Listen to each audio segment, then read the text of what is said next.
Katha Upanishad. May he protect us both together, by illumining the nature of knowledge, may he sustain us both, by ensuring the fruits of knowledge. May we attain the vigor, of knowledge, together. Let what we learn enlighten us. Let us not hate each other. Peace. Peace. Peace. Out of desire, so goes the story, the son of Vajrasrava gave away all his wealth. He had a son named Nachiketas. Though young, faith possessed him as presents were being brought.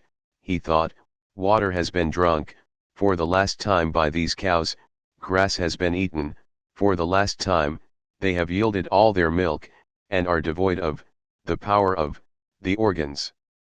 Those worlds are indeed joyless where he goes who offers these. He then said to his parent, Father, to whom wilt thou give me? A second time and a third time, he said it. To him he, the father, said, To death I give thee. Of many I go the first, of many I go the middlemost. What purpose of Yama could there be which, my father, will get accomplished today through me? Think how your ancestors behaved, behold how others now behave. Like corn man decays, and like corn he is born again. Like Vaisvanara, fire, a Brahmana guest enters the houses. Men offer this to propitiate him. O Vavasvata, Yama fetch water, for him. Hope, expectation, association with the effects, of these two, pleasant discourse, sacrifice, acts of pious liberality, sons and cattle, all these are destroyed in the case of the man of little intellect in whose house a Brahmana dwells without food. O Brahmana, since thou, a worshipful guest, hast dwelt in my house for 3 nights without food, let me make salutation to thee. O Brahmana, may peace be with me. Therefore, ask for 3 boons in return. O death, let Gautama, my father, be relieved of the anxiety, let him become calm in mind and free from anger, towards me, and let him recognize me and talk to me when liberated by thee. Of the 3 boons, this is the first I choose. Vidalaki, the son of Aruna, will recognize thee as before and will, with my permission, sleep peacefully during nights, and on seeing thee released from the jaws of death, he will be free from anger. There is no fear in heaven, nor art thou there, nor is there any fear from old age. Transcending both hunger and thirst and rising above grief, man rejoices in heaven. O death, thou knowest the fire that leads to heaven. Instruct me, who am endowed with faith, about that fire, by which those who dwell in heaven attain immortality. This I choose for my second boon. I will teach thee well, listen to me and understand, O Nachiketas, I know the fire that leads to heaven. Know that fire which is the means for the attainment of heaven and which is the support, of the universe, and located in the cavity. Death told him of the fire, the source of the worlds, the sort of bricks, for raising the sacrificial altar, how many, and how, to kindle the fire, and he, Nachiketas, too repeated it as it was told. Then Death, becoming delighted over it, said again, the Exalted One, being pleased, said to him, I grant thee again another boon now. By thy name itself shall this fire be known, and accept thou this necklace of manifold forms. Whoso kindles the Nachiketas fire thrice and becomes united with the 3 and does the 3-fold karma, transcends birth and death. Knowing the Omniscient One, born of Brahma, bright and adorable, and realizing it, he attains to surpassing peace. He who, knowing the 3, form of brick, piles up the Nachiketa fire with this knowledge, throws off the chains of death even before the body falls off, and rising over grief, rejoices in heaven. This is the fire, O Nachiketas, which leads to heaven and which thou hast chosen for the second boon. Of this fire, people will speak as thine indeed. O Nachiketas, choose the third boon. This doubt as to what happens to a man after death, some say he is, and some others say he is not, I shall know being taught by thee. Of the boons, this is the third boon. Even by the gods this doubt was entertained in days of yore. This topic, being subtle, is not easy to comprehend. Ask for some other boon, O Nachiketas. Don't press me, give up this boon for me. Nachiketas said. Since even by the gods was doubt entertained in this regard, and, since, thou sayest, O death, that this is not easily comprehended, no other preceptor like thee can be had to instruct on this, nor is there any other boon equal to this. Ask for sons and grandsons who will live 100 years. Ask for herds of cattle, elephants, gold, and horses, as also for a vast extent of earth, and thyself live for as many autumns as thou desirest. If thou thinkest any other boon to be equal to this, ask for wealth and longevity. Be thou the ruler over a vast country, O Nachiketas, I shall make thee enjoy all thy longings. What all things there are in the human world which are desirable, but hard to win, pray for all those desirable things according to thy pleasure. Here are these damsels with the chariots and lutes, the like of whom can never be had by men. By them, given by me, get thy services rendered, O Nachiketas, do not ask about death. These, O death, are ephemeral, and they tend to wear out the vigor of all the senses of man. Even the whole life is short indeed. Be thine alone the chariots, be thine the dance and music. Man cannot be satisfied with wealth. If we need wealth, we shall get it if we only see thee. We shall live until such time as thou wilt rule. But the boon to be asked for, by me, is that alone. Having gained contact with the undecaying and the immortal, what decaying mortal dwelling on the earth below who knows the higher goal, will delight in long life, after becoming aware of the transitoriness of beauty, varian, and sport, rati, and the joy, pramoda, thereof. O death, tell us of that, of the great beyond, about which man entertain doubt. Nachiketas does not pray for any other boon than this which enters into the secret that is hidden. Different is, that which is, preferable, and different, indeed, is the pleasurable. These two, serving different purposes, blind man. Good accrues to him who, of these two, chooses the preferable. He who chooses the pleasurable falls from the goal. The preferable and the pleasurable approach man. The intelligent one examines both and separates them. Yeah, the intelligent one prefers the preferable to the pleasurable, whereas, the ignorant one selects the pleasurable for the sake of yoga, attainment of that which is not already possessed, and kshema, the preservation of that which is already in possession. Thou hast relinquished, O Nachiketas, all objects of desire, dear and of covetable nature, pondering over their worthlessness. Thou hast not accepted the path of wealth in which perish many immortal. What is known as ignorance and what is known as knowledge are highly opposed to each other, and lead to different ways. I consider Nachiketas to be aspiring after knowledge, for desires, numerous though they be, did not tear thee away. Living in the midst of ignorance and deeming themselves intelligent and enlightened, the ignorant go round and round staggering in crooked paths, like the blind led by the blind. The means of attaining the other world does not become revealed to the non-discriminating one who, deluded by wealth, has become negligent. He who thinks, this world alone is and none else comes to my thraldom again and again. Of the self many are not even able to hear, him many, though they hear, do not comprehend. Wonderful is the expounder of the self and attainer, proficient.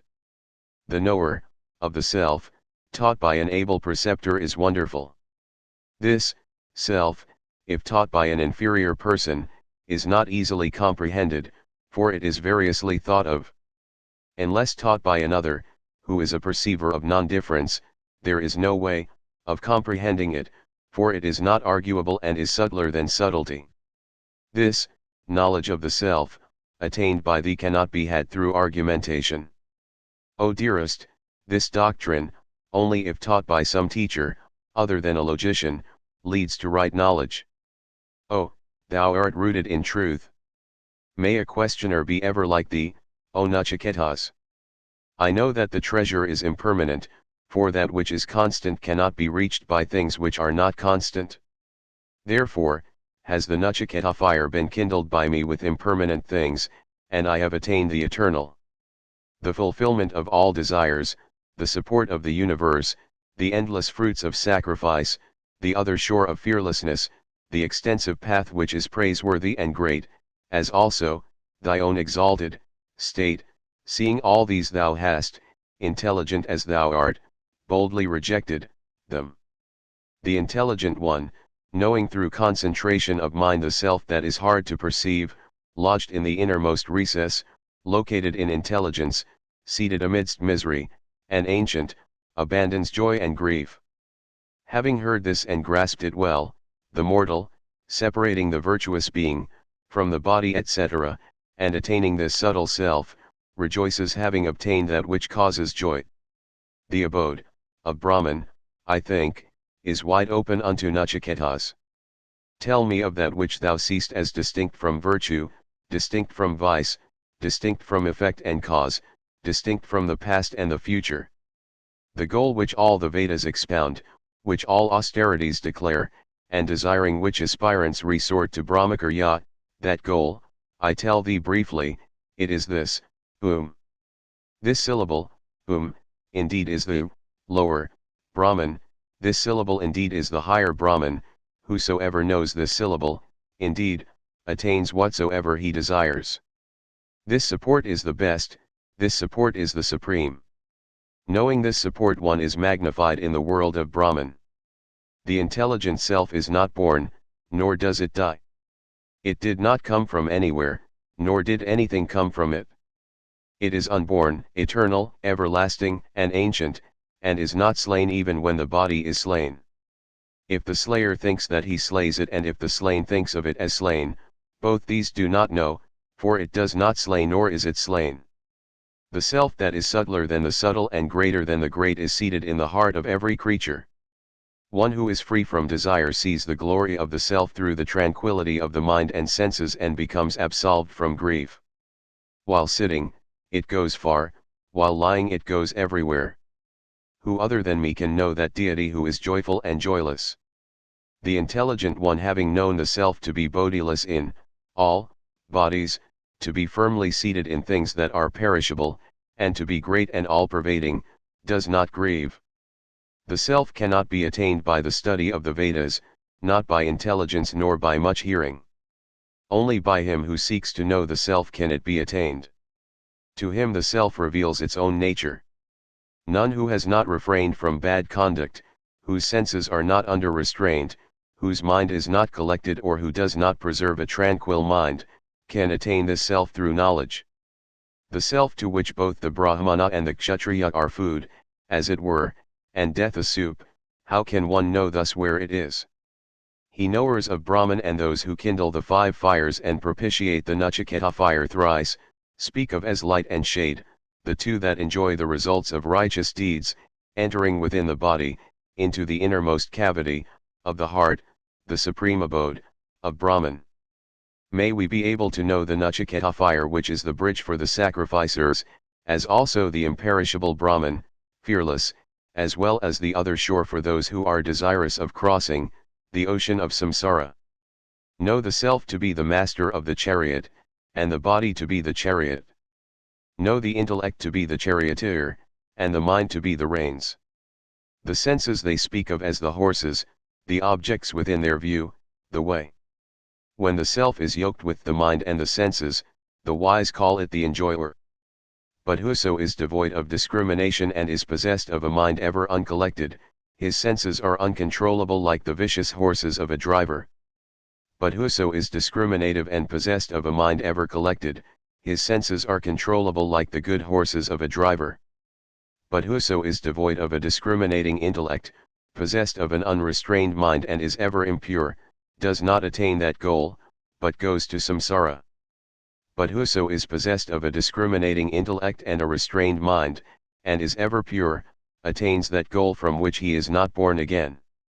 But the man who has a discriminating intellect as his driver, and a controlled mind as the reins, reaches the end of the path, that supreme state of Vishnu. The sensory objects are subtler than the senses, and subtler than the sensory objects is mind. But intellect is subtler than mind, and subtler than intellect is Maha, the Hiranyagarbha. The unmanifested, Avyakta, is subtler than Maha, Hiranyagarbha, and subtler than the unmanifested is Purusha. There is nothing subtler than Purusha. That is the end, that is the supreme goal. This self hidden in all beings does not shine. But by seers of subtle and pointed intellect capable of perceiving subtle objects, it is seen. Let the wise man merge speech in his mind, merge that mind into the intelligent self, and the intelligent self into the Maha. Let him then merge the Maha into the peaceful self. Arise, awake, and learn by approaching the exalted ones, for that path is sharp as a razor's edge, impassable, and hard to go by, say the wise. By knowing that which is soundless, touchless, formless, undecaying, so also tasteless, eternal, odorless, beginningless, endless, subtler than Maha and constant, man is liberated from the jaws of death. Narrating and hearing this eternal story of Nachiketas told by death, the intelligent man attains glory in the world of Brahman. Whoso, becoming pure, causes this supreme secret to be recited before an assembly of the Brahmanas, or at the time of Shraddha, that ceremony secures for him infinite results, secures infinite results. The self-existent damned the outgoing senses. Therefore one sees externally and not the internal self. Someone, who is intelligent, with his eyes turned away, desirous of immortality, sees the inner self. The unintelligent go after outward pleasures, they fall into the meshes of widespread death. But the intelligent, having known immortality to be constant, never covet here objects that are inconstant. By the self, a man knows form, taste, odor, sound, touch, and the sexual joy. What remains here, unknowable to the self? This verily is that thou seekest. Knowing that great and all-pervading self by which one sees the objects, both in the sleep and the waking states, the intelligent man grieves no more. Whoso knows the self closely, the honey-eater, the supporter of the vital airs and the lord of the past and the future, will not henceforward protect himself. This verily is that thou seekest. He who perceives the firstborn that came into being from Tapas, Brahman, before the waters, and that, entering into the cavity of the heart, is seated there, he perceives that very Brahman. This verily is that thou seekest. He who perceives this Utti that comes into being as the prana, comprising all the gods, that is manifested along with the elements, and that, entering into the cavity of the heart, is seated there, he perceives that very Brahman. This verily is that thou seekest. The sacrificial fire lodged in the two Aranis, even as the foetus is carefully borne by the pregnant woman, is fit to be worshipped every day by men who are wakeful and possessed of oblation. This verily is that thou seekest. On that from which the sun rises and in which it sets, are fixed all the gods. None ever goes beyond that. This verily is that thou seekest. What indeed is here is there, what is there is here again. Whoso here sees as though different, passes from death to death. By mind alone is this attainable, there is no difference here whatsoever. Whoso here sees as though different, passes from death to death. The Purusha, of the size of a thumb, dwells in the body. Realizing him as the Lord of the past and the future, one does not, henceforward, want to protect oneself. This verily is that thou seekest.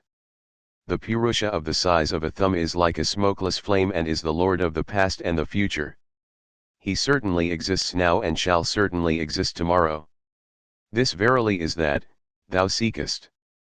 As rainwater fallen on a mountain ridge runs down the rocks, so does one seeing the selves differently run after them alone. As pure water poured into pure water remains the same only, so does the self of the thinker who knows thus become, O Gautama. The city of the unborn whose knowledge is like the light of the sun, consists of 11 gates. Meditating on him, one does not grieve and, becoming free from bondage, one becomes liberated. This verily is that, thou seekest.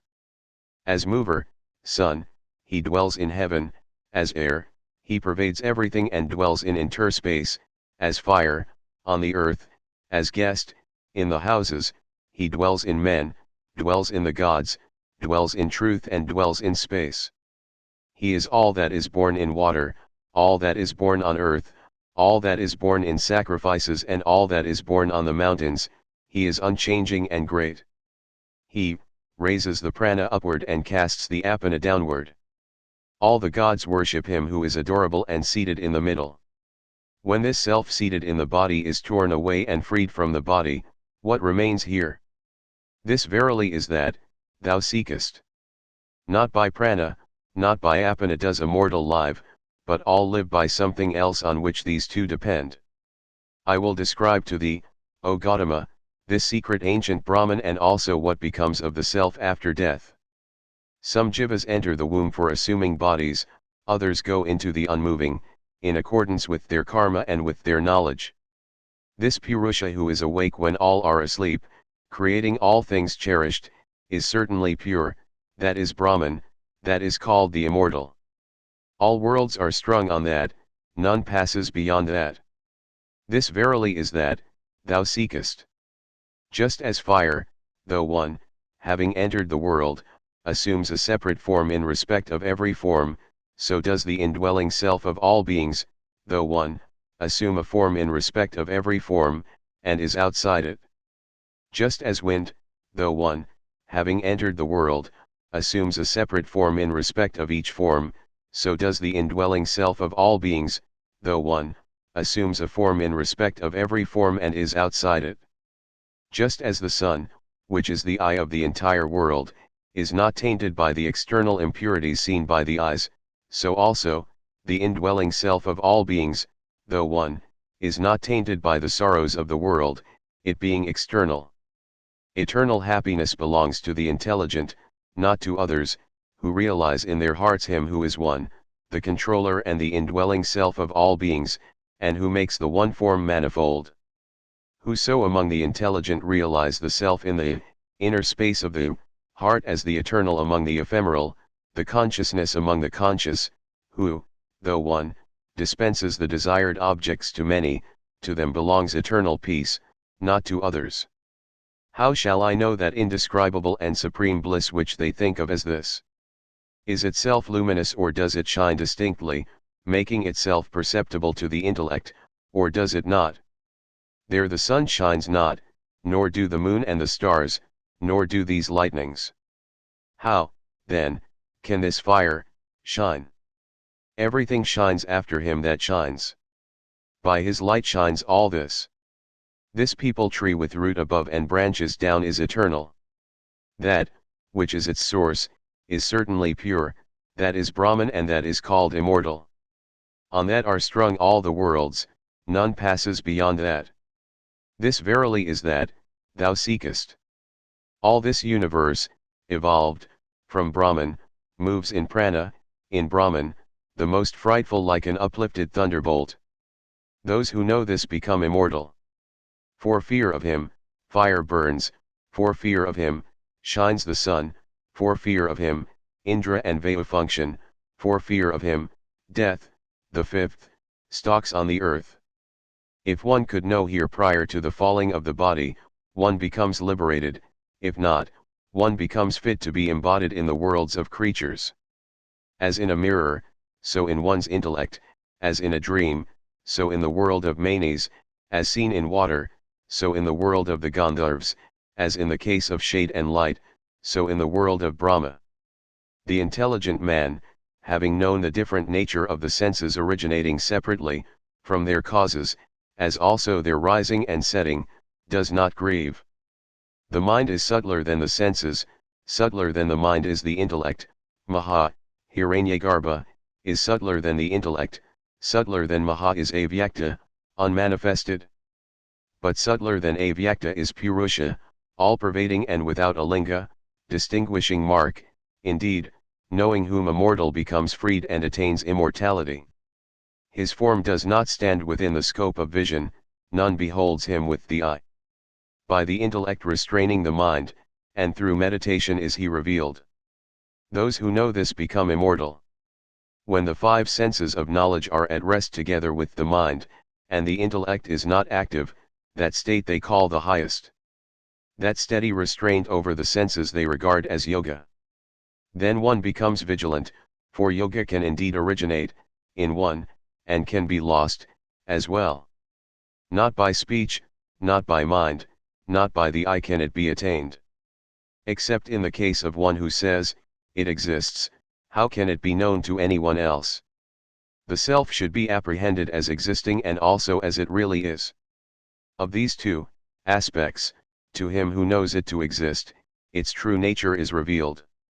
When all longings that are in the heart vanish, then a mortal becomes immortal and attains Brahman here.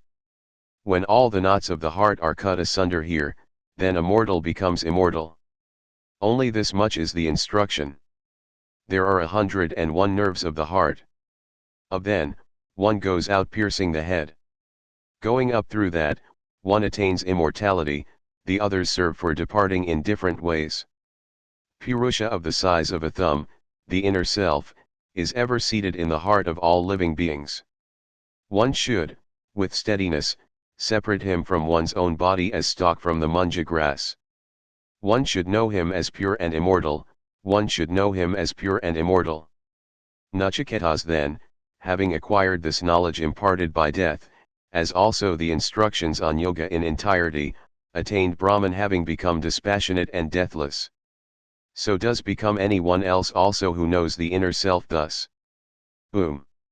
May he protect us both together, by illumining the nature of knowledge.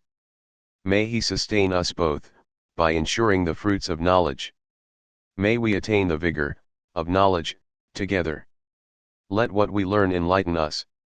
Let us not hate each other. Peace. Peace. Peace. Following our commentary on the Katha Upanishad, the past is the future. In very ancient times a man named Vajrabhasa decided to perform a rite intended to give the performer great merit. The rite entailed the giving away of all the performer's possessions. However, he had no such intention, and instead was going to give away only his cattle, and of them only the useless ones, the old, the barren, the blind, and the lame.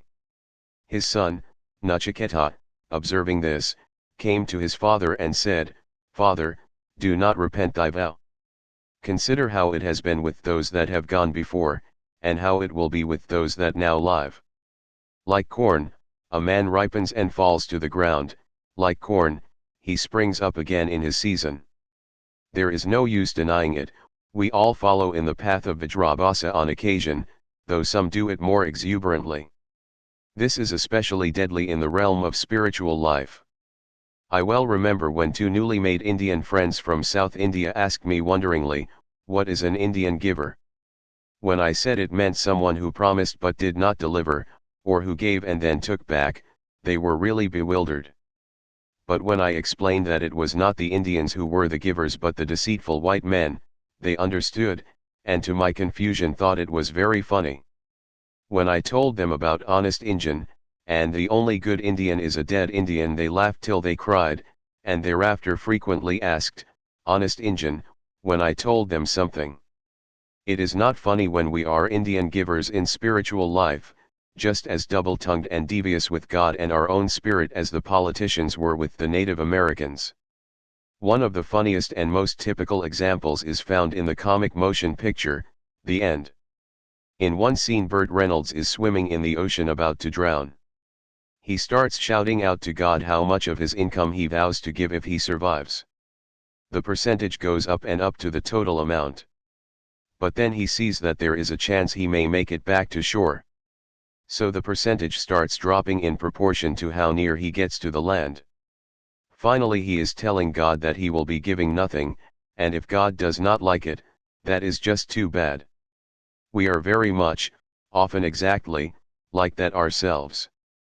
When we think we are not going to have something, or will have no use for it, we generously offer it to God or renounce it. But the moment we see a need or a use for it, then we announce to ourselves that God would not expect us to hand it over or renounce it. Many people start out spiritual life with great enthusiasm, ready to dedicate and sacrifice in order to attain liberation. But as time goes by, the sands in the hourglass of will and interest grow less and less, shifting back to the bottom level of ego and the material life until what remains is so feeble and negligible it would be better if it, too, were eliminated in honesty. The principle that we reap only and exactly what we sow is an absolute in spiritual life. Here are St. Paul's words on the subject: "Be not deceived, God is not mocked, for whatsoever a man soweth, that shall he also reap. For he that soweth to his flesh shall of the flesh reap corruption, but he that soweth to the Spirit shall of the Spirit reap life everlasting. And let us not be weary in well-doing, for in due season we shall reap, if we faint not." Fainting is a very real possibility for all of us, and that is why these warning words of Nachiketa were written in the Upanishad: "Father, do not repent thy vow." Consider how it has been with those that have gone before, and how it will be with those that now live. Like corn, a man ripens and falls to the ground; like corn, he springs up again in his season. The law of reaping what has been sown, and conversely not reaping what has not been sown, is to be taken most seriously in all aspects of life, but especially in spiritual matters. Solomon cautions us, "When thou vowest a vow unto God, defer not to pay it, for, better is it that thou shouldest not vow, than that thou shouldest vow and not pay." The question here is not that of God being angry or sad at our non-payment, but the negative effect our own perfidy will have on us directly. It is not God that rewards and punishes, but our own self, and its justice is inexorable. So asking God to release us or forgive us means positively nothing. It is our own self we are dealing with, and it cannot be gotten around in any degree whatsoever. Sad to say, there are many examples of those that have gone before who foolishly reneged on their own selves and suffered the consequences, from simple unhappiness to abject and long-lasting misery, and even death. This latter is no exaggeration. I know of examples myself. If you will excuse me, I will not cite any examples at all, for it is simply too bleak. Just do not be one yourself. But I will tell you the principle I have seen demonstrated over and over again: whatever a person abandons his spiritual life to keep or to gain will be, usually abruptly or even violently, taken away from him, and he will never regain or restart his spiritual life in this incarnation. I have never seen an exception. Never. I am, however, not speaking of merely risking or retarding the personal spiritual life. We all do that just from making mistakes or from silly foibles, but of the actual giving up and turning from, even rejecting of, one's spiritual life and obligations. This is fatal. At every step of our spiritual life we must keep in mind the law of cause and effect, and consider how it has been with those that have gone before, and how it will be with those that now live. And lest we think that if we escape the karmic reaction in this life we are home free, Nachiketa added, "Like corn, a man ripens and falls to the ground; like corn, he springs up again in his season." So there are future lives in which our neglect can come to fruition in many forms, all inimical to our further progress. Of course, the words of Nachiketa only have meaning to the wise. As Krishna told Arjuna, even a wise man acts according to the tendencies of his own nature. All living creatures follow their tendencies. What use is any external restraint? If a man keeps following my teaching with faith in his heart, and does not make mental reservations, he will be released from the bondage of his karma. But those who scorn my teaching, and do not follow it, are lost. They are without spiritual discrimination. All their knowledge is a delusion. Seeing death, seeing life visiting death. Long ago a man named Vajrabhasa undertook a ritual to gain divine favor, but deliberately performed it in such a way that only misfortune could accrue to him rather than good. His virtuous son, Nachiketa, tried to reason with him, but in response he uttered the curse, "Thee I give to death." Nachiketa was no ordinary son. He was an accomplished yogi, one who could penetrate into the unseen worlds, and in keeping with his unjust father's unjust words he went to the realm presided over by Yamaraja, the king of death. Yama welcomed him with great respect and told Nachiketa to ask 3 favors from him. Being a worthy son of an unworthy father, his first request was that his father should suffer no anxiety about his fate, but that his anger should be appeased so that when Nachiketa returned home his father would acknowledge and welcome him.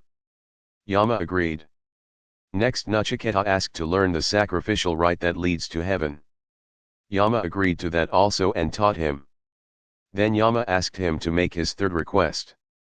The Upanishad text continues, and then Nachiketa considered within himself, and said, when a man dies, there is this doubt, some say, he is, others say, he is not. Taught by thee, I would know the truth. This is my third wish. Nay, replied Death, even the gods were once puzzled by this mystery. Subtle indeed is the truth regarding it, not easy to understand. Choose thou some other boon, O Nachiketa. But Nachiketa would not be denied. Thou sayest, O Death, that even the gods were once puzzled by this mystery, and that it is not easy to understand. Surely there is no teacher better able to explain it than thou, and there is no other boon equal to this. To which, trying Nachiketa again, the god replied, ask for sons and grandsons who shall live 100 years. Ask for cattle, elephants, horses, gold. Choose for thyself a mighty kingdom. Or if thou canst imagine aught better, ask for that, not for sweet pleasures only but for the power, beyond all thought, to taste their sweetness. Yea, verily, the supreme enjoyer will I make thee of every good thing. Celestial maidens, beautiful to behold, such indeed as were not meant for mortals even these, together with their bright chariots and their musical instruments, will I give unto thee, to serve thee. But for the secret of death, O Nachiketa, do not ask. But Nachiketa stood fast, and said, these things endure only till the morrow, O destroyer of life, and the pleasures they give wear out the senses. Keep thou therefore horses and chariots, keep dance and song, for thyself. How shall he desire wealth, O Death, who once has seen thy face? Nay, only the boon that I have chosen, that only do I ask. Having found out the society of the imperishable and the immortal, as in knowing thee I have done, how shall I, subject to decay and death, and knowing well the vanity of the flesh, how shall I wish for long life? Tell me, O King, the supreme secret regarding which men doubt. No other boon will I ask. Whereupon the king of death, well pleased at heart, began to teach Nachiketa the secret of immortality. The mystery as Yama told Nachiketa, even those powerful beings that control the forces of the cosmos have been puzzled by the mystery of whether those who have gone beyond death can be said to exist or not to exist. Reflective human beings have agonized over the same problem. When they came to Buddha with the question he refused to give any answer, saying that whichever he told them they would misunderstand and distort his words. So he said nothing. Consequently, to say that Buddha taught the non-existence of an immortal self and individual immortality is perhaps an even worse distortion than that which he sought to avoid through silence. Yama, however, was not talking to word-juggling ignoramuses, but to an eminently qualified inquirer. Yet, testing the strength of Nachiketa's interest in such a profound matter, he attempted to dissuade him from pressing the question. When that failed, he resorted to that which has effectively deflected seekers through the history of humanity. He offered him long-lived and prosperous progeny, vast material wealth and possessions, unlimited pleasure and unlimited power, and finally, dominion over even the subtle worlds and all that is therein. Throughout countless ages the mere promise or prospect of such acquisitions have turned awakening consciousnesses from the path of immortality and led them further into the morass of mortal life. But Nachiketa could not be moved from his original resolve to learn the truth regarding immortality. The Katha Upanishad cannot have been unknown to Jesus when he lived and studied in India, and it can be speculated that it was in the context of the teachings of this Upanishad that he asked his disciples, what is a man profited, if he shall gain the whole world, and lose his own soul, or what shall a man give in exchange for his soul? I have to admit that when as a primary grade schooler I first heard this verse read out in church, I immediately thought, no. The real question is, what will a man take in exchange for his soul? Through the years I kept questioning as to whether things were a blessing for life or a bribe to embrace inner death. This, too, we see so often. From those early years and even till now I have seen so many bribes offered and taken, all of them cheap and paltry compared to what the seekers would have gained if they had turned away from the offers. And as I have pointed out, in every instance the promise was withdrawn unfulfilled or the gain was ruthlessly wrested from their grasp and they were left broken and empty. People do not need to die to become lost souls. The suffering may not be eternal, but it is no less terrible for that.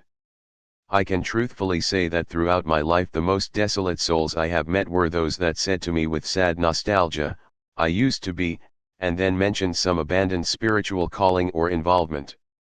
The wheels of life were grinding them down and tormenting them with the bitter memory of their loss along with the impossibility of their regaining that which they had so carelessly and foolishly tossed aside for life long ago. Let us attend. In Eastern Christian worship the exclamation "let us attend" is usually uttered before some special reading or prayer is about to be intoned. We should indeed attend to the words of Nachiketa when he replied to Yama's offer, "These things endure only till the morrow, O destroyer of life, and the pleasures they give wear out the senses. Keep thou therefore horses and chariots, keep dance and song, for thyself. How shall he desire wealth, O death, who once has seen thy face? Nay, only the boon that I have chosen, that only do I ask. Having found out the society of the imperishable and the immortal, as in knowing thee I have done, how shall I, subject to decay and death, and knowing well the vanity of the flesh, how shall I wish for long life? Tell me, O King, the supreme secret regarding which men doubt. No other boon will I ask." In Christianity and Buddhism a great deal of emphasis is placed on the memory of death as a universal principle and the particular mortality of each one of us. In the West this is superficially shrugged off as morbidity and unhealthy, but it can be salutary indeed. It was only sensible that Nachiketa, having come face to face with death, should disregard all that which the human race has been madly seeking throughout its existence. For in the East, including Christianity, only that which lasts forever without any change is considered real. Everything else is unreal, illusory. Therefore that which can change and pass away is even now essentially nothing. Who, then, would value any such? There is no need for a lengthy philosophical analysis of psychic niceties or such like. The fact of their evanescent nature turns all desired objects to mere fantasies in the consciousness of the wise. Whereupon the king of death, well pleased at heart, began to teach Nachiketa the secret of immortality. The good and the pleasant. The good is one thing, the pleasant is another. These two, differing in their ends, both prompt to action. Blessed are they that choose the good, they that choose the pleasant miss the goal. How simple and direct these words are. When, after years of being soaked, sometimes drowned, in mere religion, when I found Dharma, one of the most beautiful and wonderful things about it was its incredible simplicity. The religion I had had before was simplistic, childishly so, but at the same time it was complex, convoluted and tangled, because that was state of mind that had produced it and which it produced in those unfortunate enough to accept and follow it. Many avoided the problem by professing the religion but not really following it. In contrast, the profound Dharma was also as simple as the great ocean, gathering all into unity. I had tried reading Western philosophers and theologians, and found them impossible to understand, mostly because they were not really saying anything. The first time I opened a book by Shankara, the greatest philosopher India has ever produced, it was with real anxiety. Would I break apart on the rock of his verbiage? Not at all. Every sentence was so exquisitely clear, every concept so unbelievably simple, and equally vast and deep. I understood why. Shankara knew by his acquisition of divine consciousness. When Shankara talked to me, God was speaking. And God knows how to communicate. Neither Shankara nor the Upanishads or the Gita really require a commentary. All a commentator can really do is expand what is already there, so we do not rush from point to point in the original text and miss so much of it. Actually, all my commentaries are really pauses and reflections.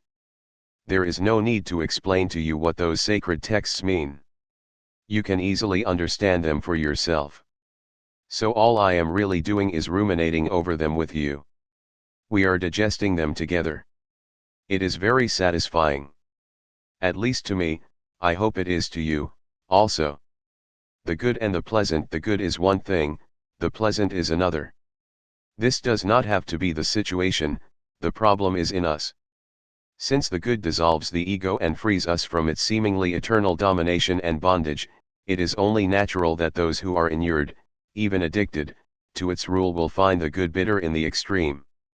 In the closing chapter of the Bhagavad Gita, Krishna speaks of the one who chooses the good, deep his delight after strict self-schooling, sour toil at first but at last what sweetness, the end of sorrow. Who would not choose this? Just about everybody. Why? Because it requires strict self-schooling. We have to educate and deliver ourselves. Neither God nor any holy being can do it for us. Therefore those who cling to their ego addiction avidly take refuge in and surrender to and place all my trust in God, gods, gurus, saints, teachers, a religion, and whatever, knowing at least subconsciously that it will not work, for they alone can do the needful. The holy ones have already done all they could do for them. They have given the message and pointed out the way. Now it is their turn to get to work. Otherwise nothing will happen. And in their perversity this satisfies them completely, though they cover it up with religiosity and devotion. Those who do wish to achieve the good must shake off their self-hypnosis and begin the labor. They will be surprised at how pleasant it really is, and in time will come to realize that they were enjoying pain and avoiding the real pleasure that is found only in spiritual life. Krishna describes the pleasant as essentially sweet at first but at last how bitter, that pleasure is poison. It is not just harmful, it is deadly. Saint Ignatius of Antioch, a disciple of Saint John the Evangelist, wrote of those who, drinking a sweet drink that contains poison, sweetly drink in their death. Aren't we having fun? Come on, live. What are you afraid of? Why don't you find out what it is all about? What do you know about life? These are the desperate appeals of those whose consciousness is awakened enough for them to be tormented by the example of those who have more fully awakened and who touch not the cup, it is death to the soul. The wise know that the good and the pleasant utterly differ in their ends. The pleasant leads to ever more addiction, a craving for ever increasing intoxication, and finally complete collapse and destruction. When senses touch objects, the pleasures therefrom are like wombs that bear sorrow. They begin, they are ended. They bring no delight to the wise. On the other hand, self-controlled, cut free from desire, curbing the heart, and knowing the Atman, man finds nirvana, that is in Brahman, here and hereafter. For when a man's heart has reached fulfillment through knowledge and personal experience of the truth of Brahman, he is never again moved by the things of the senses. Earth, stone, and gold seem all alike to one who has mastered his senses. Such a yogi is said to have achieved union with Brahman. Then he knows that infinite happiness which can be realized by the purified heart but is beyond the grasp of the senses. He stands firm in this realization. Because of it, he can never again wander from the inmost truth of his being. The good also leads to complete collapse and destruction, the collapse and disintegration of the ego and its attendants, ignorance and desire. Then, he knows bliss in the Atman, and wants nothing else. Cravings torment the heart, he renounces cravings. I call him illumined. The man of faith, whose heart is devoted, whose senses are mastered, he finds Brahman. Enlightened, he passes at once to the highest, the peace beyond passion. His mind is dead to the touch of the external, it is alive to the bliss of the Atman. Because his heart knows Brahman, his happiness is forever. Already, here on earth, before his departure, let man be the master of every impulse lust begotten or fathered by anger, thus he finds Brahman, thus he is happy. Motivating forces, these two, differing in their ends, both prompt to action. Both the good and the pleasant impel us to actions, but they do so in completely different ways. The good points us to the way of benefit in a completely intelligent and non-emotional way. For example, the good never motivates us by selfish means such as promising reward or threatening punishment. This is the way of evil, including much of religion. The good motivates us toward itself simply by revealing its inherent value. The pleasant is altogether different. It only shows us its external appearance. It does not reason with us, but entices or even compels us to seize it. The pleasant only shows us its immediate or short-term effect, but completely hides from us its long-term effects and blinds us to its inherent defects. The archetypal example of this is found in the Bible.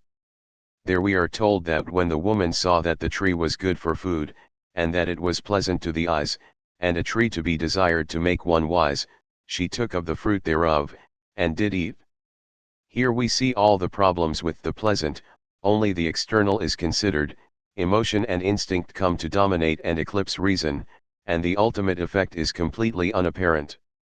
In sum, the good reveals but the pleasant conceals. It is necessary that we see the good as truly good and the pleasant as harmful and even evil. This is not easy.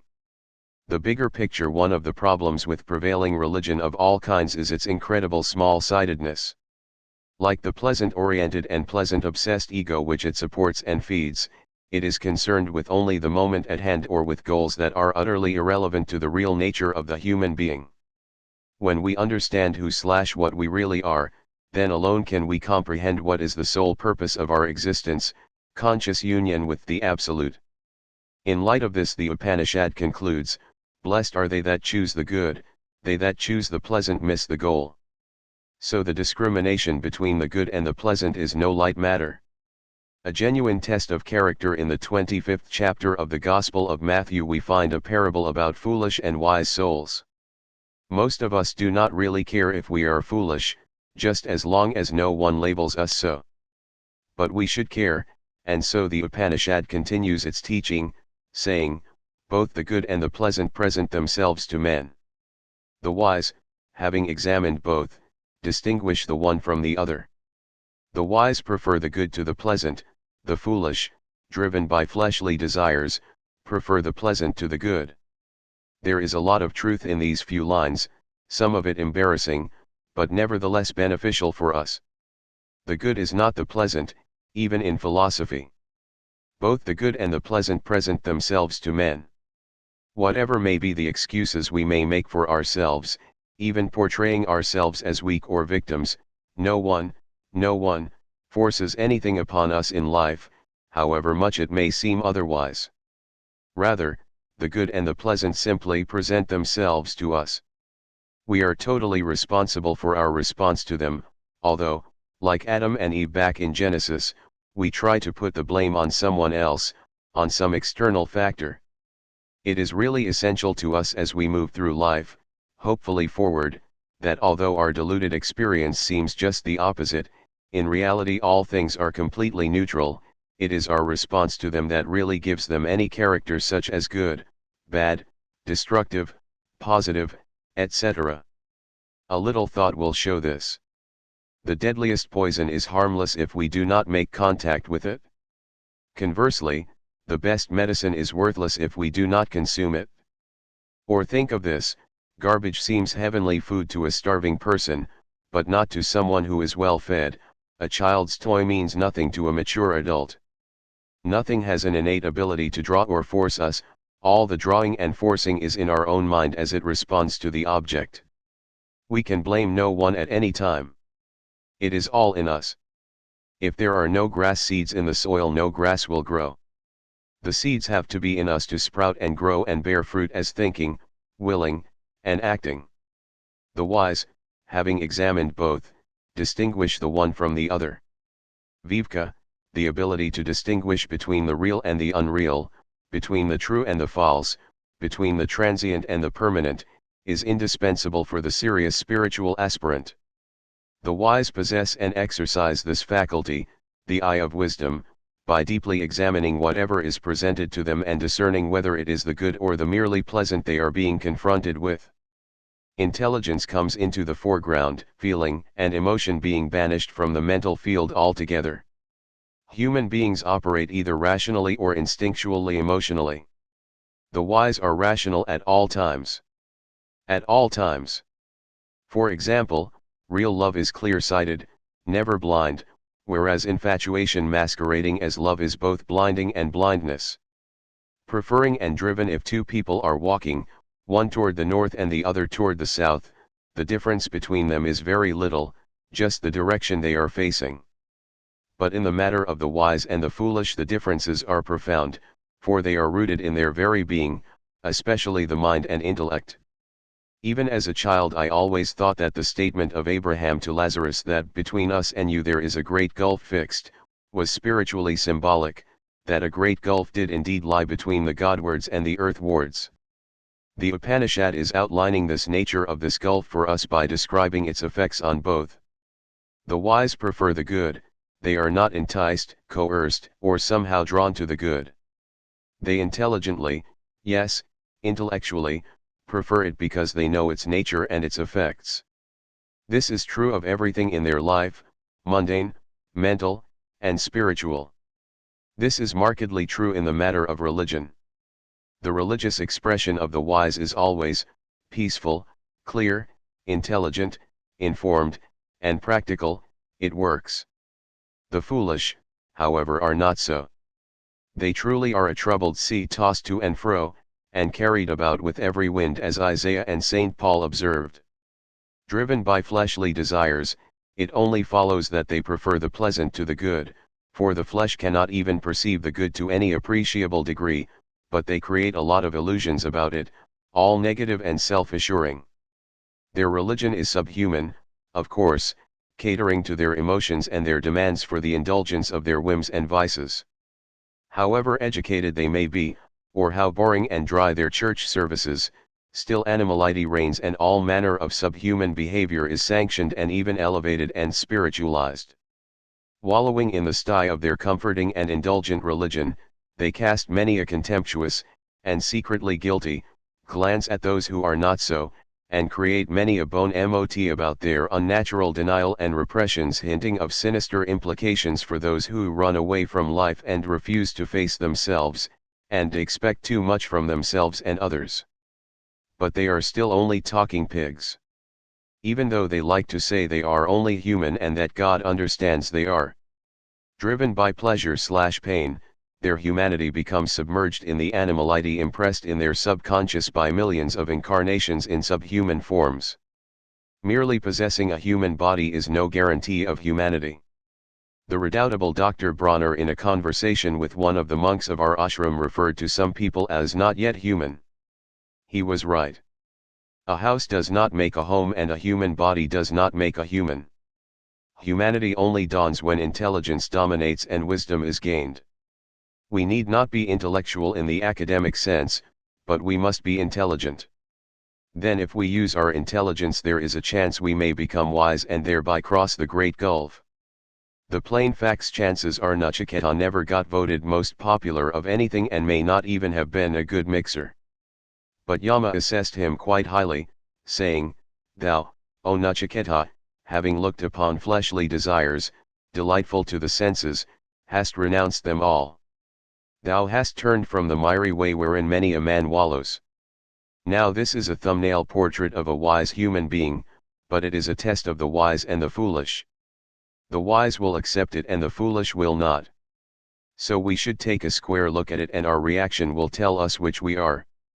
First of all, Nachiketa is not naive or innocent. He knows what is going on, even if most things should not be going on. He has not turned away, but has deeply looked into the desires of the flesh and the delights of the senses. He knows what the fake life of the foolish is all about, and he has renounced it all, not just a little bit or even most, but the whole mess. Why? Because he does not identify with the flesh and the senses, but with the intelligence and his true self, that is pure consciousness. He knows he is not the perishable body. Thou hast turned from the miry way wherein many a man wallows, says Yama. Nachiketa sees that the world of body sense enslavement is a suffocating bog, not just ugly and repulsive to the wise, but deadly. He knows, with Jesus, that, ye cannot serve God and mammon. He also knows that in reality once a person has reached the level of human evolution he cannot really live like an animal without dire consequences, including terrible suffering. As humans we have simply gone beyond that to which the foolish cling to so obsessively. This is strikingly illustrated in Jesus' parable of the prodigal son found in the 15th chapter of St. Luke. After wasting his inheritance, the man hired himself out to a pig farmer. This is a symbol of someone who has enslaved himself to the lower nature and the senses, pigs that wallow in filth, eat garbage and demand more. And he would fain have filled his belly with the husks that the swine did eat, and no man gave unto him. Like nearly all of us, the poor soul wants to feed on and be satisfied with the garbage that the pigs revel in, grunting, "This is living." But it cannot be, we are not pigs, we are not the senses or the body. No matter how much we desire to regress to animal living, we cannot really do so. And usually only pain will wake us up from such folly. When we do wake up, like the prodigal we will resolve, I will arise and go forward in the path of evolution, leaving the sty and its pigs behind. The rising and the going will not be easy, but there simply is nothing else for a true human being to do. Moreover, the path will not be long, though it may seem so, for time drags when we are having struggle and pain. Jesus indicates this, saying, when he was yet a great way off, his father saw him, and had compassion, and ran, and fell on his neck, and kissed him. All the perfected souls that have taught us about spiritual life have assured us that the effort required of us is but a token, nevertheless a token that must be paid. If we can but get a glimpse or conceive a bit of what it will be to have arisen and traveled the way, then the price will seem so small. Amazingly, St. Paul tells us that Jesus for the joy that was set before him endured the cross, despising the shame, and is set down at the right hand of the throne of God. Just think, the joy. This should be our perspective, too. Again, renunciation is the way of immortality. The way of ignorance, the two ways Yama, the king of death, praises Nachiketa, saying, far from each other, and leading to different ends, are ignorance and knowledge. O Nachiketa, I regard as one who aspires after knowledge, for a multitude of pleasant objects were unable to tempt thee. It is interesting to note that the concept of two ways of human life are to be found in all religious traditions. Jesus spoke of the broad way and the straight way, and when they met in Jerusalem and issued a joint spiritual letter, his apostles began by saying there are two ways in this world. Long before that, the Katha Upanishad spoke of the way of ignorance and the way of knowledge. The way of ignorance is the subject of the 3 verses we will be considering, but first Yama tells us the key trait of one who aspires to knowledge: he cannot be tempted by the pleasant. This is because he sees its nature and its results. The pursuers of the way of ignorance are not such as Nachiketa, and Yama now tells us about them and the results of their walking in that way. The way of folly, living in the abyss of ignorance yet wise in their own conceit, deluded fools go round and round, the blind led by the blind. That certainly is plain speaking. Let us go through this verse bit by bit. Living in the abyss of ignorance. This word abyss is very disturbing in this context. It indicates that the condition of ignorance is profound, not something that can easily be removed or escaped. Rather, the person is sunk deep into the darkness of ignorance, so deep that he cannot see anything but darkness, so deep that he can hardly be extricated from it, at least in this life. It is not that his condition is utterly hopeless, but that he simply has neither awareness nor interest. If that dawns, he is on his way out of the abyss. But most of the time it does not happen. In a routine of the firesign theater, a disease is described with the concluding words, the only cure for which is death. In many, actually most, cases of abysmal ignorance this is the truth. The individual requires another birth before he can arise from the depths. Until then he should be left alone. Yet wise in their own conceit. Somewhere I read the words, the problem with ignorance is that it picks up confidence as it goes along. Since ignorance is a byproduct of ego, as ignorance increases so does egotism. Increasing in this alternating cycle, invincible arrogance and invincible ignorance arise, take hold and consume the ignorant person. This is really an ugly picture, but an accurate one. Thinking themselves wise, how can the ignorant ever see the truth about themselves, both the higher and the lower selves, and try to rectify themselves? They cannot. Not content to revel in their private kingdom of ignorance, they then set about to aggressively expand it through influence of others. And if they cannot influence, they will dominate and bully until they have extended their sphere of darkness. Again, ugly but accurate. Living in the fantasy land of ego, they sink deeper, believing that they are rising. Deluded fools go round and round. Cycling in confusion, the foolish spiral downward, seeming to go up and down but really only going down and down. In their minds they veer back and forth, up and down, agitating themselves and others, but in actuality they just keep on sinking. Because of this they continually go round and round in the wheel of birth and death, perpetually bound to the torture wheel of samsara, and reveling in every moment. They have discovered the secret of happiness in this world, unconsciousness. The blind led by the blind. Ignorance as well as misery loves company, in fact needs it desperately and thrives on it. Supporting each other they stumble through this world until death claims them and they get to do it all over, and over and over. When they are not being the leader and the led, they are the pusher and the pushed, the dominating and the dominated, the victimizer and the victim, alternating in these two roles, they reel onward and downward. Blind to eternity to the thoughtless youth, deceived by the vanity of earthly possessions, the path that leads to the eternal abode is not revealed. This world alone is real, there is no hereafter. Thinking thus, he falls again and again, birth after birth, into my jaws. Rendered heedless of the truth about his condition through involvement with materiality, both his body and objects in the world, and deluded by what he thinks is going on, the ignorant never sees the way beyond the abyss in which he dwells. He simply cannot see it, just as we cannot hear frequencies beyond the range of our hearing or see things beyond the range of our sight. He is deaf and blind to spirit in all its aspects. Even if by some chance he should seek the way, if he finds it he will not know it, nor if he come face to face with the way will he realize it. Just the opposite. He will despise and deny it, even denouncing it as delusive or evil.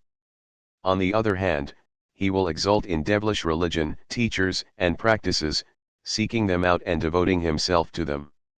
Let me give two examples I know of personally.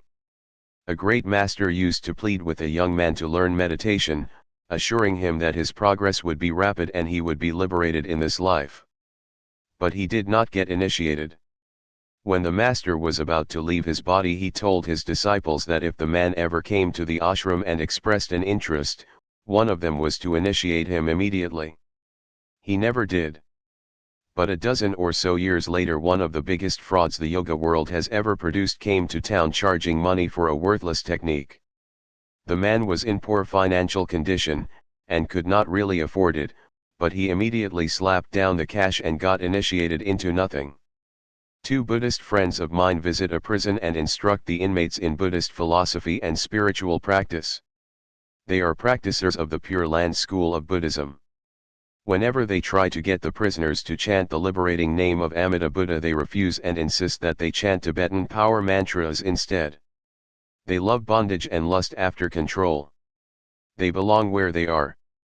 This world alone is real, there is no hereafter is thought by many of the foolish, but there are many more who do not actually think it but live as though they did. Denial of spiritual realities is done more by deeds than by words. It does not matter how devoutly or spiritually we may think, if we live carelessly and materially, as centered on our ego as any ignoramus we would regard as unspiritual. This is the real test.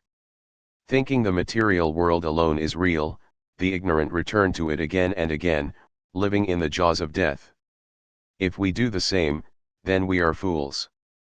If we do not, then we are wise. The mystery of the self-seeing is not always seeing, and hearing is not always hearing. In some instances it is misperception, and in others it is no perception at all. This is illustrated by an incident from the life of Jesus. While speaking to the people, he prayed, "Father, glorify thy name."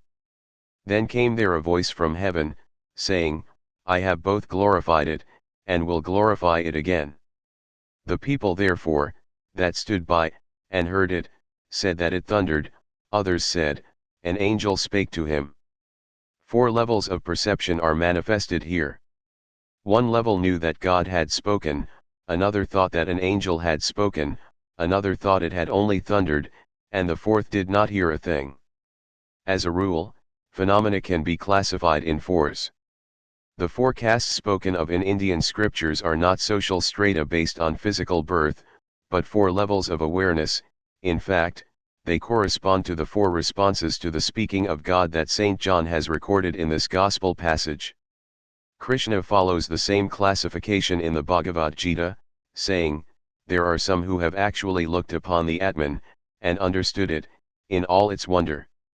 Others can only speak of it as wonderful beyond their understanding. Others know of its wonder by hearsay. And there are others who are told about it and do not understand a word."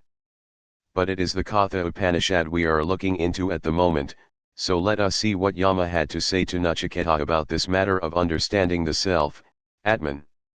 To many it is not given to hear of the self. Many, though they hear of it, do not understand it. Wonderful is he who speaks of it. Intelligent is he who learns of it. Blessed is he who, taught by a good teacher, is able to understand it.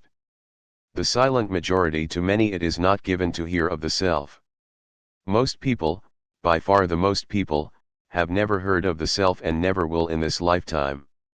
Oh, yes, they will hear about an immortal soul/spirit that a tyrannical God will reward or punish according to his whim, but the real nature of that spirit as part of and therefore one with, the supreme reality and therefore supreme reality itself, eternal, immortal, and indivisible, will never be even hinted at, nor will they come up with the concept on their own. Further, it will not be even suggested to them, either from within or without, that the spirit nature is the self, nothing more, and is the only true identity they can ever have. Being unchanging, this self cannot be affected or changed by anything, no, not even by God. It is what it is, just as much as God is what he is. It is, therefore, not only the most worthwhile thing for us to get involved with, it is the only thing we can possibly be involved with. Everything else is illusion. This glorious truth of the self, known only to the seers of Sanatana Dharma, there are others in various religions that hold this, but they are looked upon as mavericks and heretics by those groups, must be the sole perspective in which we view our present situation as consciousnesses experiencing the process of evolution. It is the ever-shifting dance of Prakriti to which we have become attached that evolves. We are ever the same, ever the one. Living in the silence of ignorance, what can they do? Not much, obviously. The uncomprehending many, though they hear of it, do not understand it. This is true of many who, though ostensibly adherents to Sanatana Dharma, really do not get the idea, especially about the self. These are those that frequent temples, ashrams, and saints as a kind of insurance against calamity and trouble. Then there are those that only run to those holy places when problems arise. Obviously they have no degree of comprehension regarding the self. Neither do most who profess to understand the self. This is seen by their words and deeds. If someone believes the building is on fire, we can tell it by their attempts to get out. Similarly, if someone believes in the truth about the self, they will order their entire lives accordingly, not just assent to the concept. To know the self, to enter into the fullness of its consciousness and being, will be the focus of their life and thought. Sri Ramakrishna often said that if a thief learned of a great treasure being kept in the room next to where he was living, he would not be able to sleep for thinking about how to break through the wall and get it. In the same way, those who really understand about the wonder of the self will not rest until they have claimed the treasure for themselves. Spiritual purification and spiritual practice are the means for breaking through the wall and claiming the prize. We have a dilemma here, also. Only those who understand about the self will be motivated to engage in tapasya to realize it fully, yet only those who are engaged in tapasya can have any glimmer of the self and be motivated to practice. The solution lies in the fact that in time the self begins to urge us to its realization, that we will intuit the presence of the self and start moving toward the point where, when we hear about it, we will accept and act upon what we hear. It is interesting to see that Yama does not mention those who reject or deny the truth of the self. Apparently to him they do not even exist. Wonderful. We joke sometimes about the exaggerations of the theatrical and motion picture industries. It is colossal. Magnificent. The greatest ever, and such like continually pour out in conversation and advertisements. The song, Hollywood, assures us that out there you're terrific if you're good. Divinity, on the other hand, has a somewhat different viewpoint, so Yama tells Nachiketa, wonderful is he who speaks of it. He is not speaking of a parrot, a spiritual phonograph, but of one who speaks with awakened awareness, even if not from perfect knowledge or realization. For out of the abundance of the heart the mouth speaketh. The implication here is that we should seek out and only listen to those who speak of the self, from the self, and in the perspective of the self. Theology is usually only so much distracting noise, and so is most religious and spiritual talk.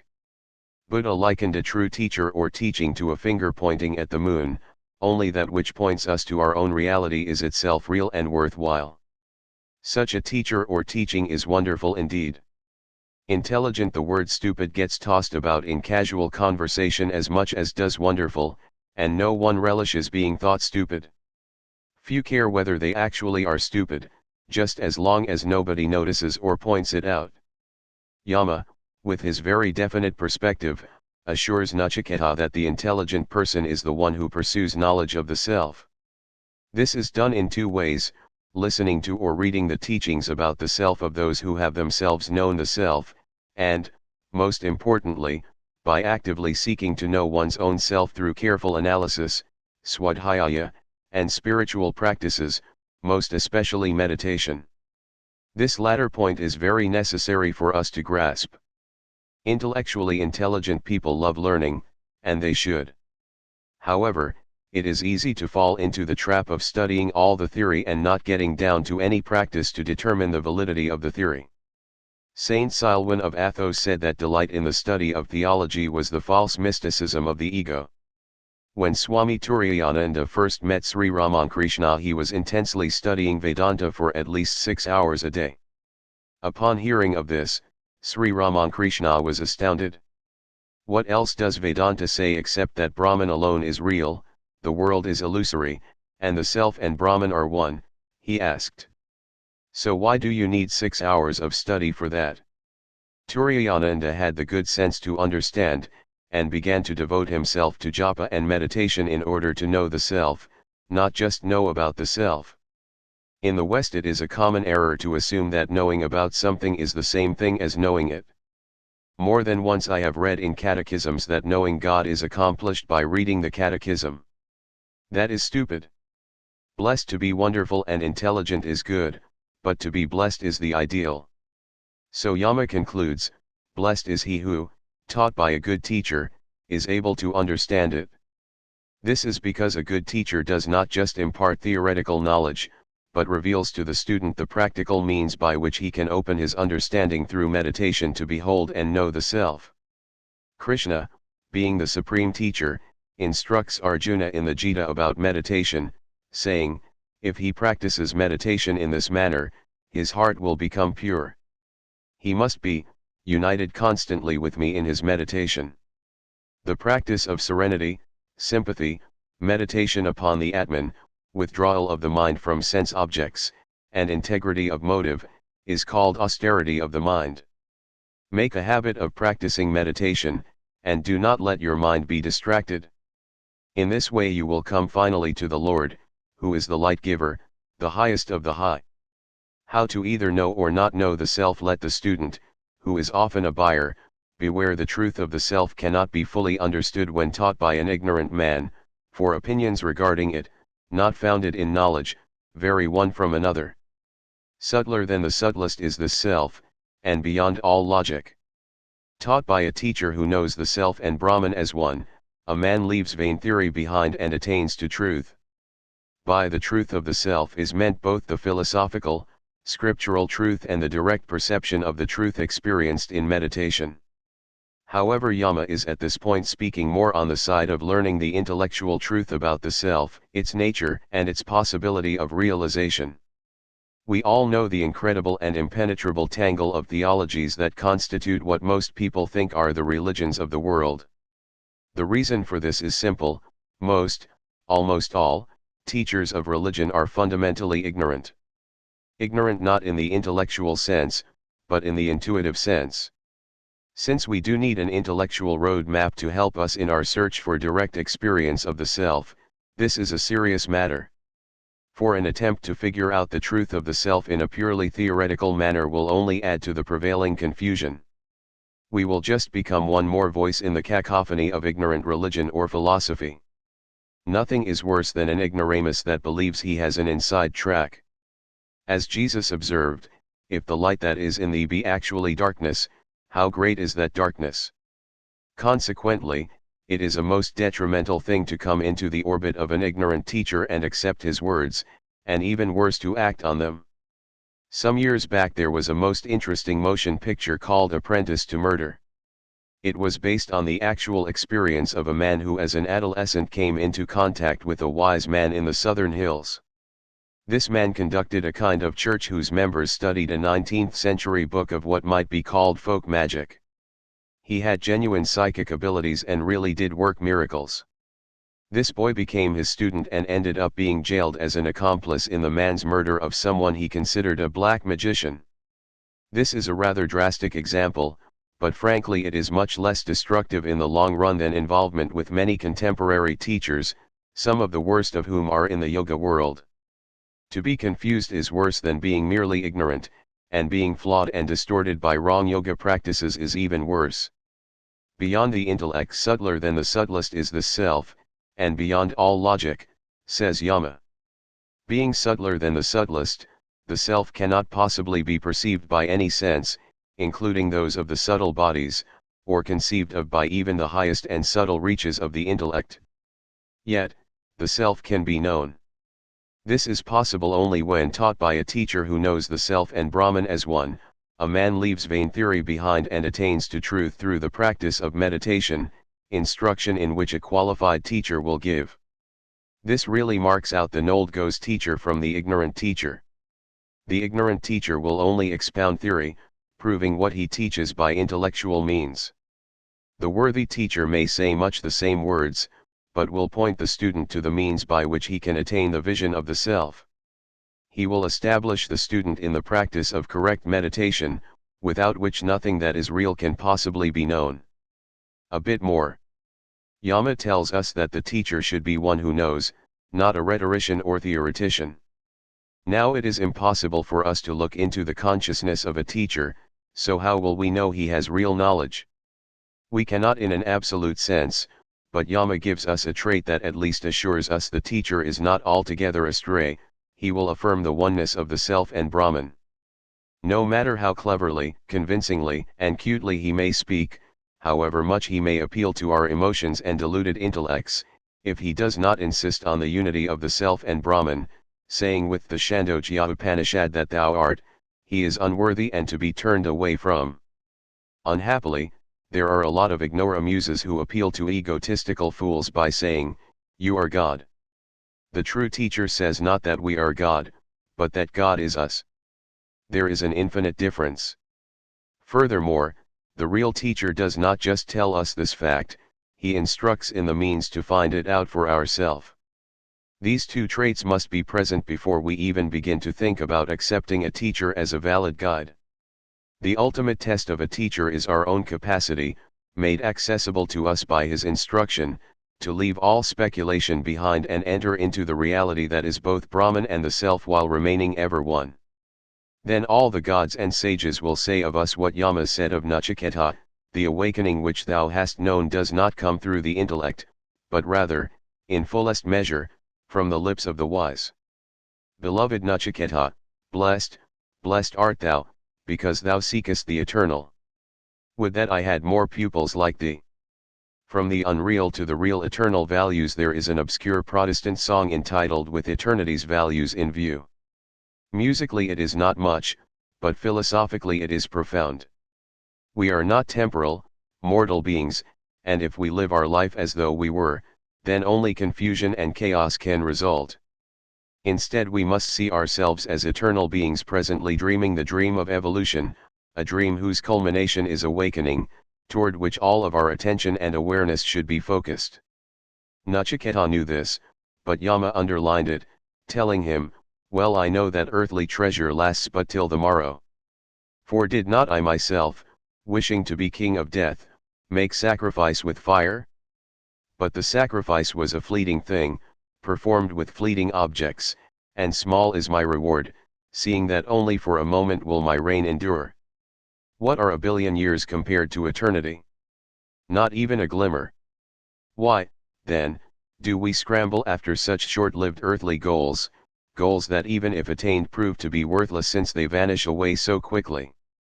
Why do we continually deny our eternity and affirm the delusion of temporality? Because we identify thoroughly with that which is temporal and finite. Buddha and two fools. Buddha once encountered two deluded ascetics. One always behaved like a dog and the other like a water buffalo. No explanation is given for their behavior. Perhaps it related to some deity worshipped by them. For example, a dog would be related to Bhairava, a form of Shiva, and a water buffalo to the goddess Durga. However it might be, they wanted to know from Buddha what the results of their way of life would be. He refused to answer, but they kept insisting, so he told them plainly that if they were lucky they would be reborn as a dog and a water buffalo, and if they were unlucky they would find themselves in astral hells corresponding to their aberrative life and thought. As anticipated by Buddha, they wailed and fussed and went away without gaining any sense or rectifying their foolish ways. We are just like them, except we are hypocrites, claiming to believe in the eternal, unconditioned self and acting just the opposite. The dilemma of the gods. It is true that there is nothing on this earth we cannot attain if we put forth the effort. In previous creations human beings performed elaborate rituals to become gods in this creation, including Brahma the creator. They succeeded, and the result was that they suffer more pain and anxiety than human beings do and are more subject to mental aberrations than humans. Furthermore, they are bound until the end of this creation cycle to fulfill their offices and can in no way shirk or abandon them. So they are more bound than any human being could ever be. In other words, their heaven has turned out to be a hell. Still their main anxiety is fear over falling from their exalted status and returning to human form. They have learned nothing from their experience. Do we? A metaphysical fact, but the sacrifice was a fleeting thing, performed with fleeting objects, and small is my reward, seeing that only for a moment will my reign endure. Within this lament of Yama is embedded a profound truth regarding spiritual life. Only the spirit is eternal and everlasting. Everything else, however highly evolved or sacred, is temporal and impermanent. However long-lived they may be, in time they will dissolve back into the primal energy of manifestation and we will lose them, never really having had them at all. Consequently, the wise seek only for the eternal spirit, though using the material and the temporal to aid them in their search. For example, physical health is not enlightenment, but it certainly makes the enlightenment process easier. Material sufficiency relieves us from anxiety and helps us pursue spiritual life without distraction. And so forth. Discipline is essential for material life, and even more so for spiritual life. Yet, discipline will not take us to the goal, it will greatly facilitate our going, but we must never mistake proficiency in any discipline or practice for spiritual attainment. In the same way, any type of yogic practice that does not deal directly with consciousness will not result in enlightenment. Like discipline, it may help us in our ascent to higher awareness, but it must not be mistaken for that awareness. Sadhana means spiritual practice that leads to the revelation of the real, Sat. The temporal does not lead to the eternal, therefore real sadhana must begin and end in spirit consciousness. No material procedure is sadhana, nor is any externally oriented practice sadhana. The only true sadhana is the turning inward of the mind and the perception of the inmost spirit. In other words, meditation alone is sadhana, meditation free of all mechanics and gimmicks, simple and direct, leading to the ultimate simplicity that is the self. We must begin with spirit if we are to end with spirit. That is why Patanjali briefly outlines the nature of God, telling us that his manifesting word is and concluding, its japa and meditation is the way. For constant japa/meditation utilizing the eternal will render us an infinite reward. In just a few more verses the Katha Upanishad encapsulates it thus, of that goal which all the Vedas declare, which is implicit in all penances, and in pursuit of which men lead lives of continence and service, of that will I briefly speak. It is, Om. This syllable is Brahman. This syllable is indeed supreme. He who knows it obtains his desire. It is the strongest support. It is the highest symbol. He who knows it is reverenced as a knower of Brahman. The truth, all truth is a two-edged sword. It tells us what is and what is not. The truth about the self and Brahman also tells us what is not the self or Brahman. Those of us who are clinging to the unreal will find this painful or at least uncomfortable. But we have to let go of the unreal to lay hold of the real. If we do not like this fact, we need not bother with real, but keep on whirling around in our little hamster wheel we call life. But the wise listen and act upon Yama's next words to Nachiketa, the goal of worldly desire, the glittering objects for which all men long, the celestial pleasures they hope to gain by religious rites, the most sought after of miraculous powers, all these were within thy grasp. But all these, with firm resolve, thou hast renounced. To enter into life we turn away from all fulfillments of material and temporal desires, no longer attracted by their false glitter. Nor do we aspire to some heaven or heavenly pleasures offered to us by ego-oriented religion, things that also end as painfully as the joys of earth. Even miracles mean nothing to us, for they occur only in the realm of duality, the realm of death. Where is life? Seeing that Nachiketa was yearning to pass from death to immortality, Yama continues, the ancient, effulgent being, the indwelling spirit, subtle, deep hidden in the lotus of the heart, is hard to know. But the wise man, following the path of meditation, knows him, and is freed alike from pleasure and from pain. First of all, before analyzing this, it must be realized that Yama is talking about us. Certainly, we are finite and God is infinite, but substantially, essentially, we are the same. So Yama is talking about our true nature in these amazing words, and we should consider them accordingly. Ancient, we are Puranam, ancient. God is called the Purana Purusha, the ancient person. Since we coexist with him, we, too, are ancient. Shankara in his commentary explains that in this context Puranam does not just mean incredibly old, but everlasting. That is, we, too, are primeval beings. There was never a time when I did not exist, nor you, nor any of these kings. Nor is there any future in which we shall cease to be, Krishna tells Arjuna in the Gita. Our eternity is very hard for us to grasp even theoretically because we have been caught in the time-space web for ages beyond calculation. Creations have come and gone as we barely crawled along the evolutionary path. We just cannot conceive of eternity, for it is not time without end, it is that state of being which lies beyond time. Actually, we are living in that state right now, but have completely lost sight of it and imagine we are immersed in the sea of constant change, of constant birth and death with their attendant sufferings. To view ourselves as eternal, immortal beings is therefore most important, for without that perspective life will totally overwhelm us, drowning us in illusions without either numbering or end. Yet when we step back, withdrawing our consciousness into our own reality, it will end instantly. It is the stepping back and withdrawal that takes the time. Effulgent being Devam means shining one. We are ourselves the light that shines in darkness, for we are a living part of the light of life. Consequently we must turn within for illumination. Until we are perfected in that in turning we do need some external lights such as holy books and teachers, but it is unwise to become dependent on any outer source of knowledge. Eventually we must get it all from within, having become Svayamprakash, self-illumined. Certainly we should be discontented with our present ignorant and bound state of being, but there is no room here for condemning or loathing ourselves for being sinners, weak, foolish, etc. Our discontent with our present state should arise from our conviction that we are ourselves divine, for Devam means that as well. We are living far beneath ourselves.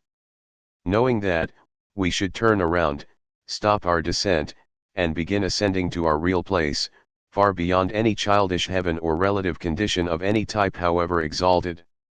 Since we are self-effulgent, all guidance must eventually come from within. We may not be able to tap the inner light right now to the needed degree, but in time our Atma alone must be our guide through and beyond this life. We must learn to rely on our capacity for pure knowing. As a child and a young man I looked upon myself as a Bible-believing Christian, so naturally I believed that Jesus Christ was the light of the world. But it was only when I found the wisdom of the Upanishads that I really believed Jesus when he said, "Ye are the light of the world."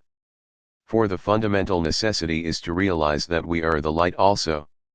God is light and so are we, for we and God are one, not two.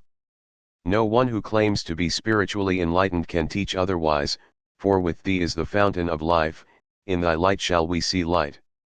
The light of God reveals the light of our own self. The closer we get to our real self, the closer we come to God, and vice versa. Then the sun shall be no more thy light by day, neither for brightness shall the moon give light unto thee, but the Lord shall be unto thee an everlasting light, and thy God thy glory.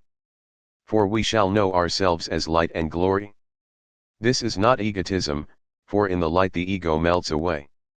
The path of the just is as the shining light, that shineth more and more unto the perfect day. Indwelling Spirit not only tells us that we are pure consciousness by nature, but the important fact that our consciousness is the noumenon which dwells at the heart of all phenomena.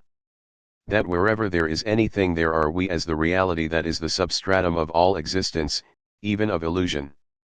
That is why we find ourselves if we pierce the veil of illusion or look within. We are omnipresent. Subtle we do not perceive the self because our conditionings from eons of relative existence has coarsened our perceptions.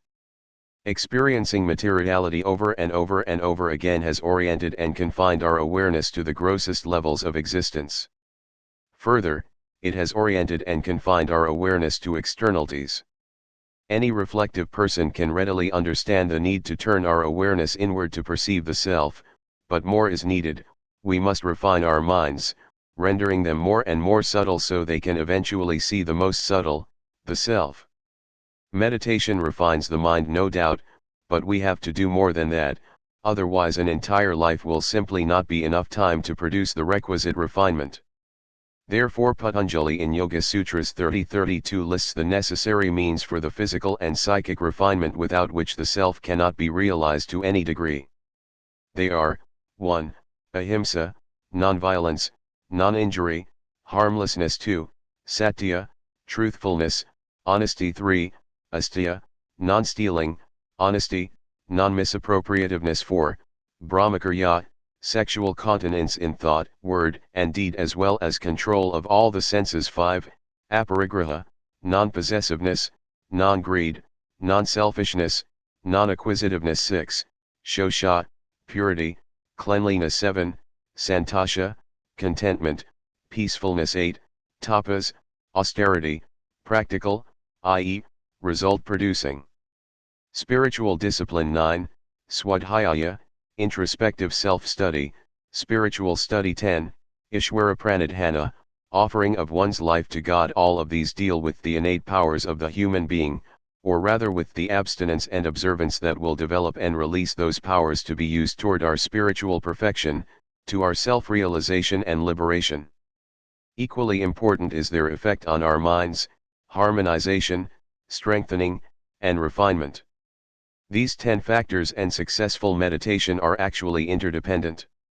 Without meditation they are impossible to accomplish, and without their steady and complete observance meditation becomes impossible. This is why after nearly 40 years of the yoga boom in this country nothing significant has been accomplished spiritually. A lot of money has been made, organizations formed and exalted over the lives of their members, and a great deal of folly and neurosis has resulted, what to say of virulent scandals, but that is all. Why? Because these 10 needful elements are utterly omitted from the spheres of their existence. They are never mentioned, much less advocated. The only exception is ahimsa, limited only to opposition to war. This is because everybody wants to be nice, and the pop yoga movement was born during the hell no, we won't go, war protesting hip era. However, the most obvious personal application of ahimsa, advocacy of abstention from the eating of animal flesh, is usually absent. The sensible aspirant cannot do otherwise than make these 10 disciplines part of his life if he truly wishes to render himself capable of beholding the self and living as the self. Deep hidden in the lotus of the heart, why are we out of touch with God and ourself? Because we are skimming on the surface of things while reality is deep hidden in the lotus of the heart, the core of all. Actually, reality is deep hidden in the core of the things we are experiencing. We only need to see into them to find the true. That is why in Buddhism we find the word penetration so frequently used. We must see deeply. That is, we need not turn away or withdraw from outer phenomena, but rather develop the capacity to see into them to their ultimate depth.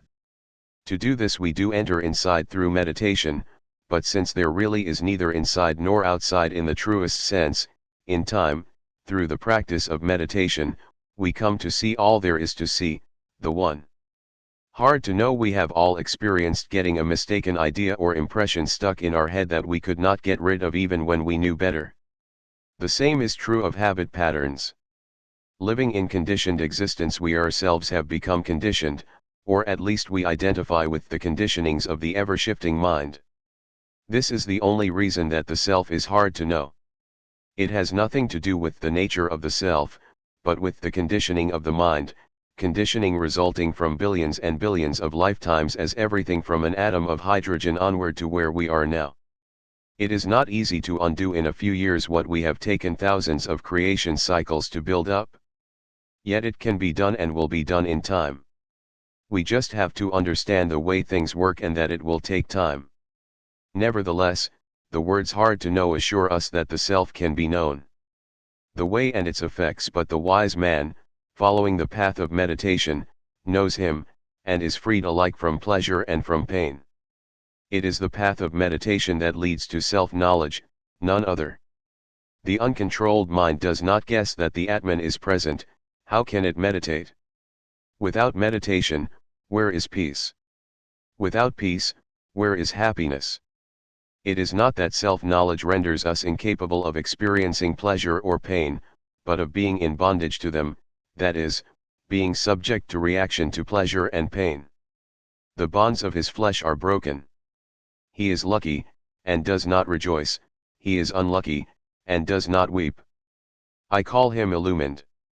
To obey the Atman is his peaceful joy, sorrow melts into that clear peace, his quiet mind is soon established in peace. Finding the treasure, all the world seeks happiness. American Declaration of Independence says that the pursuit of happiness is an inalienable right for every human being. But see how miserable people really are beneath the frantic veneer of the pursuit of happiness in an ever-changing and pain-producing world. The problem? We are looking in the wrong direction. We are seeking outward when we should be seeking inward. We are seeking the non-self instead of the self. From the Katha Upanishad we learn the right line of action. The man who has learned that the self is separate from the body, the senses, and the mind, and has fully known him, the soul of truth, the subtle principle, such a man verily attains to him, and is exceeding glad, because he has found the source and dwelling place of all felicity. Truly do I believe, O Nachiketa, that for thee the gates of joy stand open.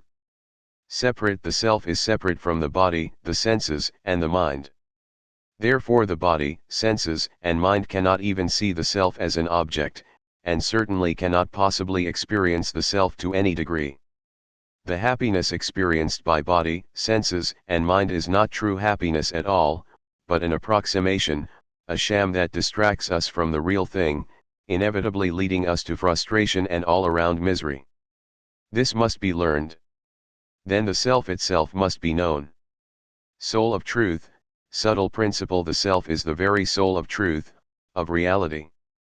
It is not just the basis of reality, it is reality. Apart from it there simply is nothing. It is subtle beyond all conception, but not beyond all experience. It is when we enter fully into the being that is the self, that we attain to him, that boundless happiness shall be ours. For the boundless itself shall be ours. Source and dwelling. Yama then tells us an important fact: the self is the source of all and the dwelling place of all felicity. Now this is most intriguing. We are saying that the self is all there really is, and then we hear that it is the source of all. This is the key to true non-dual comprehension. Sri Ramakrishna explained that at first we follow the path of negation, saying not this, not that, the idea being that everything we can see or think of is not the real. But when we come to the real end of that approach, which is not just intellection or mind gaming, but the inner path of meditation, and turn back, we will say all this. That is, we will see that everything is the real, that the unreal was only our way of seeing and misunderstanding it. The whole world, said Sri Ramakrishna, will then be seen as a mart of joy. Unless this is understood at the beginning, we will end up being just another dyspeptic world and life-denying grouch, claiming that our dryness and grimness is jnana, wisdom. There is a state beyond bliss, you know, graded one of them to a friend of mine who dared to find joy in the self. India abounds with these anatmic misfits, and we have plenty of them in the West, too. One is too many. All that is dwells in, is rooted in, the self, and is therefore an expression of divine ananda. What a wonderful world view, one that sees not the world but spirit. We do not go from one point to another to pass from the unreal to the real, from darkness to the light, from death to immortality. It is only a matter of changing our base of perception. This is the real alchemy, changing the lead of mundane experience to the gold of supernal joy. The conclusion: no one is excluded from this glorious truth, it extends to all and is vital to all in an equal degree. No one is nearer or fairer from the self, it embraces all. This is the real gospel, the Evangelion, the good news humanity needs so desperately. Truly, for thee the gates of joy stand open. Let us pass through them.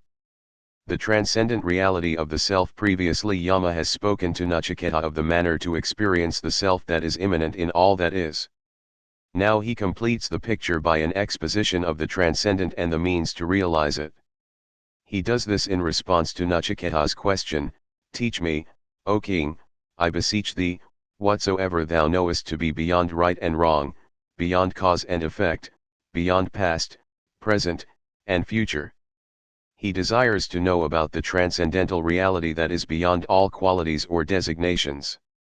As the immanent being, that has infinite names, forms, conditions, and qualities, but beyond that is something much greater, the transcendent.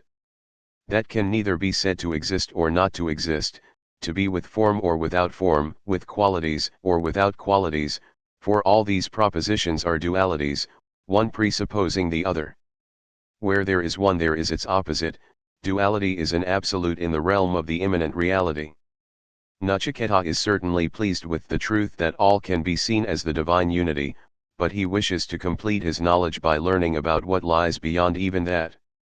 Sri Mahanandamayi, when discussing these things, always insisted on the point that there is a state in which even the question of duality/unity, form/formless, and such like cannot even arise. That is the state Nachiketa aspires to comprehend and experience.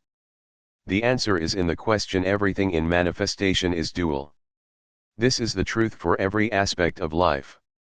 There is an interesting divinatory process known as the alphabet of the Magi.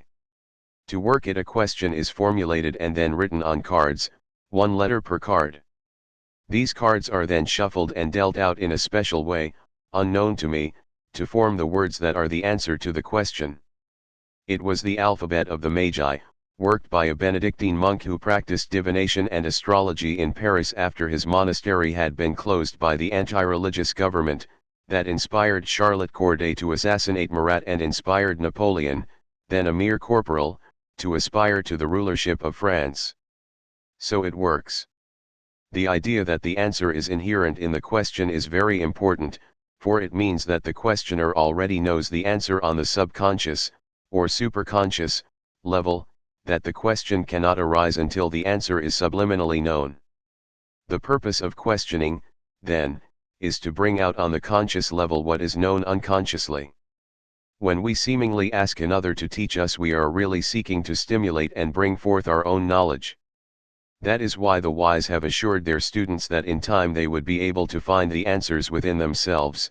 It is only a matter of developing intuition through clarifying the mind. It is very common to hear someone demand, "Why did you ask me if you are not going to accept what I tell you?" The reply should be, "So I can figure the answer out for myself." The very fact that we reject a given answer indicates that we think we do know what is the truth about the matter. Otherwise we would mindlessly accept what we are told. Many do, alas. It is all inside us. Questioning reveals the ripening of our innate knowledge. Knowing this, Jesus said, "Ask, and it shall be given you, seek, and ye shall find, knock, and it shall be opened unto you, for every one that asketh receiveth, and he that seeketh findeth, and to him that knocketh it shall be opened." He is not urging us to seek outside ourselves, but to seek within. Nachiketa seems to be asking Yama about the transcendent, but his question reveals how much he already knows. Beyond right and wrong, the moment we enter duality, relative existence, we become subject to the situation that some thoughts, words, and acts will impel us onward to higher consciousness and others will impel us to lower consciousness. No matter where we may be at the moment, it cannot be permanent. By the nature of things we will keep moving up and down, back and forth. Whenever we think we have attained some stability, it is only a matter of the movement being so slow it is imperceptible to us. We are always in danger of incurring suffering because of this. In truth, suffering is inevitable, for even rising requires effort and unsureness or doubt as to the success of our endeavor. As Krishna says of us, anxiety binds them with 100 chains. We suffer anxiety as to what is the right or wrong, and anxiety as to whether we can avoid the wrong and manage to think and do the right. Even more, we are busy getting and losing, anxious to get the good and rid ourselves of the wrong. And of course we are mostly deluded as to what is really right and wrong, usually thinking that the pleasurable is right and the painful is wrong. That is why Krishna told Arjuna, "Both the good and the pleasant present themselves to men. The wise, having examined both, distinguish the one from the other. The wise prefer the good to the pleasant, the foolish, driven by fleshly desires, prefer the pleasant to the good." The danger is obvious. Nachiketa intuits that this terrible dragging back and forth, this dilemma inherent in existence, can come to an end, not in the realm of relative existence, but in its transcendence. Realizing the truth that trying to rise above any of the dualities is as foolish as trying to make dry water or cold fire, is a tremendous breakthrough for the developing consciousness and indicates that the end of the search is near. Some of our monks visited a great saint in the Himalayan foothills and spoke with him about spiritual life. He told them, "Your questions show that you are not far from the goal. Beyond cause and effect in ignorant religion, sin and righteousness occupy a great deal of attention, not necessarily because of a sincere desire to be virtuous, but because of their effects. Desire and fear motivate the religionist at least mentally and emotionally, for sin gets punished and righteousness gets rewarded. Punishment hurts and reward feels good. Punishment takes away and reward supplies.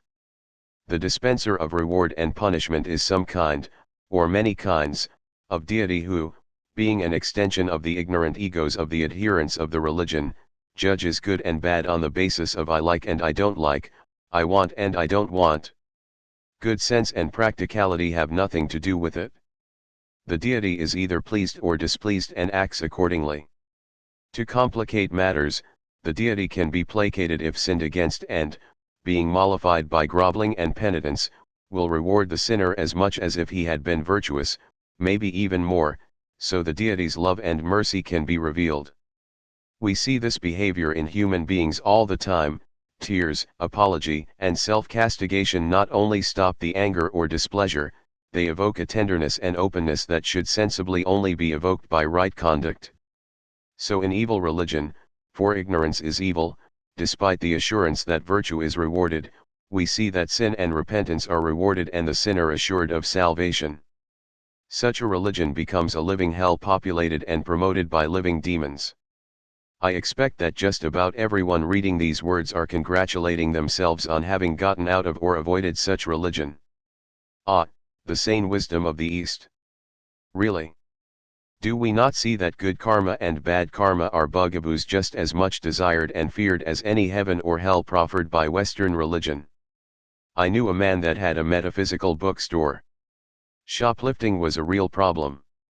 Now, if he had put a sign on the door so the departing malefactors would have read something like, "Thou shalt not steal," or "The soul that sinneth it shall die," or "Know thou that God will bring thee into judgment," it would have had no result, perhaps even the opposite. For after all, were not his customers beyond all that Judeo-Christian negativity? Indeed they were. So he did this. He put a sign on the door for all to see as they departed saying, "Shoplifting is bad karma." Nearly every day that sign stopped at least one person. Most sheepishly shuffled back to the shelf and sneaked the book back. Some actually came to the owner and gave him the book along with an apology. Why? Had he evoked their higher moral sensibilities? Not a bit.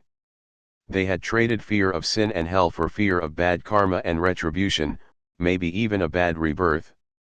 The ego was still in the driver's seat, and quite liable to stay there for a long time. Karma may be more scientific a concept than sin, punishment, and hell, but the fear engendered is just as egoic, and therefore just as negative and ultimately ignorant. Nachiketa had a clear vision of things. The problem was not tears or smiles, but the law of cause and effect, the truth that for every action there is an equal responsive reaction. Reactivity, inner and outer, is also inherent in relative, dual, consciousness.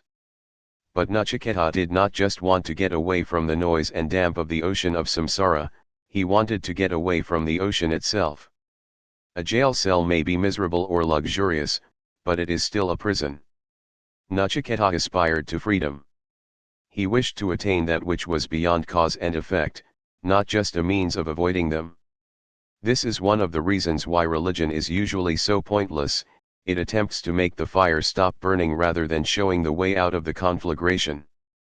It seeks to make bondage palatable, pleasing to both the egocentric deity and the egocentric devotee. A confederacy of dunces, indeed. Beyond past, present, and future, my first reading of the Bhagavad Gita revealed to me something I had intuited all my life, the fundamental truth that space and time are utter illusions, basic delusions of human consciousness. What a relief! So when in 3 or 4 days I heard one of the most intelligent of my university professors remark that time and space were the two fundamental realities, you can imagine how much I appreciated the Gita for clearing that nonsense up for me. I appreciated myself, too, for being so clever as to understand it. The time-space continuum is a torment to the awakened consciousness, for it is the basis for the existence of cause and effect and therefore of right and wrong. It is impermanence itself, the root cause of all suffering, fear, anxiety, and instability. Since we have been immersed in relativity for creation cycles beyond number, we find ourselves in a present whose vast roots are thoroughly unknown, and whose effects will create an unknown future that will be a fusion of the past and the present. Uncertainty and confusion are the results of even a small attempt to make sense of the whole thing. And the idea of controlling any aspect is simply beyond our imagination. We are drowning in a shoreless ocean. But we do not just drown once and have it over with. We drown daily, every moment, actually. Only the stupid or the willfully ignorant do not see this. How can we blame those who take refuge in illusion, whatever the form? They do not need an analysis or judgment of their predicament, they need a way out.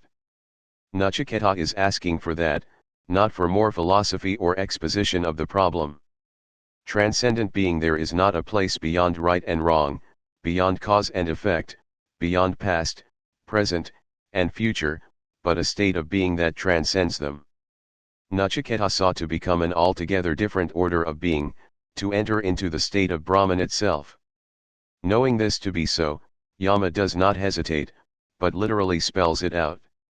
He begins, of that goal which all the Vedas declare, which is implicit in all penances, and in pursuit of which men lead lives of continence and service, of that will I briefly speak. Goal that which Nachiketa seeks is not an abstraction but a positive reality known to Yama. Perhaps the most heartening thing that can be said about that which is the fact that it is the goal. Its attainment is not only possible, it is inevitable. The entire field of relative existence, however much we have damaged or corrupted it, and it in turn has damaged or corrupted us, has a single purpose, the attainment of Brahman and the consequent liberation of the questing spirit, Atman. This is what everything is all about. So no wonder we have made such a mess of things, literally. Not knowing either their or our purpose, what else could be the result? We are like the character in the Woody Allen movie that tried to play the cello by blowing through the holes. Ignorance is the root of all the trouble. Shake off this fever of ignorance. Stop hoping for worldly rewards. Fix your mind on the Atman. Be free from the sense of ego, counsels Krishna. You dream you are the doer, you dream that action is done, you dream that action bears fruit. It is your ignorance, it is the world's delusion that gives you these dreams. Seek this knowledge and comprehend clearly why you should seek it. Such, it is said, are the roots of true wisdom. Ignorance, merely, is all that denies them. When men have thrown off their ignorance, they are free from pride and delusion.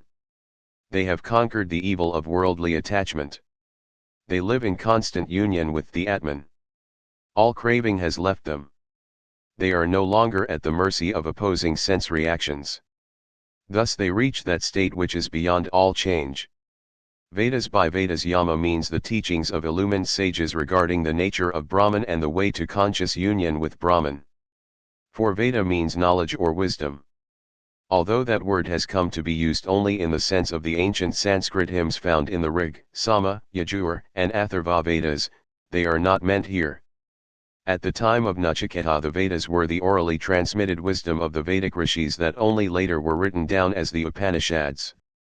In a broader sense, the Vedas are the words of any enlightened person about the nature of God and the realization of God. Books of speculative philosophy mean nothing to our search for divine consciousness. Only the teachings of those who have themselves reached the goal are relevant and worthy of our attention. Implicit in all penances, the word rather poorly translated here as penances is tapasya. Literally it means the generation of heat or energy, but is always used in a symbolic manner, referring to spiritual practice and its effect, especially the roasting of karmic seeds, the burning up of karma. Tapasya means a practical, i.e., result-producing, spiritual discipline which culminates in spiritual evolution and enlightenment. The important idea in Yama's words are that our spiritual practice must be congruent with the nature of God. Though tapasya implies a discipline, it cannot just be some type of militaristic coercion or mortification of the body and mind that are often nothing more than an expression of self-loathing. The religions of the world abound in admiration for those who torture the body and mind, attaining abnormal psychic states foolishly mistaken for spiritual attainment. But according to Yama, the goal must be implicit in all disciplines. That is, the disciplines themselves must embody the nature of God and our own selves, as well. A person unfamiliar with spiritual truth should be able through analysis of authentic practice to actually come to understand the truth regarding the nature of both the seeker and the goal. If a spiritual practice cannot impart this knowledge by its very mechanics, then it is invalid and cannot possibly lead to the goal. For this is a very valuable fact, only that practice which from the very first moment puts us in touch with God and begins to reveal our true nature is genuine yoga. All else is illusion. That is why Krishna says, "What is man's will and how shall he use it? Let him put forth its power to uncover the Atman, not hide the Atman. Man's will is the only friend of the Atman, his will is also the Atman's enemy." The plain truth is that putting the force of the will into erroneous practices will hide the truth from us even more, whereas applying the will in correct practice will reveal divinity to us. For divinity is inherent in true yoga, in pursuit of which the Upanishads teach us the truth of the unity of the Atman and Brahman. Therefore that truth is known as Advaita, not two, meaning that there is no separation of the Atman and Brahman at any time. Simplistic thinkers, especially in the West, immediately begin to decry the idea of tapasya, yoga, or any other discipline, insisting very shrilly that there is no need for such, that to engage in spiritual practice is to affirm a delusion of separation between us and God. They usually end up denying that either we or God even exist, advocating a kind of petulant, bullying nihilism, reminding any sensible person of Krishna's indictment. These malignant creatures are full of egoism, vanity, lust, wrath, and consciousness of power. They loathe me, and deny my presence both in themselves and in others. They are enemies of all men and of myself.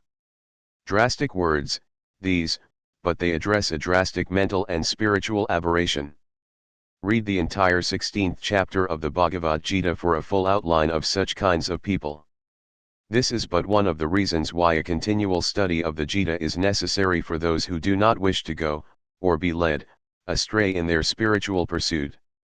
No student of the Gita could ever fall into such absurd pitfalls as these Advaitins whose only unity is their absorption in the illusion of the ego. The truth is that the realization of God not only can but must be pursued. We do not pursue God, understand, for God is everywhere and always one with us.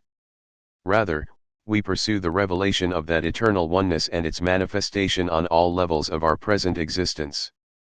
Regarding this, a yogi adept of the 20th century, Dr. I.K. Tamni, remarked in his book The Science of Yoga, according to the yogic philosophy it is possible to rise completely above the illusions and miseries of life and to gain infinite knowledge, bliss, and power through enlightenment here and now while we are still living in the physical body.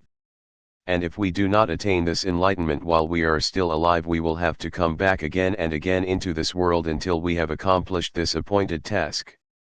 So it is not a question of choosing the path of yoga or rejecting it. It is a question of choosing it now or in some future life. It is a question of gaining enlightenment as soon as possible and avoiding the suffering in the future or postponing the effort and going through further suffering which is unnecessary and avoidable. This is the meaning of Yoga Sutra 16, the misery which is not yet come can and is to be avoided. No vague promise of an uncertain post-mortem happiness this, but a definite scientific assertion of a fact verified by the experience of innumerable yogis, saints, and sages who have trodden the path of yoga throughout the ages. It is absolutely sure, seek, and ye shall find. Brahmacharyam is the word Swami Prabhavananda translates as lives of continence and service. Radhakrishnan renders it the life of a religious student, and Swami Sivananda, life of a brahmacharin. In India the first stage of life is that of a student, a brahmachari. The brahmachari student leads a life of discipline, the core of which is sexual continence, a concept utterly lacking in other cultures as their present disintegration reveals. He also serves his teacher in a practical way, for the ideal environment of the Brahmacharya ashram is rural, a forest setting being the ideal. At the time the Upanishads were first spoken, all Aryas lived in the forests, living an agrarian life of the utmost simplicity. The students of a teacher helped out in the day-to-day routine required by such a lifestyle. But Yama is not confining Brahmacharya to the student's stage of life, and in modern times, whatever the age or outer circumstances of the seeker, it would consist of both self-control, abstinence, and practical positive action, including selfless service. I once saw a cartoon in which a drunk was lying in a gutter and asking a Salvation Army woman, "Can you save me here, or do I have to go somewhere? Obviously, being saved did not interest him very much. But those who are truly interested say with the prodigal son, I will arise and go. And they do. Living a life of purity and discipline is the way they rise and go. Briefly speak. It is most significant that Yama says he will briefly speak of the goal. Why is this? Because the goal is Brahman, and Brahman can only be spoken of very briefly. This is because Brahman is exceedingly simple, in fact the only really simple, incomplex, thing there is. Also, the intellect can only grasp the tiniest bit of the truth about Brahman, so not only can little be said, little can be understood. In a way this makes it very easy for us. Here is how the Gita teaches us about Brahman. Now I shall describe that which has to be known, in order that its knower may gain immortality. That Brahman is beginningless, transcendent, eternal. He is said to be equally beyond what is, and what is not. Light of all lights, he abides beyond our ignorant darkness, knowledge, the one thing real we may study or know, the heart's dweller. But Nachiketa does not want to know about Brahman, he wants to know Brahman. With this in mind, Yama reveals both Brahman and the way to Brahman, for they are the same, by saying, it is Om. You cannot be briefer than that. Nor do you need to be. Yama has said it all, for Om is the embodiment of the all. He has, as I say, said it all, but Yama continues with a brief exposition of the nature of Om. Om is supreme Brahman. This syllable is Brahman. This syllable is indeed supreme. He who knows it obtains his desire. Om is Brahman. It is not a symbol of Brahman, it is Brahman. Om is not even a word, it is the very presence of Brahman. Om is not counted among words, said Sri Ramakrishna. It is not a word, it is God himself, said Swami Vivekananda. This assertion is borne out by the fact that in Sanskrit Om is not treated as a word, that is, it does not go through any changes in form according to its grammatical position or status. It has no plural, possessive, subjective, objective, or adjectival forms. It is always just Om and nothing else. I could cite a great many authoritative statements affirming the divine nature of Om, but I recommend our publication, The Glories and Powers of Om, which contains under many headings the scriptural statements on Om. Obviously Om is supreme, being itself the supreme. But Yama has made this seemingly obvious comment to convey the fact that Om is the supreme means to the realization of the supreme. There is nothing higher than Om, nor is there any means of spiritual cultivation higher than Om. That is why Patanjali simply said, its repetition and meditation is the way. Yama then tells Nachiketa that he who knows Om obtains whatever he desires. Many Upanishads state that Om encompasses all existence and therefore literally is all things, that all things are formed of Om just as all clay pots are made of the single substance, clay. Since all things are contained in Om, it can only follow that he who truly knows Om by uniting his consciousness with it through its japa and meditation shall attain all that he desires as a matter of course. Such a wise one, will of course desire only that which fulfills all desire, Brahman. Commenting on this very verse, Swami Vivekananda said, I, therefore first know the secret of this Om, that you are the Om. Om is the ending of all desire by being the fulfillment of all desire. The strongest and the highest, it is the strongest support. It is the highest symbol. He who knows it is reverenced as a knower of Brahman. The need for security is fundamental to human existence. This is especially true in relation to spiritual life. Even a little observation reveals how incredibly fragile spiritual consciousness and spiritual activity is in human life, for everything militates against it and overwhelms it. Observing this, Jesus' disciples asked him, Lord, are there few that be saved? And he assured them that indeed few manage to be saved. The New Testament Greek word translated saved is sozo, which means to be safe in the sense of delivered from danger or harm. It also means to be healed and become whole. Salvation in the view of Jesus and his disciples was not having sins forgiven and allowed into heaven, but was the same as the Upanishad sages, liberation, moksha. All shall eventually attain liberation, but only a few at a time do so. Not because it is so difficult, but that so few even conceive of it, and even fewer persevere in the pursuit of it. Jesus quoted the Gita in his discourses and was certainly familiar with Krishna's words to Arjuna, who cares to seek for that perfect freedom? One man, perhaps, in many thousands. Then tell me how many of those who seek freedom shall know the total truth of my being? Perhaps one only. With this perspective, Yama tells Nachiketa that is the strongest and highest support. Swami Prabhavananda translated Alambana the second time as symbol, no doubt thinking of as an object of meditation.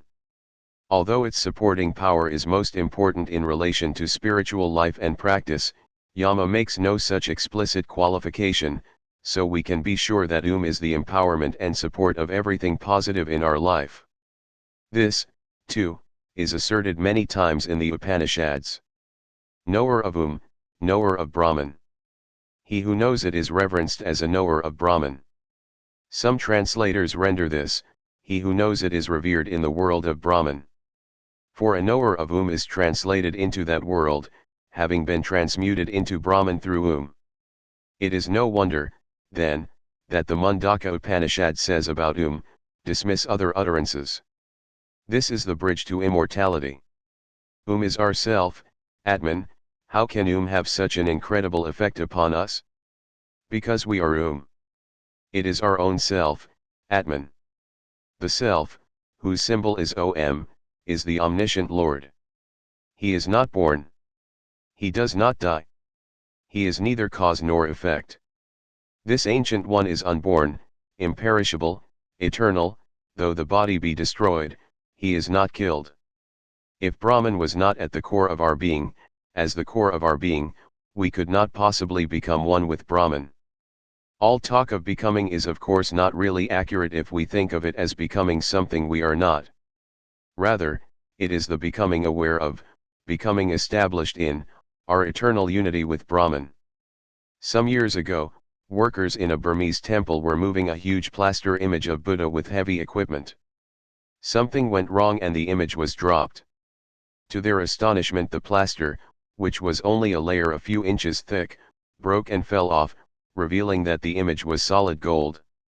Centuries before, it had been covered with plaster to protect it from thieves. Today it is considered the single most valuable image of Buddha in the world. We are like that. A layer of relative existence has been plastered onto our consciousness for so long that we think we are the plaster. When the plaster was broken, the image was revealed to be gold, and when our plaster is broken, we shall be revealed as parts of Brahman, waves of the one ocean of being. We shall then know that we are not born, we do not die, we are neither cause nor effect, we are unborn, imperishable, eternal, unaffected by any conditions of the body whatsoever. For as Shankara sang, I am not the mind, intellect, thought, or ego, not hearing, not tasting, not smelling, not seeing, I am not the elements, ether, earth, fire, air, I am the form of conscious bliss, I am spirit. I am neither prana, nor the 5 vital airs, nor the 7 components of the gross body, nor the subtle bodies, nor organs of action, I am the form of conscious bliss, I am spirit. I have no aversion, clinging, greed, delusion, no envy or pride, and no duty or purpose, I have no desire, and I have no freedom, I am the form of conscious bliss, I am spirit. I have no merit or sin, nor pleasure or pain, no mantra, pilgrimage, Veda, or sacrifice, not enjoying, enjoyable, or enjoyer, I am the form of conscious bliss, I am spirit. I have no death or fear, no distinction of caste, neither father nor mother, nor do I have birth, no friend or relation, guru or disciple, I am the form of conscious bliss, I am spirit. I am without attributes, I am without form, I am all-pervading, I am omnipresent, by senses untouched, neither free nor knowable, I am the form of conscious bliss, I am spirit. We do not really need to become immortal and eternal, for we are that already. Instead we need to get beyond the illusory consciousness of birth and death, cause and effect, and the entire range of relative existence. The japa and meditation of is the way. The immortal self Yama has just told Nachiketa that though the body be destroyed, he the self is not killed. Then he continues, if the slayer think that he slays, if the slain think that he is slain, neither of them knows the truth. The self slays not, nor is he slain.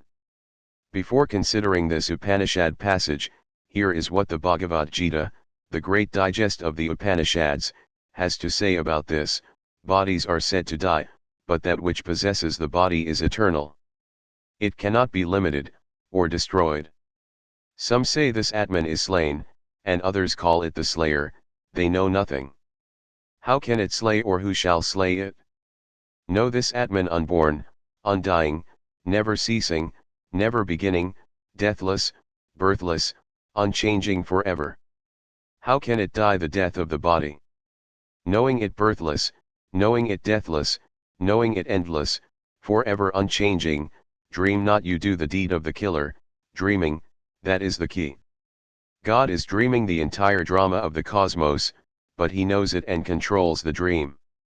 We, too, are dreaming the drama of our life, so Krishna tells us, you dream you are the doer, you dream that action is done, you dream that action bears fruit. It is your ignorance, it is the world's delusion that gives you these dreams. The richest people in the world, if they dream they are penniless, suffer the frustration and fear of poverty just as keenly as do those who really are paupers. When they awake, the mental pain disperses, but it was no less real. This is something we often miss when we subscribe to the theory of Maya. The experiences, such as birth, death, and disease, may be illusion, but the suffering they produce is not. It is real. The grief we feel at the death of a loved one is real, even if the death is not.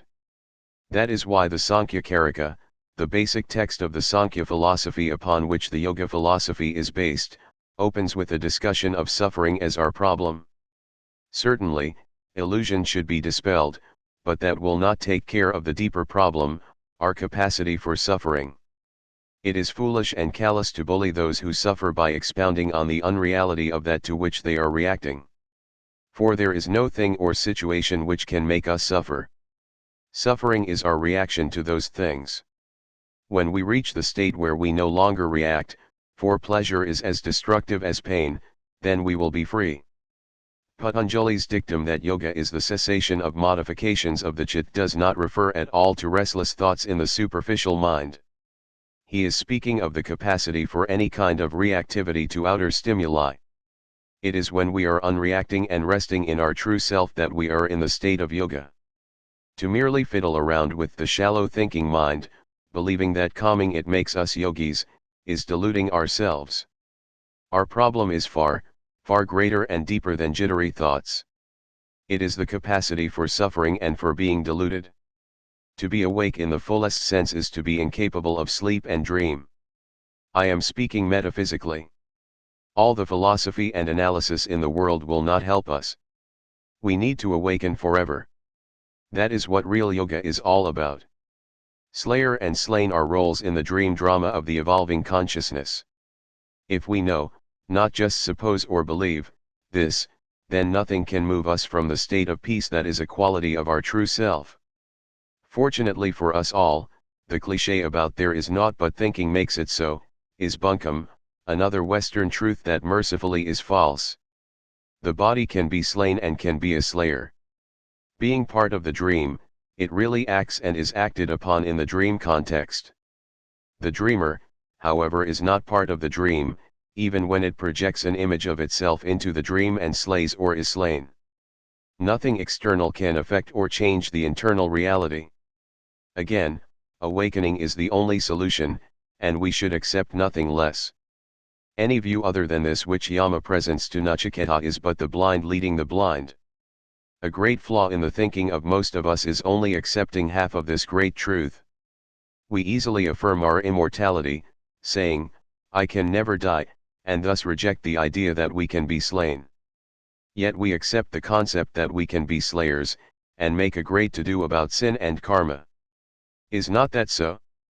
Because we want to control the behavior of others by promising rewards and threatening punishments, we have literally bought into this delusion and traded on it for life after life, fooling even ourselves. Though we find the truth in the Upanishads or the Gita, we still keep on worrying about purifying ourselves and clearing out our karma.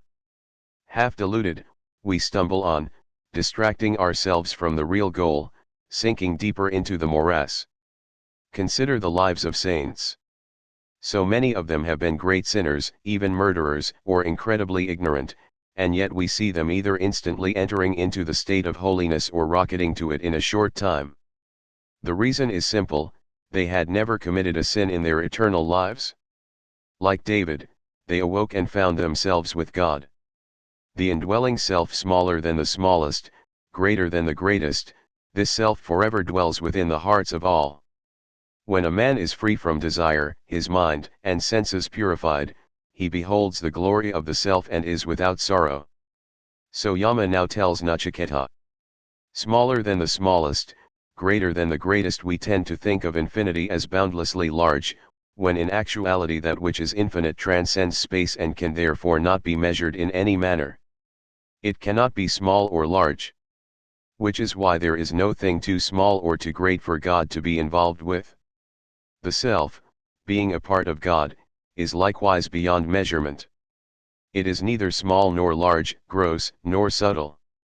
In fact, the self is simply beyond description. We can only talk around it, not really express its mystery. This self forever dwells within the hearts of all. However, there are some things that can be said about the presence of the self. Therefore Yama does tell Nachiketa that this self forever dwells within the hearts of all. The self is eternal. It has no beginning and it can never have an end. Whatever it is, it has been forever. What it is not, it shall never be. We say this glibly, but usually do not believe, and rarely manifest it.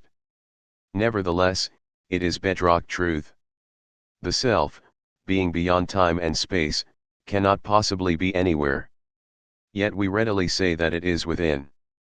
This is as close to the truth about the self as we can get. At the core of all things, having itself neither periphery or core, is the unchanging self. It dwells in the sense that it abides, yet the self does not at all exist in the way we understand existence, which is completely relative. The self is absolute, and relativity can never affect or touch it. The self abides in the hearts of all. But what is the heart? Guha means both cave and heart, but it also means to be in a secret place. Within the inmost heart of all things is that which transcends even inmost. That is the self. And there is no thing whatsoever that does not have the self as its eternal, unchanging indweller. The self can be within all as their essential being only if the self is all. This is the great revelation. All that we see around us is resting upon the self as the substratum.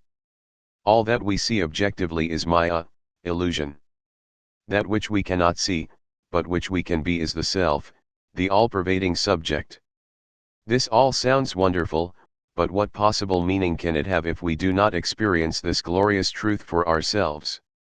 Nothing, obviously. So Yama proceeds to tell Nachiketa how the self can be realized. When a man is free from desire, to be truly free from desire is to be incapable of desire. To not be desiring anything at the moment is not what is spoken of here. We mistakenly think that if we can become indifferent to all things and want nothing, we will be free from desire. But we will still be in the condition where desire is possible, even if it be in the future, or even a future life. To desire something we have to feel inadequate, but even more fundamentally, we have to have objective consciousness and a belief in the reality of the objects perceived, and a belief that in some way we can enter into relation with those objects, that we can affect them and they can affect us. What a heap of delusions! Desire is only a symptom of profound ignorance and delusion. In itself it is no more the problem than red blotches on the skin are the disease we call measles. See. We even name a disease as the symptoms. However, true desirelessness, and that is what Yama is speaking about, is the state of the liberated, those who know the self. His mind and senses purified. A few years ago a valuable book was published by the Sri Ramakrishna Math in Madras, a translation of the Sankhya Karika by Swami Virupakshananda. In the publisher's note we find this: Vedanta takes off to ethereal heights only from the granite platform provided by Sankhya. Not only Vedanta, but also modern science, cannot be understood in all their nuances without a firm grasp of the Sankhyan tenets. And the translator writes, of all the philosophical systems, the Sankhya philosophy is considered to be the most ancient school of thought. Sankhya philosophy maintains a prominent place in all the Shastras.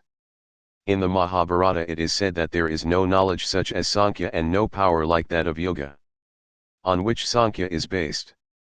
We should have no doubt as to Sankhya being the highest knowledge. Shantiparva 316-2. Later he outlines how the Sankhya philosophy is presented in the Chandogya, Katha, and Svetasvatara Upanishads particularly. And, in the Mahabharata and Puranas we find the Sankhya philosophy fully explained.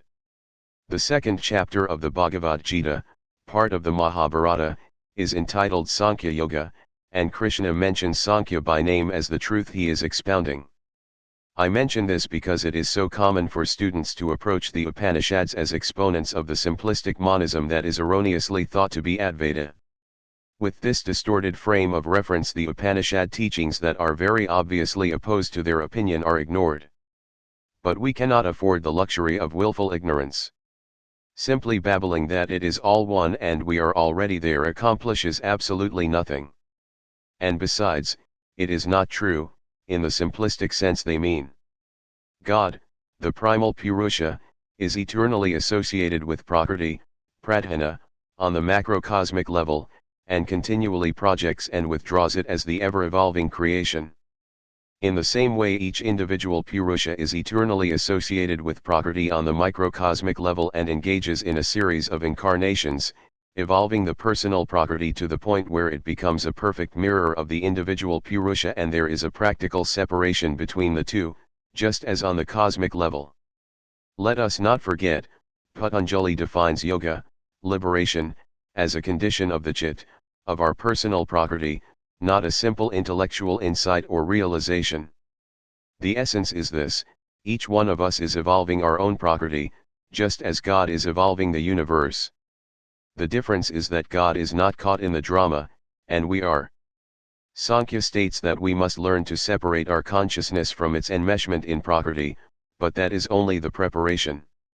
Then we must engage in the process of bringing our Prakriti to a state of perfection in which it no longer produces waves, but becomes a permanently quiescent reflection of Purusha, of our true self, which Buddhism calls our original face. That process is yoga, and Yama has this in mind when he speaks of the seeker having his mind and senses purified. Merely reading a few books and hearing a few lectures on the nature of the self will not do it.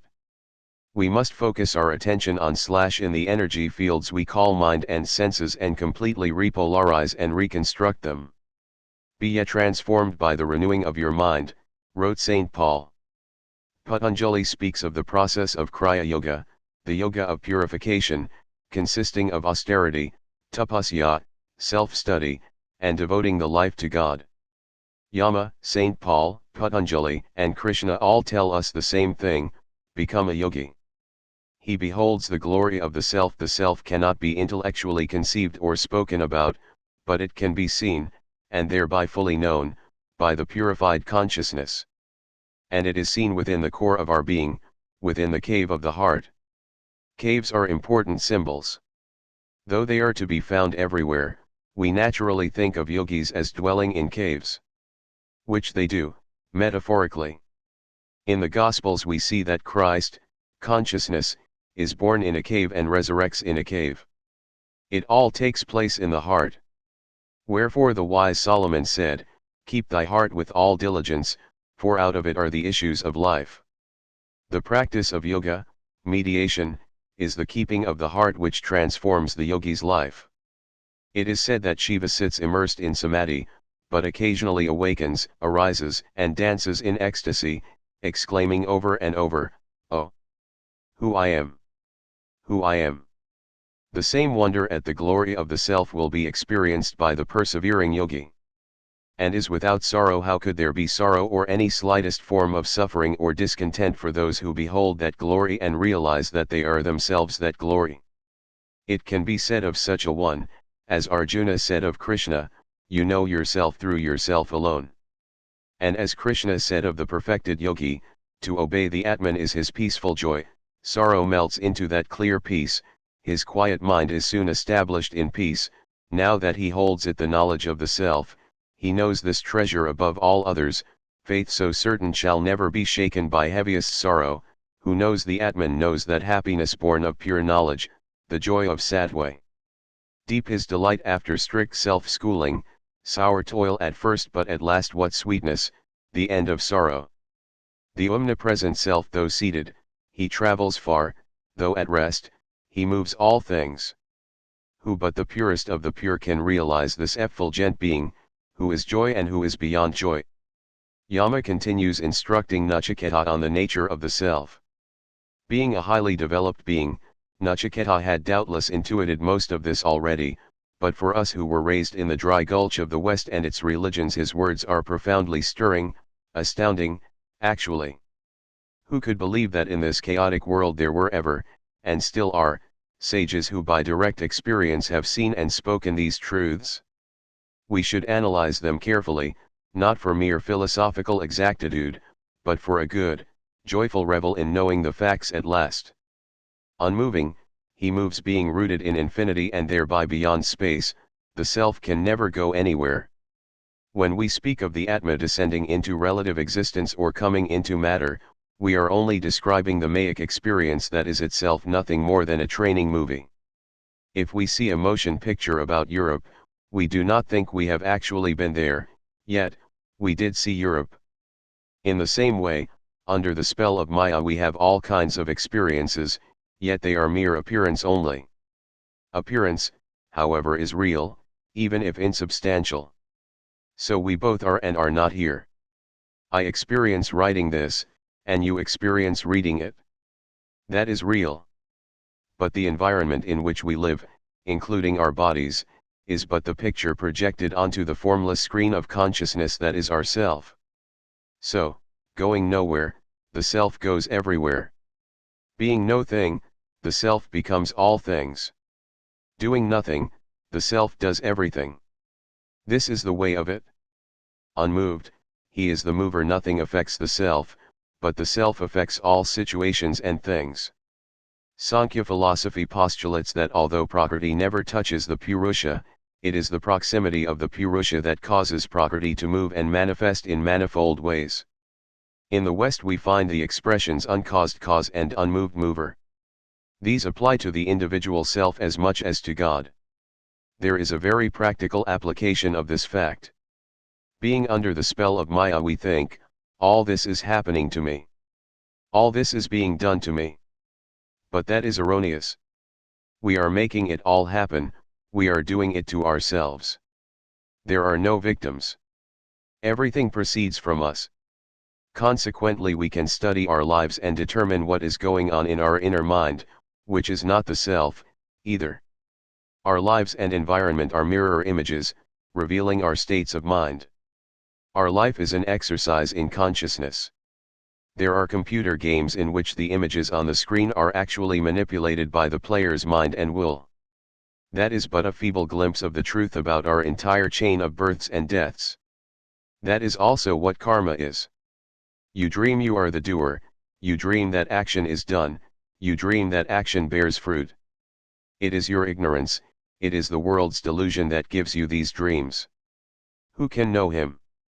We have a terrible conditioning. We believe that all knowledge must come from outside ourselves, that we are blanks that need to be written on. In contemporary America this is very marked. Everybody thinks they need to have classes or lessons on everything. Some years back a friend of our ashram pointed this out about horse riding. She commented that everyone she knew took horse riding lessons, in contrast to her children who just got up on a horse and rode. She commented, everyone thinks they have to be taught to do anything, rather than learning on their own by experience. This spills over into our philosophical life, too. We think we are dummies that have to have every nuance, every subtle point, taught to us, and even worse, that they all have to be embodied in technical terms. It is only sensible to inquire about these things from those with more experience and knowledge than ourselves, but childish dependence is no wisdom at all. Dr. Spock began one of his books by telling new mothers that they knew much more about caring for babies than they thought they did, and to trust their inner feelings on the matter. This caused quite a stir. I was only a child at the time, and yet the ripples of consternation even reached me through a magazine review of his revolutionary book. We have no confidence, and spiritual laziness often compounds the problem. For some reason Swami Prabhavanandaji gives us this translation, who but the purest of the pure can realize this effulgent being. That is so lofty, so noble, that frankly it paralyzes our aspiration completely. I am not the purest of the pure, so how can I know the self? I will have to ask others to give me hints about it. But that is very mistaken. The actual Upanishad question is, who else but myself can know that radiant one Devam, the self? This is not just an inspiring thought, it is perfect good sense. Being the self, who else but I can know myself? Others may see the divine in me, but I alone can know the divine in me. In the Chandogya Upanishad we have the thrilling story of Uddalaka instructing Svetakatu on the nature of the self, saying to him over and over, "Thou art that." But however stirring that account may be, Uddalaka is only telling him about the self. It is up to Svetakatu to know the self. Someone can bring us strawberries, show them to us, and even put them in our mouths, but we alone can know their taste, no one can taste them for us. In the same way, millions may tell us about ourself, but we alone can really know it. It begins and ends with us. Self-knowledge is the most natural thing for us all. We are working very hard to produce and maintain the unnatural state of not knowing the self. Once we get sensible and literally wise up, things will change. Joy and beyond the self is this effulgent being, who is joy and who is beyond joy. We are ourselves devas, gods. There is no happiness or joy anywhere but in ourselves, for we are not happy or joyful by nature, we are happiness and joy. The idea is that joy is the permanent, eternal, condition of our true self. The word translated joy in this verse is mata, which means delight, intoxication, and exhilaration. To delight in ourself is the ultimate enjoyment. In the last essay I mentioned that it is said that Shiva sits immersed in samadhi, but occasionally awakens, arises, and dances in ecstasy, exclaiming over and over, "Oh! Who I am! Who I am!" This is delight in the self. Yet, Yama says that the self rejoices and rejoices not. He is trying to convey that the delight in the self is not delight in an object, but is totally subjective and inward turned. This is very important, for as the yogi develops through his sadhana, his prakriti nature begins to reflect his inner joy more and more, and he can start delighting in the delight reflection rather than in the real thing, and come to the conclusion that he has already attained the state Yama is speaking about. This is the state of Shuddha-sattva, of extreme purity of the chit, the mind substance of the yogi. If he is not careful, he will mistake the mirror image for his true face and believe he has attained what still lies before him. Innumerable are the yogis who have been deluded in this way and become trapped in the subtlest reaches of Maya. That is why Lord Krishna said, "How hard to break through is this, my Maya, made of the gunas." For to delight in the mere picture of the joy that is the self is to still be trapped in objective, outward-turned consciousness. As Krishna further tells us, only that yogi whose joy is inward his peace, and his vision inward shall come to Brahman and know nirvana. How do we avoid mistaking the image for the reality? By continuing to practice meditation and other spiritual disciplines until the moment the body drops off. A sure sign of a deluded individual is the belief that he has gone beyond the need for meditation and other spiritual practices. Baba no longer needs to meditate. Baba has transcended these things long ago. Baba is always in that, so such things are unnecessary for him. You can put Ma in place of Baba if need be. But what about Sahaja Nirvikalpa Samadhi? Yes. What about it? A very famous Indian guru of the 20th century believed that he had attained Sahaja Nirvikalpa Samadhi, so he announced that he no longer needed to meditate, since there was nothing more it could do for him. While his disciples meditated, he stayed in his room and fiddled around with this and that. After some years he was visited by two Americans who thought of themselves as big guns on the American spiritual scene. Not wanting to scandalize them by messing about while everyone else in the ashram meditated, Sahaja Nirvikalpa Samadhi Baba started attending the meditation sessions and meditating also. After a few days he remarked in wonder to a group of disciples that he could perceive a very marked improvement in his mind and consciousness since starting to meditate daily, and expressed wonder and puzzlement over how that could be. Unfortunately, no one had either the good sense or the courage to tell him, so when the American biggies left, SNSB went back to fooling around in his room during the meditation periods. Consider the perfect life of Gautama Buddha. To the last moment of his life he lived like a normal monk. He was 80 years of age, yet he went forth and begged for his food every day, no one brought specially prepared goodies for him. He lived outdoors, under a tree, not in a special retreat designed by a renowned architect disciple. He dressed in the simple, minimal clothing of a monk, not in some expensive rigs donated by disciples to express their devotion. He walked everywhere he went. He did not ride in some cart or chariot provided by a rich patron out of consideration for his age. And here is the most important point of all, he meditated for hours a day, even withdrawing for weeks and months at a time to engage in even more intense meditation. He never relaxed his disciplines for an hour, much less a day. In this way he showed us how to not fall into delusion, keep on till the end, until the self is truly known. And then keep on until death says, the end. The sorrowless self formless is he, though inhabiting form. In the midst of the fleeting he abides forever. All-pervading and supreme is the self. The wise man, knowing him in his true nature, transcends all grief. Yama continues to instruct us regarding the nature of the self, using the most simple words yet with the most profound meanings. Formless is he, though inhabiting form Ishariram Sharireshu, the bodiless within bodies, such is the self. Though ever without a body or adjunct in any form, as far as its true nature is concerned, yet all bodies are inhabited by the self. There is no form in which the self, the formless, does not dwell. Who can number the forms in which we have manifested from the beginning of our evolutionary peregrinations in relativity, yet we have slipped away from each embodiment as bodiless as we were from the first. Being one with Brahman, it can be said of the self as well as of Brahman, everywhere are his hands, eyes, feet, his heads and his faces, this whole world is his ear, he exists, encompassing all things, doing the tasks of each sense, yet himself devoid of the senses, standing apart, he sustains, he is free from the gunas but feels them.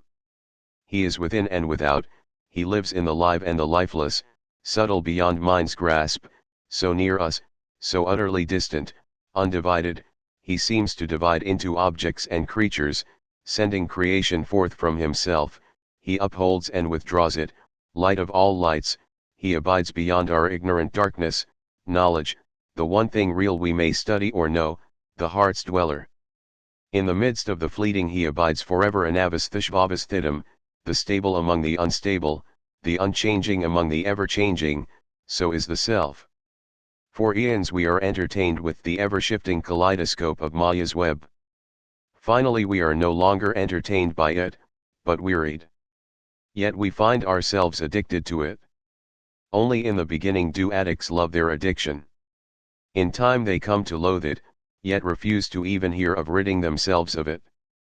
And then at last they see themselves as slaves, hating their bondage but incapable of shedding it. Yet we are ever free. People bound by various addictions, including alcohol and drugs, would come to Sri Ramakrishna and plead for help. Often he would just touch them, and their enslavement would be gone forever. Learning of this, we naturally glorify Sri Ramakrishna for his power of merciful deliverance, but we must not overlook the great truth it demonstrates. It was the nature of those people to be free. Otherwise he could not have freed them. If we would seek freedom, then, we must seek it only in the self. And the self being within, we must seek within. For without meditation, where is peace? Without peace, where is happiness? All-pervading time and space being mirages, the self is everywhere. Infinity is not bigness so big it cannot be calculated, it is beyond measuring because it transcends the modes of measurable being. It is simply another mode of existence altogether. The truth is, the Atman, like the Paramatman, is omnipresent, omniscient, and omnipotent. This latter is easy, since the self never does anything. So there is no place where the self is not present. It goes everywhere without moving. Supreme, the self is supreme, but not in the sense of earthly entities. It is all-embracing. Not only is there nothing above it, there is nothing beneath it, for such states are not native, and therefore impossible, to it. But Maya is doing a superb job at convincing us otherwise and fooling us into thinking that the purpose of both material life and sadhana is to expand in the illusory realms of conditioned existence, to become large or small, to enter in or depart, none of which are even possible for the self. Simply hearing about the self can make us more ignorant than we were before if we interpret the self in terms of samsaric delusion. The wise are those who know the self as it is, and that they have accomplished by shedding their association with the unreal and turning back to their own reality. Transcend all grief. They transcend all grief by removing their center of awareness from the realm in which suffering is possible. Suffering being an illusion, they need only awaken from the dream and abide in the real.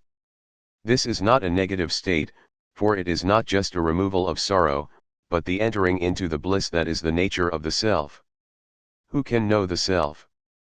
The Sense of Nonsense. I once read a long and rather tedious essay on Shakespeare's policy of putting discomfiting truths into the mouths of fools so people could scorn them and not get upset with him for unmasking their folly. It often happens that what people hope is just fun or nonsense is really insightful commentary on their foibles. That happens very often in poetry, for everybody knows we need not take poetry seriously. Edward Lear, who protected himself by first claiming that he wrote nonsense verse, made some profound observations on life. Some of his limericks have a lot to say about how life should be lived. One of his wisest works was a poem entitled The Jumblies, in which he tells us at the end of every verse, far and few, are the lands where the Jumblies live, their heads are green, and their hands are blue, and they went to sea in a sieve. These exotic people went to sea in a sieve. Everyone else said they would drown, considering that a sieve is more holes than anything else. Some even told them that though they might manage, it would be a wrong thing to do. But they did it anyway, excellently and to great profit. Upon their return, all the naysayers announced that they, too, would go to sea in a sieve. But Lear assures us still that far and few, are the lands where the Jumblies live. No, everyone will not be going to sea in a sieve. Just the far and few Jumblies. The requirements. Perhaps Lear, as he wrote the poem, thought of the following from the Gospel of St. Luke. Then said one unto him, Lord, are there few that be saved? And he said unto them, Strive to enter in at the strait gate, for many, I say unto you, will seek to enter in, and shall not be able. This is not a statement of pessimism, but of simple fact. All manage in time, but in dribbles. Yama has been very encouraging in his exposition of the self, but now having told of its wonder he enters upon the subject of what is required to know the self. Actually, the price he presents to us is quite simple and direct. If we are interested, then the price is substantial but not impossible. If we are only window shoppers, then the price seems unreasonable and beyond payment. Here it is in 2 verses, the self is not known through study of the scriptures, nor through subtlety of the intellect, nor through much learning, but by him who longs for him is he known. Verily unto him does the self reveal his true being. By learning, a man cannot know him, if he desist not from evil, if he control not his senses, if he quiet not his mind, and practice not meditation. Not through study of the scriptures. I was fortunate some years back to live near an ideal Brahmin scholar, a professor of mathematics at a university. Together we formed a Hindu parishad to help Indian residents stay focused on Sanatana Dharma while living in the West. At our first meeting several of us spoke. In his discourse, Sri Dvivedi spoke of the nature of true Dharma as a way of life and not a system of abstract concepts. In contrast, the other religions of the world are all people of the book. Their entire identity is taken up with following a book and professing its teachings. As a consequence, he pointed out, they can all dialogue with even the Marxists, for they, too, are people of a book. But what can they say to real Dharma, which cannot be gotten out of a book? See how vast are the sacred writings of Sanatana Dharma, yet we know that they are of limited value once true wisdom is gained. Reading the Bhagavad Gita opened to me a world I had never thought could exist. How many wonderful things I found therein. Many were amazing, not the least being the statement, when the whole country is flooded, the reservoir becomes superfluous. So, to the illumined seer, the Vedas are all superfluous. Here was a scripture that told me I should go beyond it and know for myself, and showed me the way to do that. Sri Ramakrishna often used the simile of a letter. Once you read it and know what it says, what more need do you have for it? The self cannot be known through scriptural study, for Krishna tells us that he who even wishes to know of yoga transcends the Vedic rites. Books are nothing more than paper and ink. Obsession with them is detrimental, proving the truth of the statement that, the letter kills, but the spirit gives life. We must get behind the words of even illumined masters and tap the source of those words. Sri Ramakrishna frequently pointed out that almanacs predict rainfall, but you cannot get a drop by squeezing them, however hard. In the same way, intense study of scriptures cannot give a drop of spiritual life, for no book can reveal that which lies beyond all we think or know. Not through subtlety of the intellect we cannot possibly figure out the nature of anything, much less the self, by mere intellection. This is not the fault of the mind, any more than it is the fault of a blender that you cannot get television programs through it. There is absolutely no faculty which can perceive or reveal the self. The self alone knows itself. As long as we attempt to perceive the self through any intermediary, just so long shall we be frustrated, or worse, deluded. There is no instrument, however subtle, no capacity of the mind, however refined, that can reveal the self. Yet, the purified intellect, buddhi, can intuit the presence of the self and even some of its traits, and this is good, but this is not self-knowledge. Many intelligent people with highly developed intellects mistake this intuition for direct experience and knowledge. This is a subtle trap we must avoid diligently. How could we know if we have fallen into the trap rather than risen into the light? That, actually, is easy to determine. If we can talk about what we perceive, and define it, then it is not the self, but only our approximation. That which lies within the range of speech lies outside the self. No matter how near we can come to the self, it is not the same as knowing the self. For when the self is revealed, all knowing not only ceases, it becomes impossible. Intelligence should not be confused with intellectuality. Intelligence is a help to the revelation of the self, but intellectuality is an insurmountable hindrance. That is why Jesus said to God, "Thou hast hid these things from the wise and prudent, and hast revealed them unto babes." To demonstrate this vividly, Jesus called a little child unto him, and set him in the midst of them, and said, "Verily I say unto you, except ye be converted, and become as little children, ye shall not enter into the kingdom of heaven." Think how direct and uncomplicated a child's mind usually is. Also, they are capable of intensely magical/mystical thought. How unquestioning they accept the idea of the miraculous, including the power of the individual, including themselves, to work marvels. How sad that they ever come to know better in a wrong way. A friend of mine was watching a television program in which a pianist seemed to be floating in the air and even turning over and over. How do you suppose they do that? She mused to herself aloud. Instantly her 5-year-old said, easy. There's a magician hidden in the piano. And that is so true, there is a magical being hidden in each one of us known as the self, which can do, and does, all things. Not through much learning. Vyasa was the greatest sage of post-Vedic India, codifier of the Vedas, commentator on the Yoga Sutras, author of the Mahabharata, which includes the Bhagavad Gita, and the Brahma Sutras, Vedanta Sutras.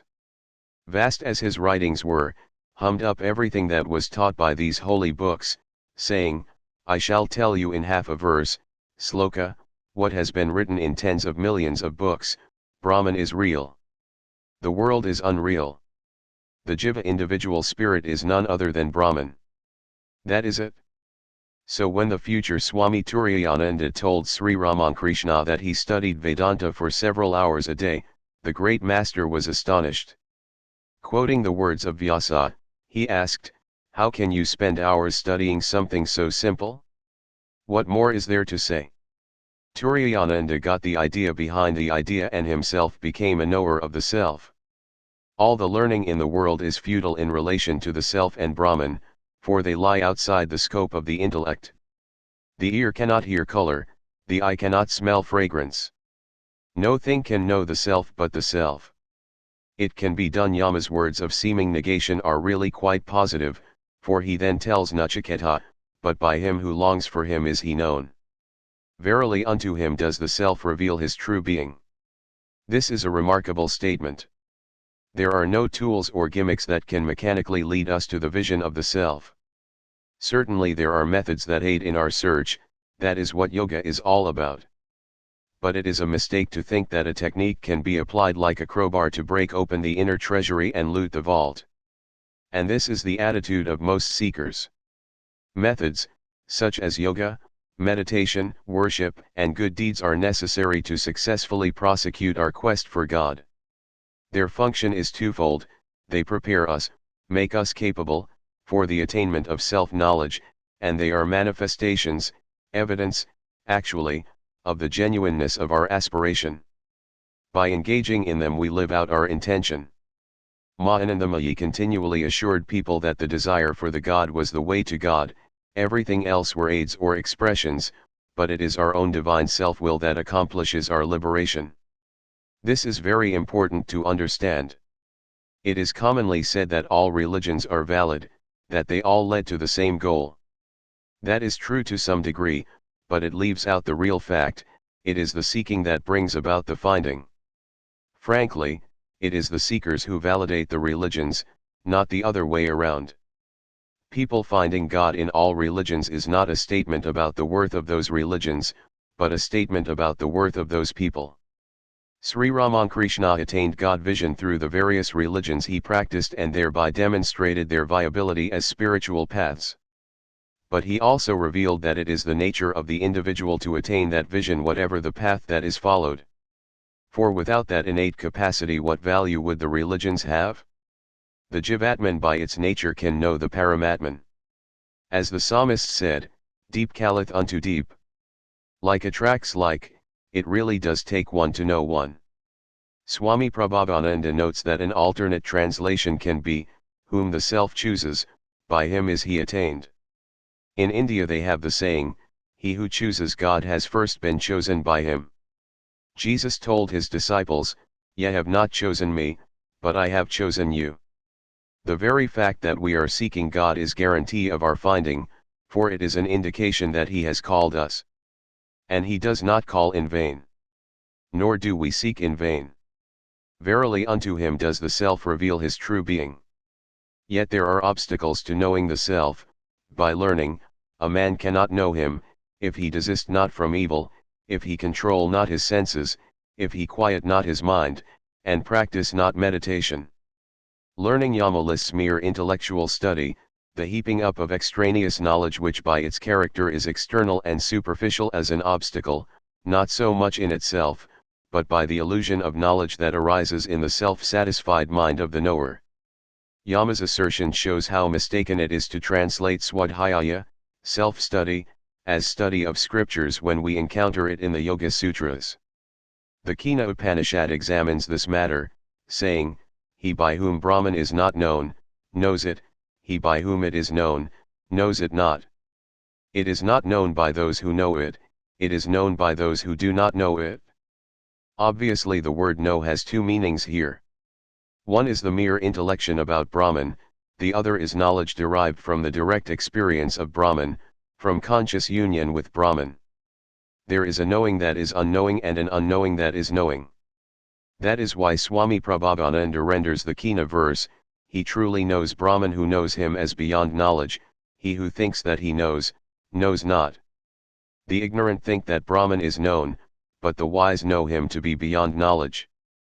Persisting in evil in all forms must be abandoned if the self, which is all good, is to be known.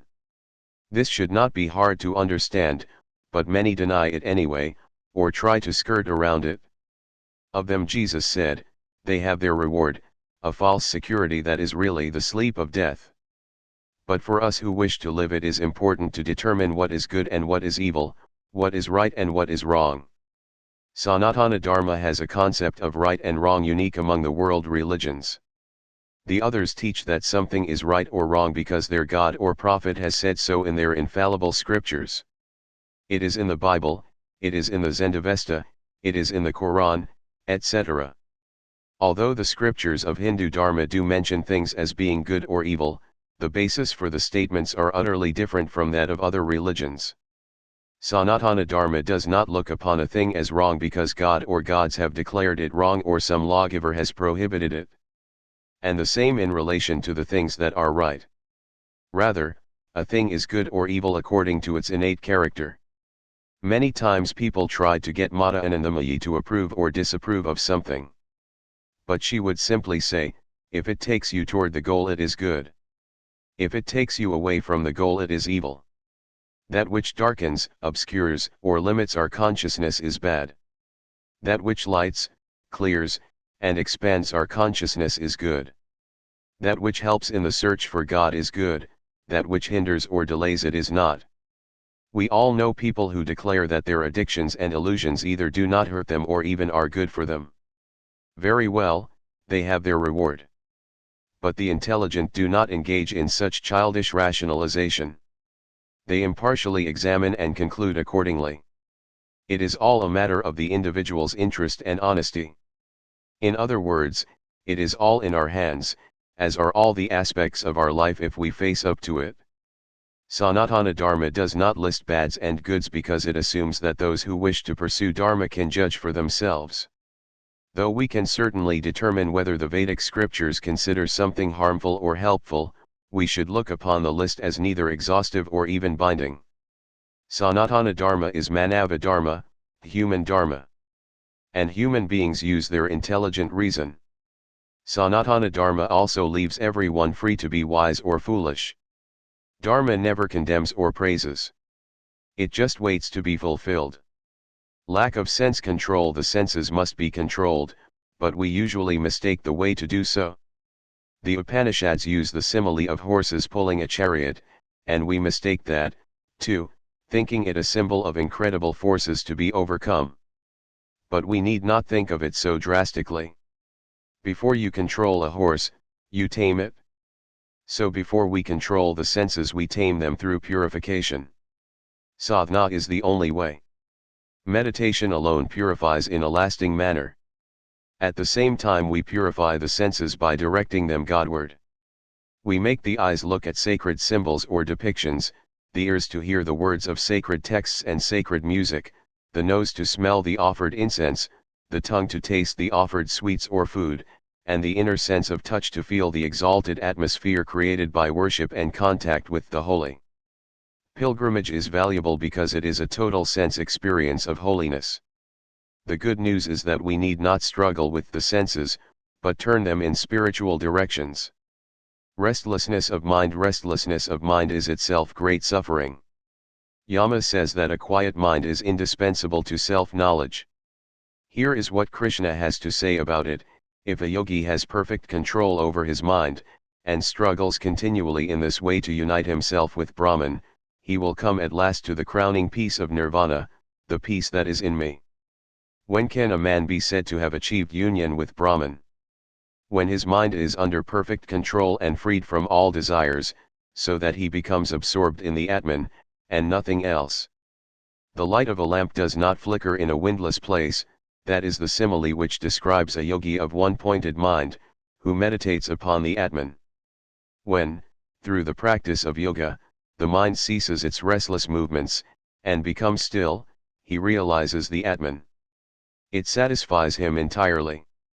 Then he knows that infinite happiness which can be realized by the purified heart but is beyond the grasp of the senses. He stands firm in this realization. Because of it, he can never again wander from the inmost truth of his being. Can I say more than that? Without meditation, where is peace?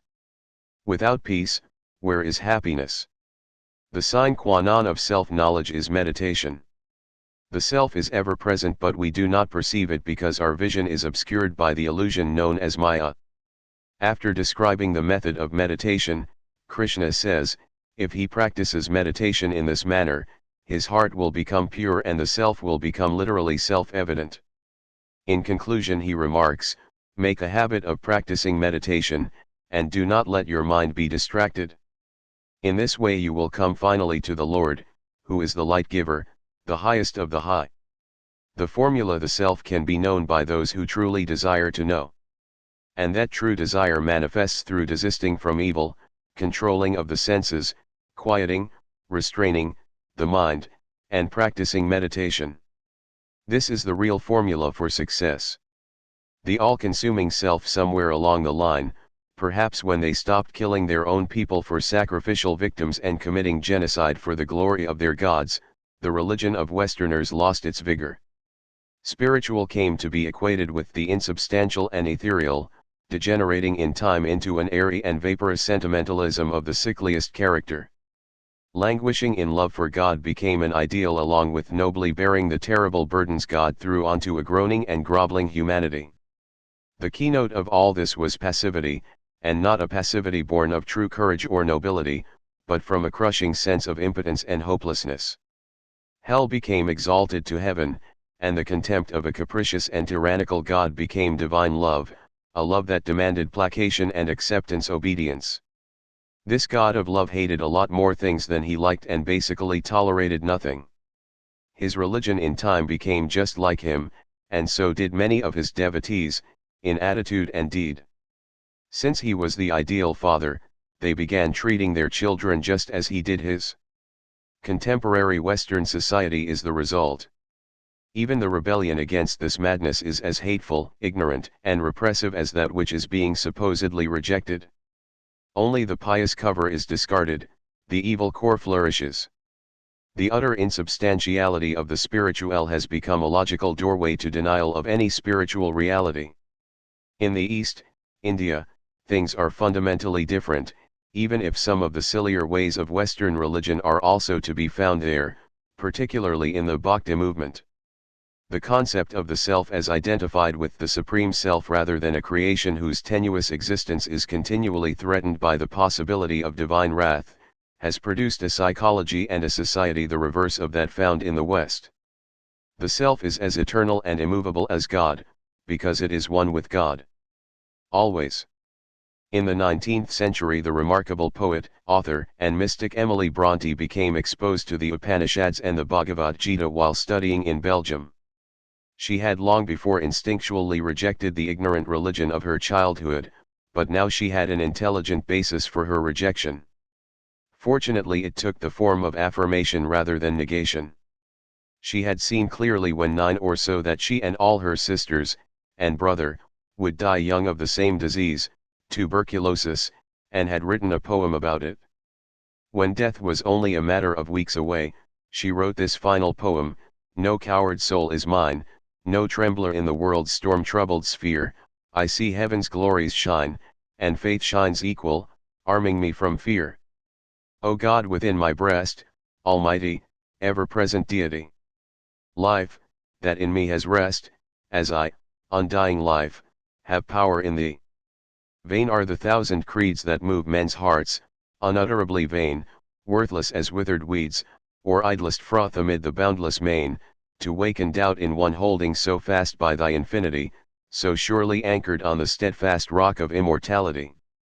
With wide embracing love thy spirit animates eternal years, pervades and broods above, changes, sustains, dissolves, creates, and rears. Though earth and moon were gone, and suns and universes ceased to be, and thou wert left alone, every existence would exist in thee. There is not room for death, nor atom that his might could render void. Thou art being and breath, and what thou art may never be destroyed. Yama's analysis of the self has had a very logical progression. Then he tosses out to Nachiketa a single incredible sentence: to him Brahmins and Kshatriyas are but food, and death itself a condiment. All that we consider worthy of respect, either venerable, Brahmin, or powerful, Kshatriya, is but a snack to the everlasting self.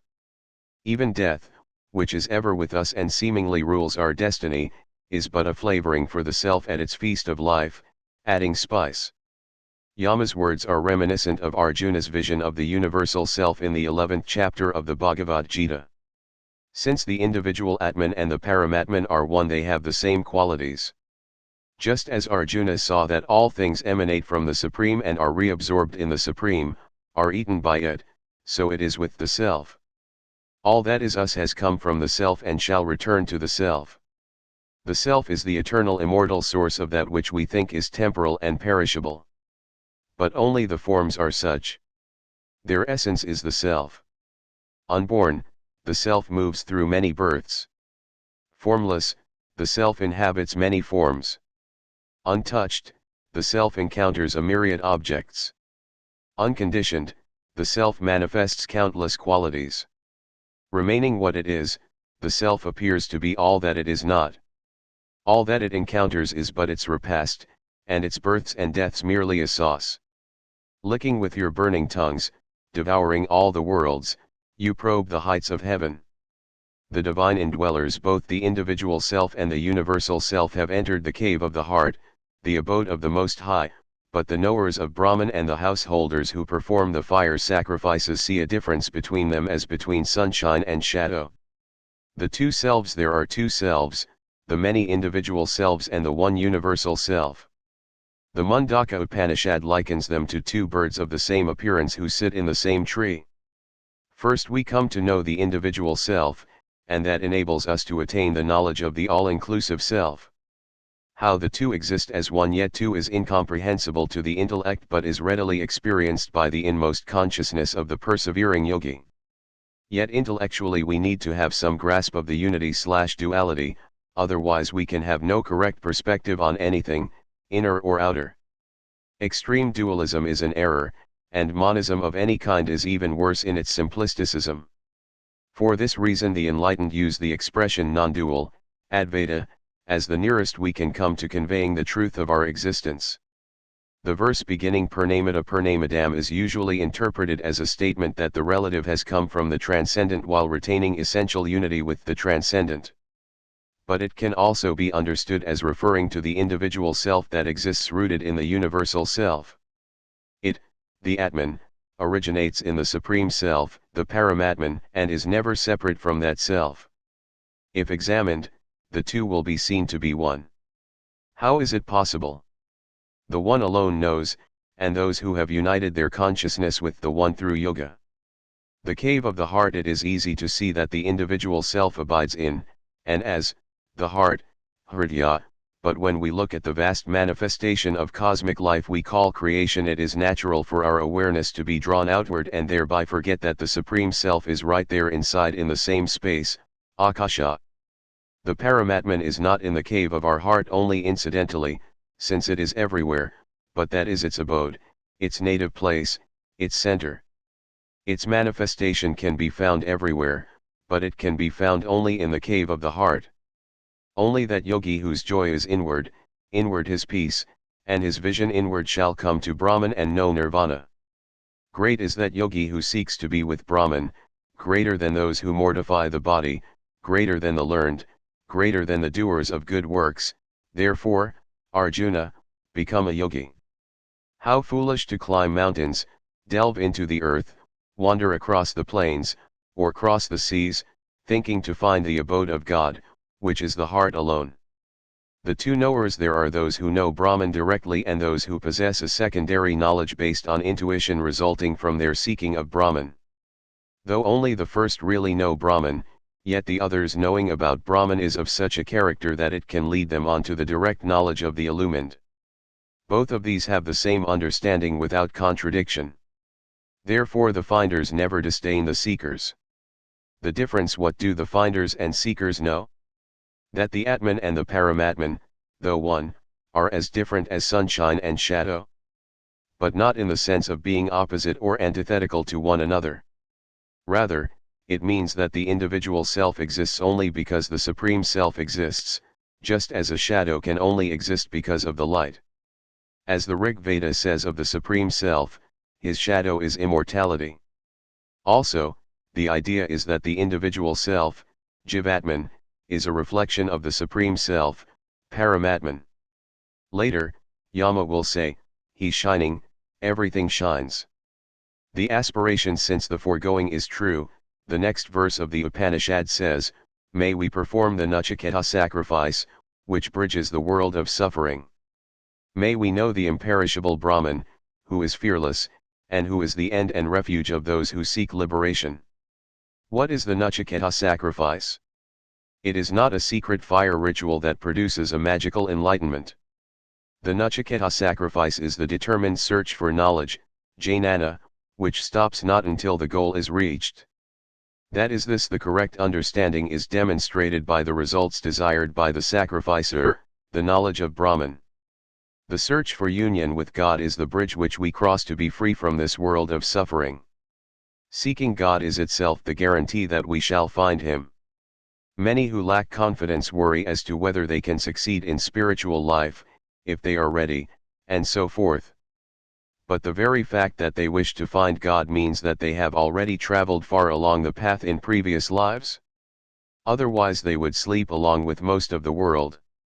For the man who has once asked the way to Brahman goes further than any mere fulfiller of the Vedic rituals. The scriptures declare that merit can be acquired by studying the Vedas, performing ritualistic sacrifices, practicing austerities and giving alms. But the yogi who has understood this teaching of mine will gain more than any who do these things. He will reach that universal source, which is the uttermost abode of God. Truly, may we know the imperishable Brahman, who is fearless, and who is the end and refuge of those who seek liberation. The chariot, perhaps the most perfect simile of our condition as human beings as we meander through the labyrinth of continual birth and death, is that given in the Katha Upanishad, and it is worthy of careful analysis. Know that the self is the rider, and the body the chariot, that the intellect is the charioteer, and the mind the reins. The first idea set forth in this verse is the completely inactive role of the individual self, Atman. The other ingredients in the list are actively involved in living, but the Atman is absolutely beyond any activity, and is merely the observer. This is because its nature is pure consciousness, and nothing else. Body chariot: the body is the chariot, a conglomerate of parts without any consciousness or will of its own. Did anyone else out there grow up hearing certain fundamentalists say, I don't sin but my body sins? Yet, being pervaded by the intellect, buddhi, it does seem to have a mind of its own. It does not, but it is an expression of the mind, and as such has great relevance to the spiritual aspirant. Sri Ramakrishna used to study the physical configuration of newcomers and thereby determine their spiritual qualifications. So we must think of the body as an inert thing. It is alive, but alive through the indwelling spirit. We may not be the body, but the body is certainly an expression of ourself. The body is not only the vehicle of our accumulated karmas, it is the embodiment of them. Our karmas are incarnated in the body much more than is the self. Intellect charioteer: the intellect is the charioteer. Our movement through life is solely through the agency of the intellect, the buddhi. This is why Krishna speaks of Buddha Yoga as the process of liberation. Yoga is solely under the supervision of the Buddha. Yoga takes place both through the Buddha and within the Buddha. This gives us a tremendous insight into the nature of liberation. It is totally a matter of intellect, of reconstruction of awareness. The wise certainly undertake many external, even physical, disciplines to assist in their practice of yoga, but all of these are intended to affect the Buddha in its striving towards enlightenment. Since the Buddha is the charioteer, its quality determines everything in life. The cultivation of our Buddha, then, must be the focus of our sadhana. Any humanimal can be taught asanas and pranayama, but only the developed human can engage in real yoga. If you think this previous statement is extreme, let me tell you something I learned early on in my yoga life. In 1962 I was privileged to meet and listen to the Venerable A.B. Parani, the administrator of the renowned Aurobindo ashram. Sri Parani had been a fellow revolutionary with the future great master Sri Aurobindo Ghosh, who, incidentally, was a high school teacher and inspirer of Paramahansa Yogananda. Later he became his disciple and lived in the ashram for many years before the master's passing. During one of his brilliant discourses at the East-West Cultural Center in Hollywood, Sri Parani told of an experience he had while traveling to the United States. He had stopped over in Japan where he was invited to speak to a yoga group in Tokyo. This group taught and practiced only hatha yoga, asanas and pranayama. At the conclusion of his talk, Sri Parani asked them, "Would you agree that the greatest yogis of recent times were Sri Ramakrishna, Sri Aurobindo and Sri Ramana Maharshi?" They expressed unanimous assent to this statement. Yet, he pointed out, not one of them practiced hatha yoga. So why do you consider yourselves yogis when you only practice that which they never bothered with? No matter how many external assists we may use, yoga is essentially of the Buddha alone. Mind reigns and the mind the reigns. By mind, mana, is meant the sensory mind, the intermediary between the intellect and the body, and the entire world, as well. Through the mind the intellect sees whether the body should act or be still. For example, the mind conveys the sensation of a hand burning to the intellect, which then directs the body, again, through the mind, to pull the hand away from the fire and plunge it in cold water or some such remedy. The next element in the matter are the senses, without which the mind would have nothing to show the intellect. Therefore, sense horses the senses, say the wise, are the horses, the roads they travel are the mazes of desire. It is the senses that drag the chariot of the body along according to their impulses. If the Buddha is weak or underdeveloped, the mind which is driven by pain-pleasure motivation alone takes complete charge in giving full rein to the senses. Having no intelligence they plunge onward, ever seeking fulfillment and, not finding it, hurtling even further on the paths of unreason and folly. For the roads they travel are the mazes of desire rather than intelligence. As a consequence the individual becomes hopelessly lost and mired in the morass of external sensation. Enslavement to body and senses is the only possible consequence, death in life and ultimately death in actuality, of the body and senses. Self-definition, who am I, is the gate to real understanding, for it sets us seeking true knowledge. And the Upanishad verse continues, the wise call the self the enjoyer when he is united with the body, the senses, and the mind.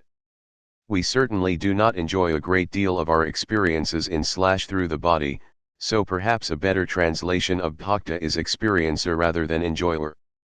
The major idea in this verse is that the self is the actionless consciousness that experiences the intellect, mind, senses, and body. As a consequence we can understand that the self is never the doer at any time. The Gita illuminates this for us, saying, every action is really performed by the gunas sensory energies. Man, deluded by his egoism, thinks, I am the doer.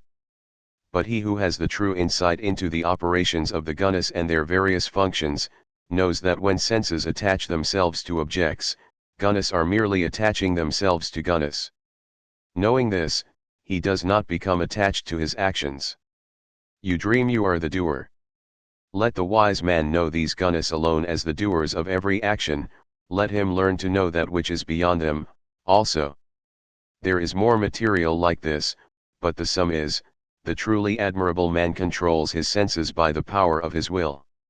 This is because, the senses are said to be higher than the sense objects. The mind is higher than the senses. The intelligent will is higher than the mind. What is higher than the intelligent will? The Atman itself. The practical application: when a man lacks discrimination and his mind is uncontrolled, his senses are unmanageable, like the restive horses of a charioteer. But when a man has discrimination and his mind is controlled, his senses, like the well-broken horses of a charioteer, lightly obey the rein. And more, he who lacks discrimination, whose mind is unsteady and whose heart is impure, never reaches the goal, but is born again and again. But he who has discrimination, whose mind is steady and whose heart is pure, reaches the goal, and having reached it is born no more. The man who has a sound understanding for charioteer, a controlled mind for reins, he it is that reaches the end of the journey, the supreme abode of Vishnu, the all-pervading. The chariot's journey. The Upanishad seers have just told us that the self in the body is like a driver in a chariot. Now they set the intended journey before us. The senses derive from physical objects from mind, mind from intellect, intellect from ego, ego from the unmanifested seed, and the unmanifested seed from Brahman, the uncaused cause. Brahman is the end of the journey. Brahman is the supreme goal. It is the genealogy of perception that is being outlined here, for if we reverse the order of perception we will come to perceive the source, the eternal witness itself. This verse, then, is an exposition of the chain, or progression of consciousness. According to it, the hierarchy of perception is, Brahman, Purusha, unmanifested seed, Avyaktam, ego, Atma Mahan, the great self or Mahatattva, intellect, Buddhi, mind, manas, senses, indriyas, physical objects, arthas. The Bhagavad Gita gives a similar but simpler list relating exclusively to the individual, microcosm, rather than the universal, macrocosm, but we can translate the foregoing list to relate to us as individual beings, jivas. In that case we get, the self, the unmanifested yet outturned will energy, the sense of I am, the intellect, the mind, the senses, the sense organs. My list is more literal than that of Swami Prabhavananda. It is not more meritorious when considering the cosmos, but it is better when looking at the situation of the individual being. Having descended the ladder, how do we get back up, especially since we have no memory of how we managed the descent? Luckily for us, the yogis of India figured that out for us untold eons ago, and it works as well today as it did then. Meditation is the way of ascent back to awareness of the self.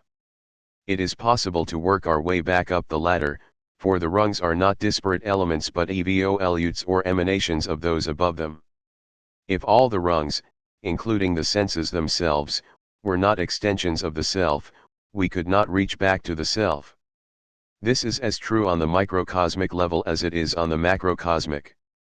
Fortunately, Brahman has not fallen and forgotten itself, but it, too, withdraws and projects himself as creation, as we do ourselves by coming into manifestation and eventually into physical birth. As above, so below has many ramifications. The destination and how to get there. Brahman is the end of the journey. Brahman is the supreme goal. But the simple saying counts for little. So the Upanishad continues, this Brahman, this self, deep hidden in all beings, is not revealed to all, but to the seers, pure in heart, concentrated in mind, to them is he revealed. Who sees Brahman? The Sukshmadarshiva, those who can see the subtle, the inmost reality. How, then, can we become seers of the subtle? By continually developing our capacity for inner perception and simultaneously refining our inner faculties. To do that we must go inside in meditation and work with our inner mechanism called the Antavarana by the yogis. As the Taittiriya Upanishad says, seek to know Brahman by meditation. And, is Brahman? Is all. He who meditates on attains to Brahman. Within the lotus of the heart he dwells, where, like the spokes of a wheel in its hub, the nerves meet. Meditate on him as easily mayest thou cross the sea of darkness. The mind may be compared to a fire stick, the syllable to another. Rub the two sticks together by repeating the sacred syllable and meditating on Brahman, and the flame of knowledge will be kindled in your heart and all impurities will be burnt away. Let your body be the stick that is rubbed, the sacred syllable the stick that is rubbed against it. Thus shall you realize God, who is hidden within the body as fire is hidden within the wood. Turning back, the senses of the wise man obey his mind obeys his intellect obeys his ego, and his ego obeys the self. This, too, is the product/effect of meditation. Meditation is the establishing of order within and without. Marching orders. Arise. Awake. Approach the feet of the Master and know that. In point of fact, the text does not say approach the feet of the Master, but pratyavaran, which means having attained boons. The idea is to seek and attain kripa, grace. Actually, the scriptures speak of three kinds of kripa: 1. Sadhana kripa, the grace of self-effort; Guru kripa, the grace of a teacher; and Divya kripa, divine grace. This wise will gain all three. But there is no denying that kripa is a requisite for those who, having arisen and awakened, seek Brahman. The path, the verse continues, like the sharp edge of a razor, the sages say, is the path. Narrow it is, and difficult to tread. Immediately we think of Jesus' words, enter ye in at the strait gate, for wide is the gate, and broad is the way, that leadeth to destruction, and many there be which go in thereat, because strait is the gate, and narrow is the way, which leadeth unto life, and few there be that find it. Because popular religion, despite its attempt to entice followers, continually implies or outright states that spiritual life is hard, I grew up with this in fundamentalist Protestantism and found it outrageous. We tend to look at the principles of Sanatana Dharma with a tainted perspective. The Upanishad is not telling us in the manner of Western religion how hard it will be to follow the way of life. The clue to difficulty in spiritual is found in the description of the path as like the sharp edge of a razor. The idea is that the path is extremely subtle, not arduous. But that makes it all the more difficult, even impossible, for those of coarse minds. This, and this alone, is what makes the path hard to tread. No spiritual discipline comes near to being as hard as the things human beings commonly do every day to get the things they want. And want is the operative word. If we do not want a thing, then any action needed to obtain it will be tedious and too hard. But if we want it intensely, then no effort is too much or too hard. That is why the 34th Ode of Solomon says, there is no hard way where there is a simple heart, nor any barrier where the thoughts are upright. Nor is there any whirlwind in the depth of the illuminated thought. Where one is surrounded on every side by pleasing country, there is nothing divided in him. So the problem is in us, not in the path. Here, as in the last essay, we see that the solution is to refine our consciousness through meditation. We must also refine our physical and mental bodes through purity of thought and deed, and especially purity of diet. The ingesting of animal flesh, alcohol, nicotine, and mind-affecting drugs is a frontal attack on spiritual life. It is completely insane for a seeker to engage in such destructive habits, and they are addictions. The subtle goal, the absolute necessity for refinement of perception through refinement of all the levels of our being, is revealed by the nature of the path's goal: soundless, formless, intangible, undying, tasteless, odorless, without beginning, without end, eternal, immutable, beyond nature, is the self. Knowing him as such, one is freed from death. We must become able to hear silence, see the formless, touch the untouchable, live to the immortal, taste the tasteless, perceive the fragrance of the odorless, and transcend all relative measure, and even relativity itself. Such a state is verily inconceivable to us at the present. But it can be achieved through yoga. Let us arise, awake, pass from death unto life, and lay hold of immortality. The glorious way the Katha Upanishad is now going to elaborate on the path so we can better understand how to journey upon it. The self-existent made the senses turn outward. Accordingly, man looks toward what is without, and sees not what is within. Rare is he who, longing for immortality, shuts his eyes to what is without and beholds the self. Why? The first thing this verse teaches us is that the divine itself has caused our consciousness to turn outward.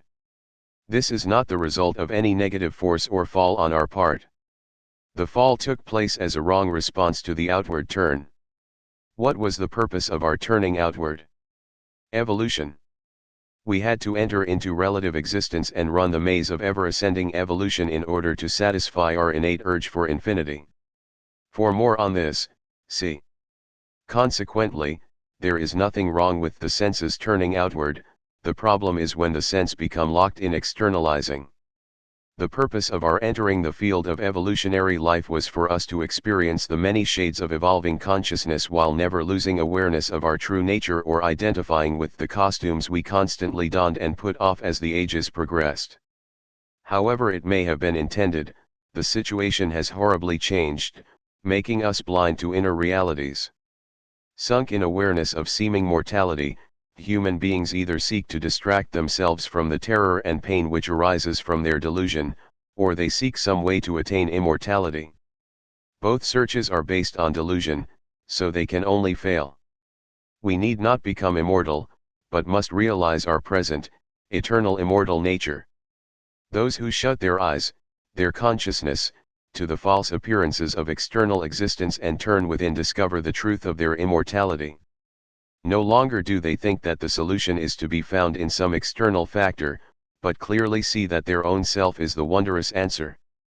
The foolish and the wise fools follow the desires of the flesh and fall into the snare of all-encompassing death, but the wise, knowing the self as eternal, seek not the things that pass away. In its true state, relative existence is a vast field of life, but when it is overlain with the veneer of our inner delusions, it becomes death to us. That which is meant to expand our consciousness and free us into infinity becomes a prison, a killer of our soul, and this is all our doing. The world remains what it ever was, but we have lost sight of its nature just as we have become blind to our own self. The urge to expansion of consciousness through upward moving evolution becomes distorted into a myriad desires arising from our false identity with the body and its illusory mortality. Seize the moment, is our despairing cry. Seeking to live, we plunge ourselves into the snare of all-encompassing death. The wise, who have come to know their immortality through the direct experience produced, only, by meditation, turn from the snare and seek only that which cannot pass away because it has never come into being at some point in time, but is immortal, like us. In other words, we seek the kingdom of God that is nothing less than God, and our own self. There is a seeking that is necessary, but a seeking for deepening consciousness rather than for something that is not already ours. We must not fall into the facile illusion that we have nothing to do or attain. Certainly there is nothing objective to be done or attained, but in the subjective realm of consciousness there is literally everything to be sought and attained. Strive without ceasing to know the Atman, seek this knowledge and comprehend clearly why you should seek it. Such, it is said, are the roots of true wisdom. To know the self. Defining the self. Recently I read of a yogi who was asked, "What is the self?" The yogi answered, "The one who knows the mind." How simple! And the answer to the query, "What is God?" is equally simple, the one who enables the self to know the mind and who knows the self as itself. He through whom man sees, tastes, smells, hears, feels, and enjoys, is the omniscient Lord. All the doors of perception function through the divine presence, not just the divine power. Our consciousness is the consciousness of God, the finite drawn from the infinite, as the wave draws its existence from the ocean. It is a grave error to decry the experience of our senses as either illusory or somehow degrading. It is our response to sensory experience that is often illusory or degrading. But we are at every moment living in and by God. But God is not just the power by which we live, and move, and have our being. He, verily, is the immortal self. Knowing him, one knows all things. He is the all-embracing consciousness within our consciousness and within all things. If we come to know, enter into the being of, that infinite one, we shall know with his knowing, and therefore know all things. As St. Paul said, "Now I know in part, but then shall I know even as also I am known." This is the inmost meaning of St. John's statement, "Beloved, now are we the sons of God, and it doth not yet appear what we shall be, but we know that, when he shall appear, we shall be like him, for we shall see him as he is." He through whom man experiences the sleeping or waking states is the all-pervading self. Knowing him, one grieves no more. All states of consciousness are directly rooted in the self, individual and universal. When through yoga this is truly known, all grief ceases, for the yogi identifies with his all-perceiving self. He transcends fear as well, for he who knows that the individual soul, enjoyer of the fruits of action, is the self, ever present within, Lord of time, past and future, casts out all fear. For this self is the immortal self. What an incredible statement! We are thinking that we are poor, mortal beings swept along by forces alien to us and totally beyond our control, when all the time we are the masters of past and future. All our fear comes from our unawareness of this glorious fact. By turning inward and discovering the truth of ourself, we will pass beyond fear. The message of the Upanishads is inseparably bound up with the necessity for sadhana, if it is not to be no more than dead words on a dead page. Seeing truly, he who sees the firstborn born of the mind of Brahma, born before the creation of waters, and sees him inhabiting the lotus of the heart, living among physical elements, sees Brahman indeed. For this firstborn is the immortal self. The only way to see true is to see the true. When we turn within, to the core of our being, there we will not only find the individual self, the jiva or Atman, but we will find its origin, the supreme self, the Paramatman, the eternal Brahman. This is the true vision of God, that in which the two are seen to be one, although their distinction is eternal. The word born is misleading, for the self is never born. There does come a time when it becomes manifest in relative creation, but it existed before that birth. It is not even right to say that God is our origin, for the self is co-eternal with God. As Krishna told Arjuna, "There was never a time when I did not exist, nor you, nor any of these kings. Nor is there any future in which we shall cease to be."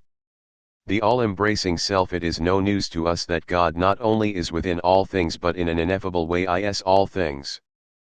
But there is a further fact: we, too, embrace all the levels of being on the finite level, just as does God on the infinite level. So the Upanishads further says, that being who is the power of all powers, and is born as such, who embodies himself in the elements and in them exists, and who has entered the lotus of the heart, is the immortal self. Again, this refers to both the finite and the infinite spirits. Therefore we see that in the vision of the Upanishad sages we are not abstract spirits with no connection whatever with the energies of Prakriti. Rather, as with God, those energies are our own expanded and frozen energies that in time are to be revealed as consciousness and assimilated into ourself, from which they have never really been separate. Everything is consciousness. In the final sense there is no matter or energy at all. Yet, at the moment we find ourselves in the seemingly manifold condition that is necessary for our evolution and ultimate freedom. We not only mistake our own nature, we mistake the nature of God as well. We are ourselves the power of all powers, having willingly embodied ourselves in subtle and gross matter while still living essentially in the lotus of the heart. How then can we consider ourselves the servants or slaves of any being, including God? There is no work of God in this world for us to do, only our work, the ascension to perfect freedom. There is a theism that is bondage and a theism that is freedom. We must discriminate between the two. The source, because it fits better with the foregoing, let us skip a verse and read, that in which the sun rises and in which it sets, that which is the source of all the powers of nature and of the senses, that which nothing can transcend, that is the immortal self. The self and the supreme self are both the Chidakasha, the sky or ether of consciousness in which the sun of manifested life rises and sets. The waking, dreaming, and deep sleep states take place within the consciousness that is the self. The experience of birth and death likewise take place within the self. The self is, like the supreme self, the source of the energies that manifest as the various levels of the subtle and gross bodies which we are presently evolving until they manifest as the spirit self. Nothing is ever destroyed, but is resolved back into its origin, the spirit. This is the great and awesome assertion of the Upanishads. Nothing is beyond or higher than the self, not even God, for God and the self are essentially one, as are the ocean and the waves. As long as we dream of separation, so long will we continue to come and go, suffering the pain and fear of continual change. But when we awaken into unity, all sorrow and fear cease forever. The power of enlightenment Agni, the all-seeing, who lies hidden in fire sticks, like a child well guarded in the womb, who is worshipped day by awakened souls, and by those who offer oblations in sacrificial fire, he is the immortal self. According to the researches of Sri Aurobindo, Agni, the supposed god of fire, is really the will power of the individual which manifests specifically in the practice of yoga. This is not the whimsical will power of egoic goals, but the will to liberate our consciousness from all bonds. This manifests exclusively in spiritual practice, not in philosophizing or in feeling spiritual. This is the highest form of action possible to any being in relativity, and merits our careful analysis. Hidden in fire sticks, the fire for the Vedic sacrifice is kindled by the friction of two sticks. The Upanishad uses this as a simile, saying that the yogic fire lies hidden in fire sticks. Both the Kaivalya and the Swatashvatara Upanishads explain this as follows. The mind may be compared to a fire stick, the syllable Om to another. Rub the two sticks together by repeating the sacred syllable and meditating on Brahman, and the flame of knowledge will be kindled in your heart and all impurities will be burnt away. Fire, though present in the fire sticks, is not perceived until one stick is rubbed against another. The self is like that fire, it is realized in the body by meditation on the sacred syllable Om. Not only is the will to practice meditation produced by meditation on Om, so is the goal, enlightenment. Like a child well guarded in the womb, the propensity toward the divine is rare, and it is also fragile because the downward pull accumulated in thousands of previous lives threaten its very existence. Consequently, the wise sadhaka guards it well once it arises, ensuring that it can grow unhindered and in time come forth as the liberating force we need to be successful yogis. The observance of yama and niyama are absolutely essential in this, as is the need to reorder one's life so as not to put this developing power in danger of harm or destruction.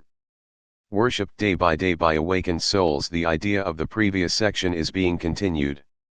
The awakened, though no yet enlightened, soul cherishes the yogic will, and realizes that it is a worshipful thing, the Godward tending divine power of the divine self that moves within him like an embryo within the womb. Day by day he worships it by using it to meditate. Those who offer oblations in sacrificial fire, those who are consciously engaging in Ishwara Pranadhana, the offering of the life to God, extend the power of their spiritual will beyond the practice of meditation into every moment of their life and activity, using it to accomplish a spiritualized mode of life. Here, too, the necessity for reordering the life of the sadhaka is evident.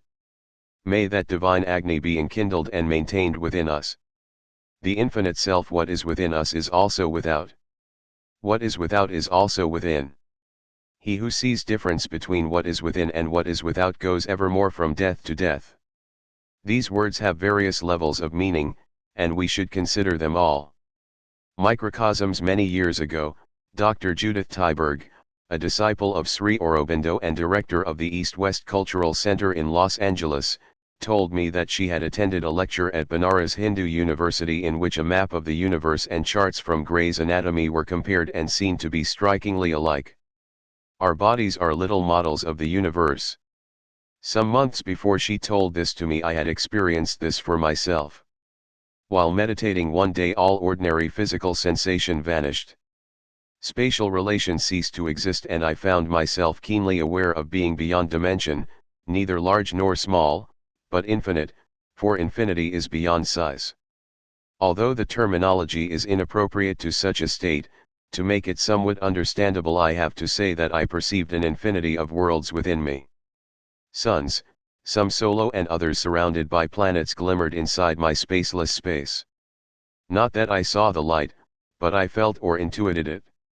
Actually, I did not see anything, and yet I did.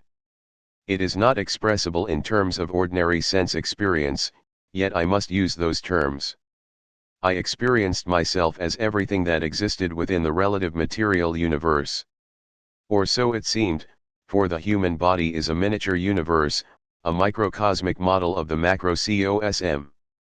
The physical human body is a reflection of the universal womb that conceived it.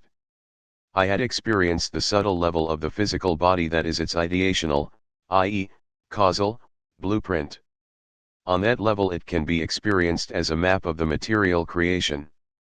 In this matter, it was crucial that I not mistake the copy for the original and think I was an infinite being or had attained cosmic consciousness. It was macrocosmic consciousness, not an insignificant experience, but certainly not the final step in evolution. As above, so below. In the Hermetic philosophy of the ancient Mediterranean world there was a principle, as above, so below. That is, this material plane of existence is a mirroring of higher levels of being all the way up to the absolute. Therefore, by studying earthly phenomena we can gain some idea of heavenly things. Also, that material conditions are reflections of psychic forces. Astrology is an example of this. The physical planets, through universal gravitation, certainly have some influence on our physical being, but their movements are indications of the arising and subsiding of inner, subtle energies that greatly affect us, both psychologically and externally. We need to realize that the inner is always more real than the outer. The 34th Ode of Solomon, one of the earliest Christian hymns, says, "The likeness of that which is below is that which is above. For everything is above, and below there is nothing, but it is believed to be by those in whom there is no knowledge." This is also true in yoga. Everything real happens in the head, the Sahasrara, the thousand-petaled lotus, the astral/causal brain. This is why Paramahansa Nityananda told his students, awareness buddhi should be concentrated in the head. Your attention should always be above the neck, never below the neck. Yogis should never look to or trust phenomena that take place in the body below the Sahasrara. Outer/inner. The outer is the inner is the outer. We have touched on this slightly. It is of inestimable importance to realize that our outer life is but a mirror image of our inner life, that whatever is taking place in our external body and environment is happening in the depths of our mind.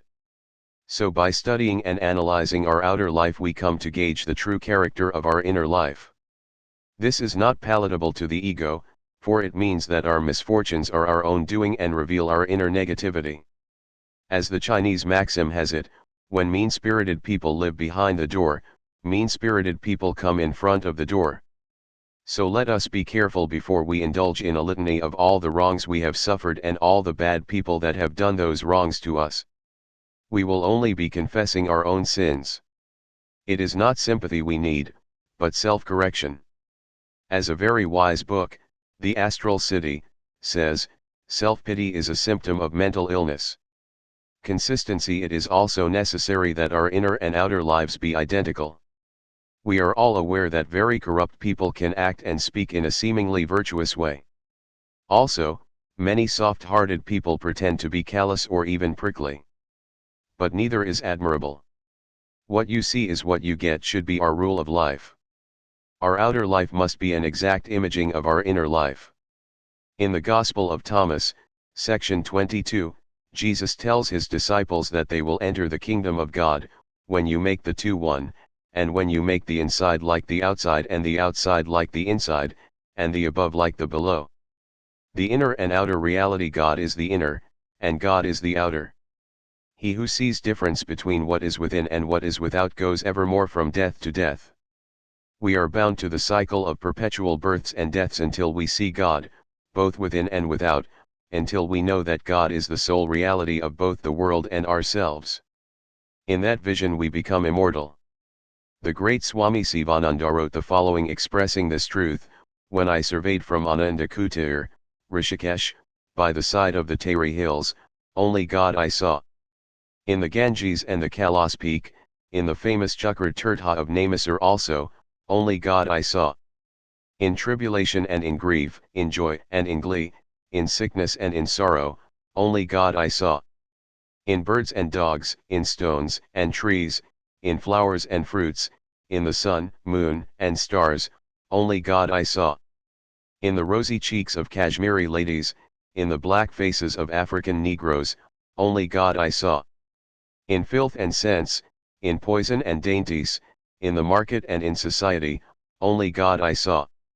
In Brahmakara Vritti and Vedantic Nidadhyasana, in Atmik Vishara and Atmik Chintana, only God I saw.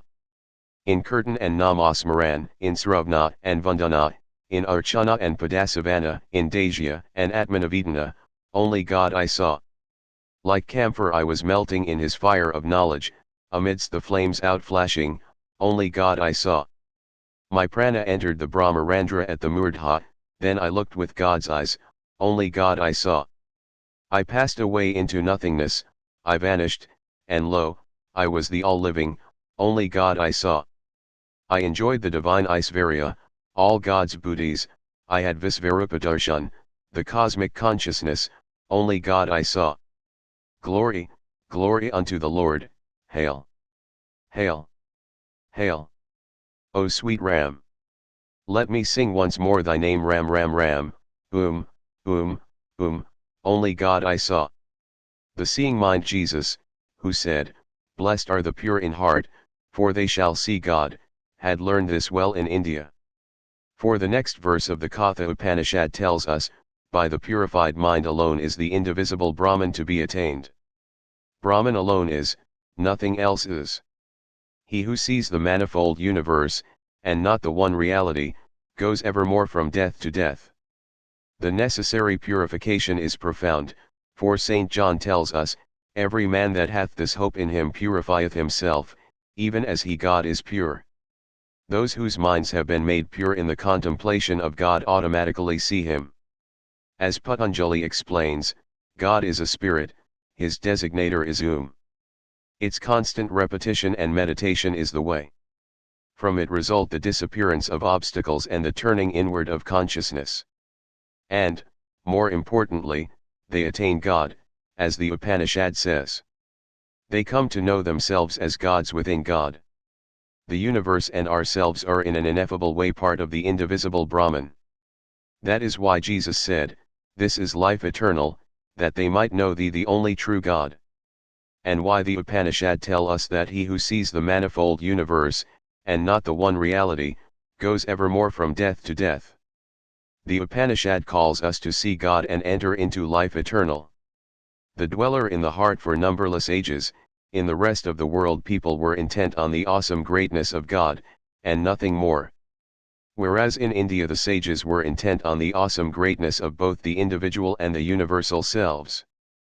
Perceiving their unity, they understood that whatever can be said about one can be said about the other.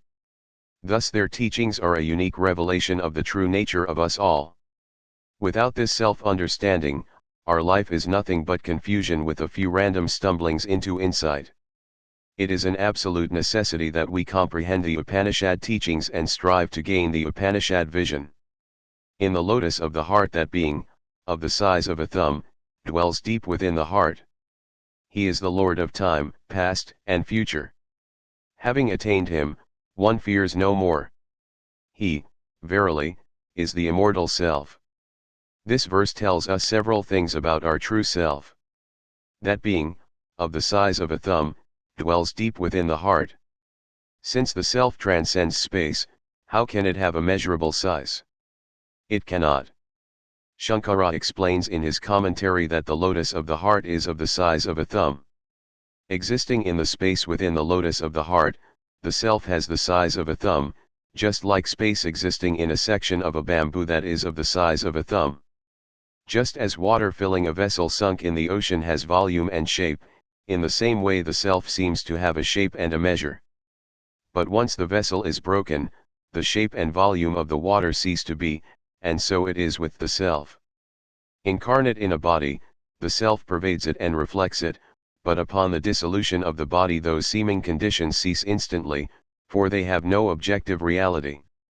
So it is not the self that is really of the size of a thumb, but rather the lotus of the heart within which it momentarily dwells. We should not mistake the lotus of the heart for the organ that pumps blood through the body. The real lotus of the heart is the core of the thousand-petaled lotus, the Sahasrara located in the head. This thumb-shaped nucleus is also referred to in yogic teachings as the linga in the head. Deep within the heart indicates that the self is the inmost level of our being, our absolute essence beyond which we simply do not exist. It also indicates that to know ourself we must meditate and penetrate deep into our consciousness. There is no other way. He is the Lord of time, past, and future. It is a grave error to think that we are helpless flotsam and jetsam on the bosom of the ocean of relativity, being moved about by forces such as karma, our thoughts, and even God. It is our own self that determines whatever happens to us and is the sole controller of our past, present, and future. Look at the chaotic lives of those who trust in God and surrender to the divine will. They rationalize their disordered state by saying they have peace of mind through their attitude, but that is a poor substitute for the truth. Look at how many people die peacefully. Peace counts for little when it is nothing more than an opiate. We must stop living a lie. It is not our karma, our thinking, or even God that ordains our life. It is ourself. And until we unite our awareness with the self we shall know nothing but uncertainty and confusion. But when we do, sorrow melts into that clear peace which is ours forever. Having attained him, one fears no more. For what can produce fear in the knower of the self? As Emily Bronte wrote, "O God within my breast, Almighty, ever-present deity. Life, that in me has rest, as I, undying life, have power in thee. Vain are the thousand creeds that move men's hearts, unutterably vain, worthless as withered weeds, or idlest froth amid the boundless main, to waken doubt in one holding so fast by thy infinity, so surely anchored on the steadfast rock of immortality. The smokeless flame that being, of the size of a thumb, is like a flame without smoke. He is the Lord of time, past and future, the same today and tomorrow. He, verily, is the immortal self." Now we learn some more essential facts about ourself. Like a flame without smoke. The self is pure light without covering or admixture. In our present state of delusion we think that the self can be inhibited and even corrupted, but that is not so. The various energy levels within which the self is dwelling certainly can be inhibited, corrupted, and even destroyed. If we identify with those levels we will live in fear and uncertainty, relieved only occasionally by utterly false hopes. It is your ignorance, it is the world's delusion that gives you these dreams of both hope and fear. But once our consciousness is posited in the self, all that is past, dispelled by the eternal light of the self. The same today and tomorrow. The changeless nature of the self puts us beyond all fear, concern, and anxiety, knowing it birthless, knowing it deathless, knowing it endless, forever unchanging. The self really has no past, present, or future. It is, itself, the eternal now. Liberating unity as rain, fallen on a hill, streams down its side, so runs he after many births who sees manifoldness in the self. The gravity of delusion pulls inexorably downward those who think that the many layers of their incarnate existence are the self. Yet, they do not think they are enslaved by the consequences of their ignorance, but think they have free will as they run into the valleys of darkness and pain. "It's my life, and I will do what I want to," they shout as they roll downward into the jaws of sorrow and death. Only when the unity of our self is known, both in the fact of its unitary state of being and its eternal oneness with Brahman, will the earthward pull disappear along with the compulsion to continual rebirth. If a man sees Brahman in every action, he will find Brahman. It is as simple as that. Ever the same as pure water poured into pure water remains pure, so does the self remain pure, O Nachiketa, uniting with Brahman. We and Brahman are one substance. There is no difference. We are not creations, we are beginningless and endless, co-eternal with God. Knowing this makes all the difference, the only difference we need. Brahman is pure being and we are pure being. Uniting with Brahman we remain what we always have been, but no longer subject to ignorance and delusion. As Jesus said, "Him that overcometh will I make a pillar in the temple of my God, and he shall go no more out." The self does not change, but becomes irrevocably established in the consciousness of its changelessness. The birthless self, the subject of the self, is virtually inexhaustible. It is the sole object of the Upanishads. So Yamaraj continues to expound the self to Nachiketa. To the birthless, the light of whose consciousness forever shines, belongs the city of 11 gates. He who meditates on the ruler of that city knows no more sorrow. He attains liberation, and for him there can no longer be birth or death. For the ruler of that city is the immortal self. This verse tells us many aspects of the self, each of which should be scrutinized in turn. Birthless, a cornerstone of Eastern wisdom, is the understanding that verbal formulas can never encompass the truth, but can only be hints, albeit excellent hints, that truth is always beyond books, concepts, and words, that in time the aspirant must pass beyond them into the level of spiritual intuition in which direct knowledge is possible. Yet it is understood that the aspirant will not be able to fully translate such direct knowledge into words. As the adage says, "He who knows tells it not, he who tells knows it not." Not from an attitude of arcane secrecy, always a symptom of spiritual pathology, but from the fact that knowing transcends speech and discursive thought. Nevertheless, according to your faith be it unto you. And faith is conceptual, even if not fully verbal. Consequently, our ideas about ourselves, our nature, and our life have a profound influence on our life and its unfoldment. If we think we are sinful mortals, we shall live like sinful mortals, incapable of reaching God. If we think we are evolving consciousness, moving onward to spiritual heights, we shall evolve beyond human limitations. But if we think we are eternal beings, part of God's infinite being, we shall rise to the state of divine unity and manifest the declaration, "Ye are gods." It is necessary, then, for us to firmly set in mind that we are birthless beings, that we have never come into being or been created. Rather, we are co-eternal with God, the essence of our existence. We never came into being, nor shall we ever cease to be. When we understand that our consciousness is somehow a wave of the infinite consciousness that is God, that we are irrevocably a part of God's infinite light and life, it will have a transforming effect on us. Sri Ramakrishna was fond of the simile of a washerman's donkey. Each night the washerman passes a rope around the legs of the donkey and then removes it. The donkey believes it has been tied, so it never tries to move away from that spot. Its bondage is imaginary, yet because of its belief it is as bound as though it were tied. It is the same with us. If we believe we are bound, we shall be bound. But if we believe we are free, we can manifest that freedom. This is what yoga, and yoga alone, is all about.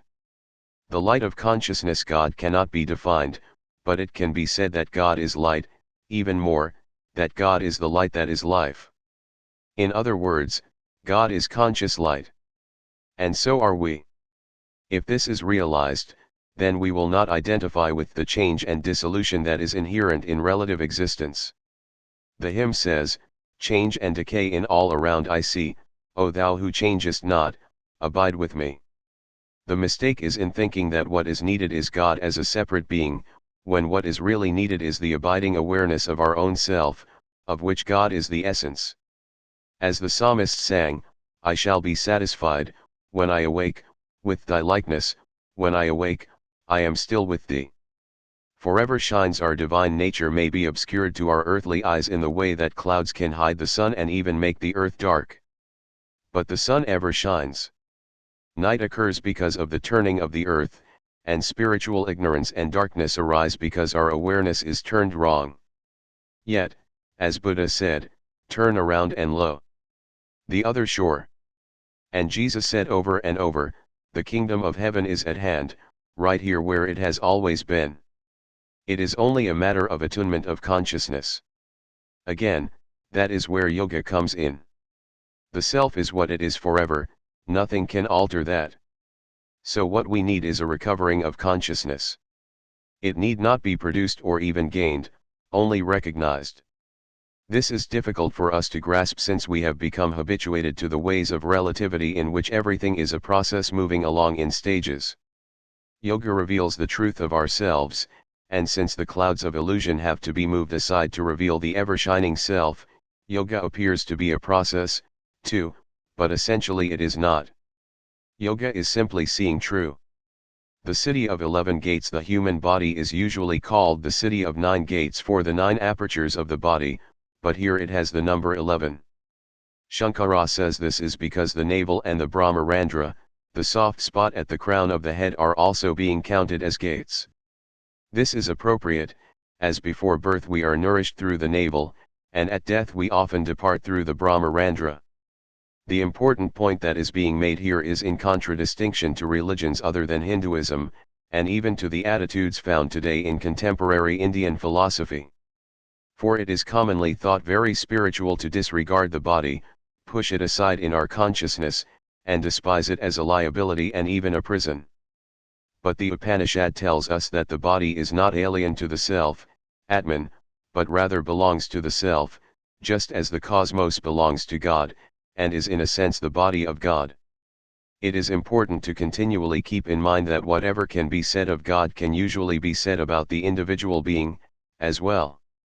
The body is ours, and is fundamentally a mirroring of our personal consciousness, which is why we can legitimately speak of the body-mind connection. The body is the vehicle through which the individual evolves during the span of life on earth, and must be taken into serious account by the yogi who will discover that the body can exert a necessary effect on the mind. For example, the yogi meditates and discovers that the process of yoga takes place in the 1,000-petaled lotus of the brain. For, as Paramahansa Nityananda said, all takes place to a Raja Yogi in the brain center. What is called Raja Yoga is above the neck. Furthermore, the yogi joins the japa, repetition, of to the breath, a physical process known as pranayama. The yogi who observes will discover that the diet of the physical body is also the diet of the mind, that whatever is eaten physically will have an effect mentally. One who does not know this is no yogi at all. No more sorrow. He who meditates on the ruler of that city knows no more sorrow. When we meditate on ourself, our Atman, we will end all sorrow. The Gita says of the yogi who meditates on the self, to obey the Atman is his peaceful joy, sorrow melts into that clear peace, his quiet mind is soon established in peace. When, through the practice of yoga, the mind ceases its restless movements, and becomes still, he realizes the Atman. It satisfies him entirely. Then he knows that infinite happiness which can be realized by the purified heart but is beyond the grasp of the senses. He stands firm in this realization. Because of it, he can never again wander from the inmost truth of his being. Now that he holds it, he knows this treasure above all others, faith so certain shall never be shaken by heaviest sorrow. To achieve this certainty is to know the real meaning of the word yoga. It is the breaking of contact with pain. You must practice this yoga resolutely, without losing heart. We must meditate on the self, not on external deities or symbolic forms of psychic states. As Sri Ma Sarada Devi said, after attaining wisdom one sees that gods and deities are all Maya. The Upanishads, Gita, and Yoga Sutras know nothing of meditating on Ishta Devatas, only on for is ourself. Here are a few Upanishad statements on the subject. The self is of the nature of the syllable Directly realize the self by meditating on The self is of the nature of the syllable Thus the syllable is the very self. Meditate on as the self. Is the Atman himself. is a single syllable that is of the nature of the self, is the true form of the self. Liberation, no longer birth or death, he attains liberation, and for him there can no longer be birth or death. There is no need for commentary, but here is some corroboration.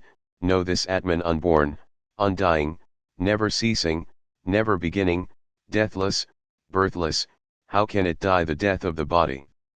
The seers reach enlightenment. Then they are free from the bondage of rebirth, and pass to that state which is beyond all evil. Knowing the Atman, man finds nirvana, that is in Brahman, here and hereafter. Immortal, for the ruler of that city is the immortal self. The Gita encapsulates it perfectly.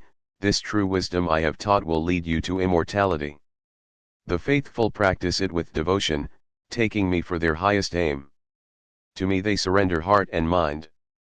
They are exceedingly dear to me. For I am Brahman within this body, life immortal that shall not perish, I am the truth and the joy forever.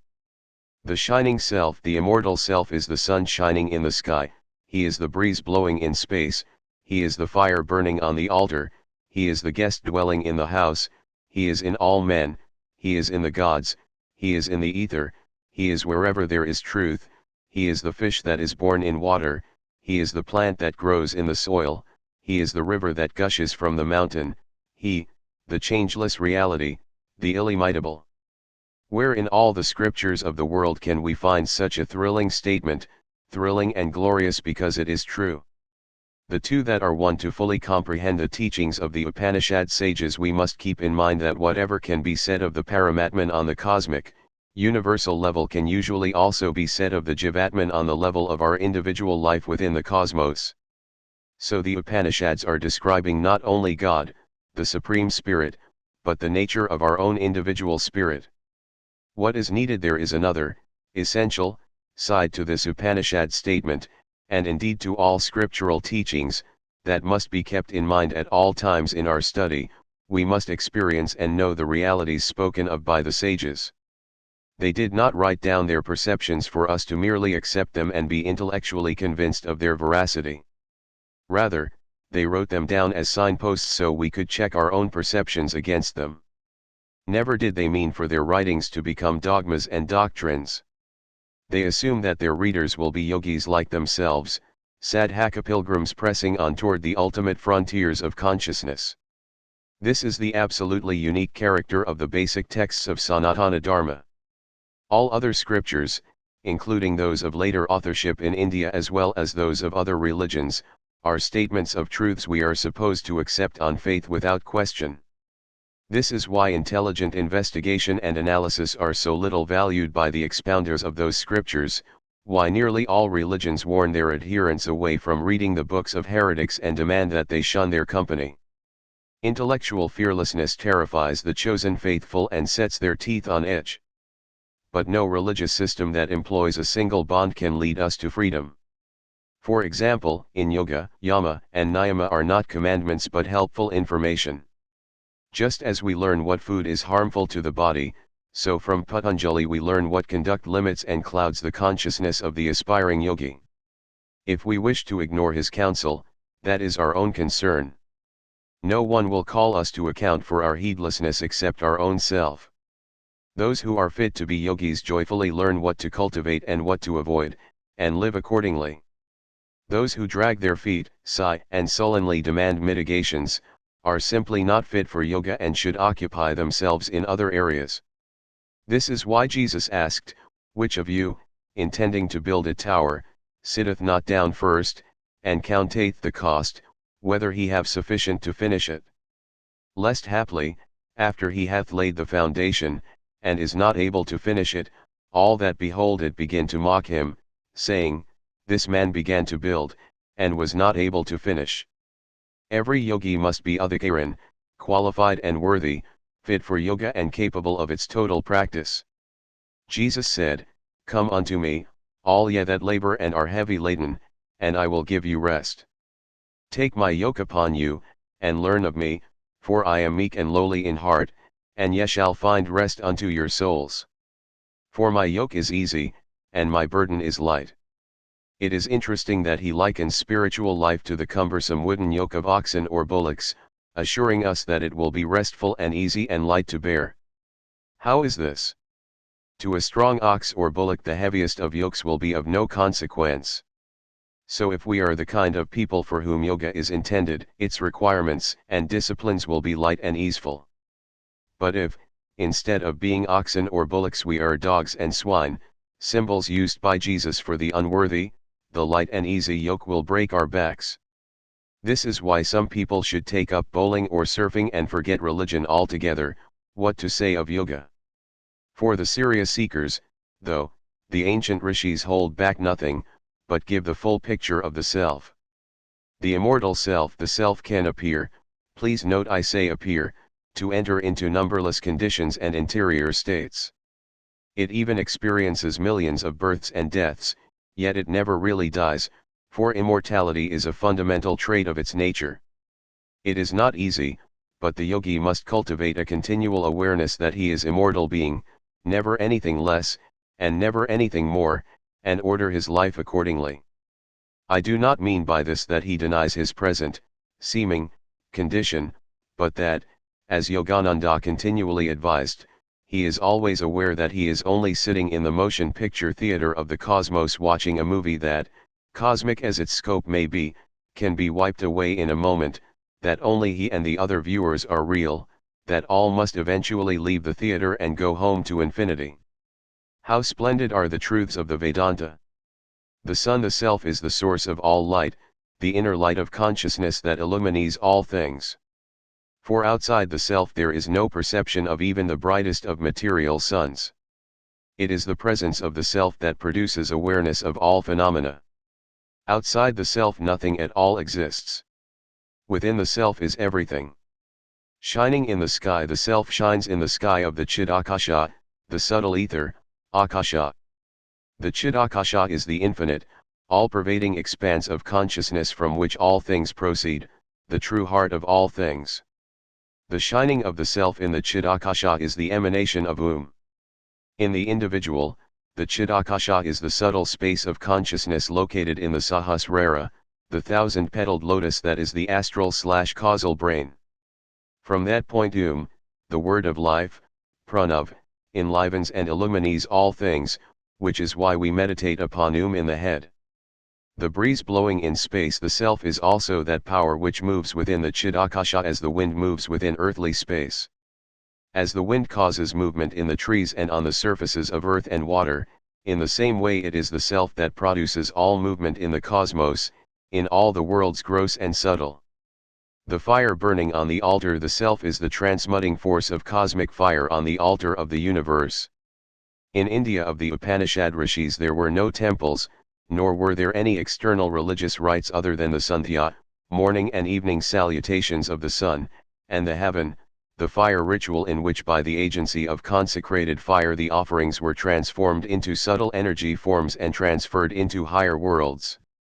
The Self, then, is the ultimate transmuting power which evolves both the cosmos and the personal energies of the individual spirits within it. The entire universe is an altar in which, through the power of the Self, all things are offerings unto, and into, infinite being. The guest dwelling in the house, all things, even the least atom, are houses for the all-pervading Self. All things that exist have the Self as their inmost dweller. Where there is any objecting thing, there is the Self. Yet, since no things are permanent, the Self is only a momentary guest, but none the less real for that. In all men what is meaningful to us is the truth that the Self is the dweller in all consciousness beings. And since they are not things, the Self is not a guest but the permanent indweller as the Self of the Self. The consciousness of each one of is the only temple is which spirit ever dwells in its essential being. Although it can be said that in a sense our bodies are temples of God, that is not really true in the purest sense. Only in our consciousness is spirit to be found. This is why the Upanishads and the Bhagavad Gita insist that we must identify with the Self alone, seeing all else as mirages destined to dissolve away and cease to exist. Their message has been summed up by Shankara in these words: Brahman is real. The world is illusory. The Jiva is nothing but Brahman. In the gods in the Upanishads, gods mean not only highly evolved beings that can control the forces of nature, etc., gods are also our higher faculties of perception which illumine our awareness of both the inner and outer worlds. Here the idea is that the self is the enlivening power by which our higher faculties function. In the ether, the Chidakasha, is the natural home of the self.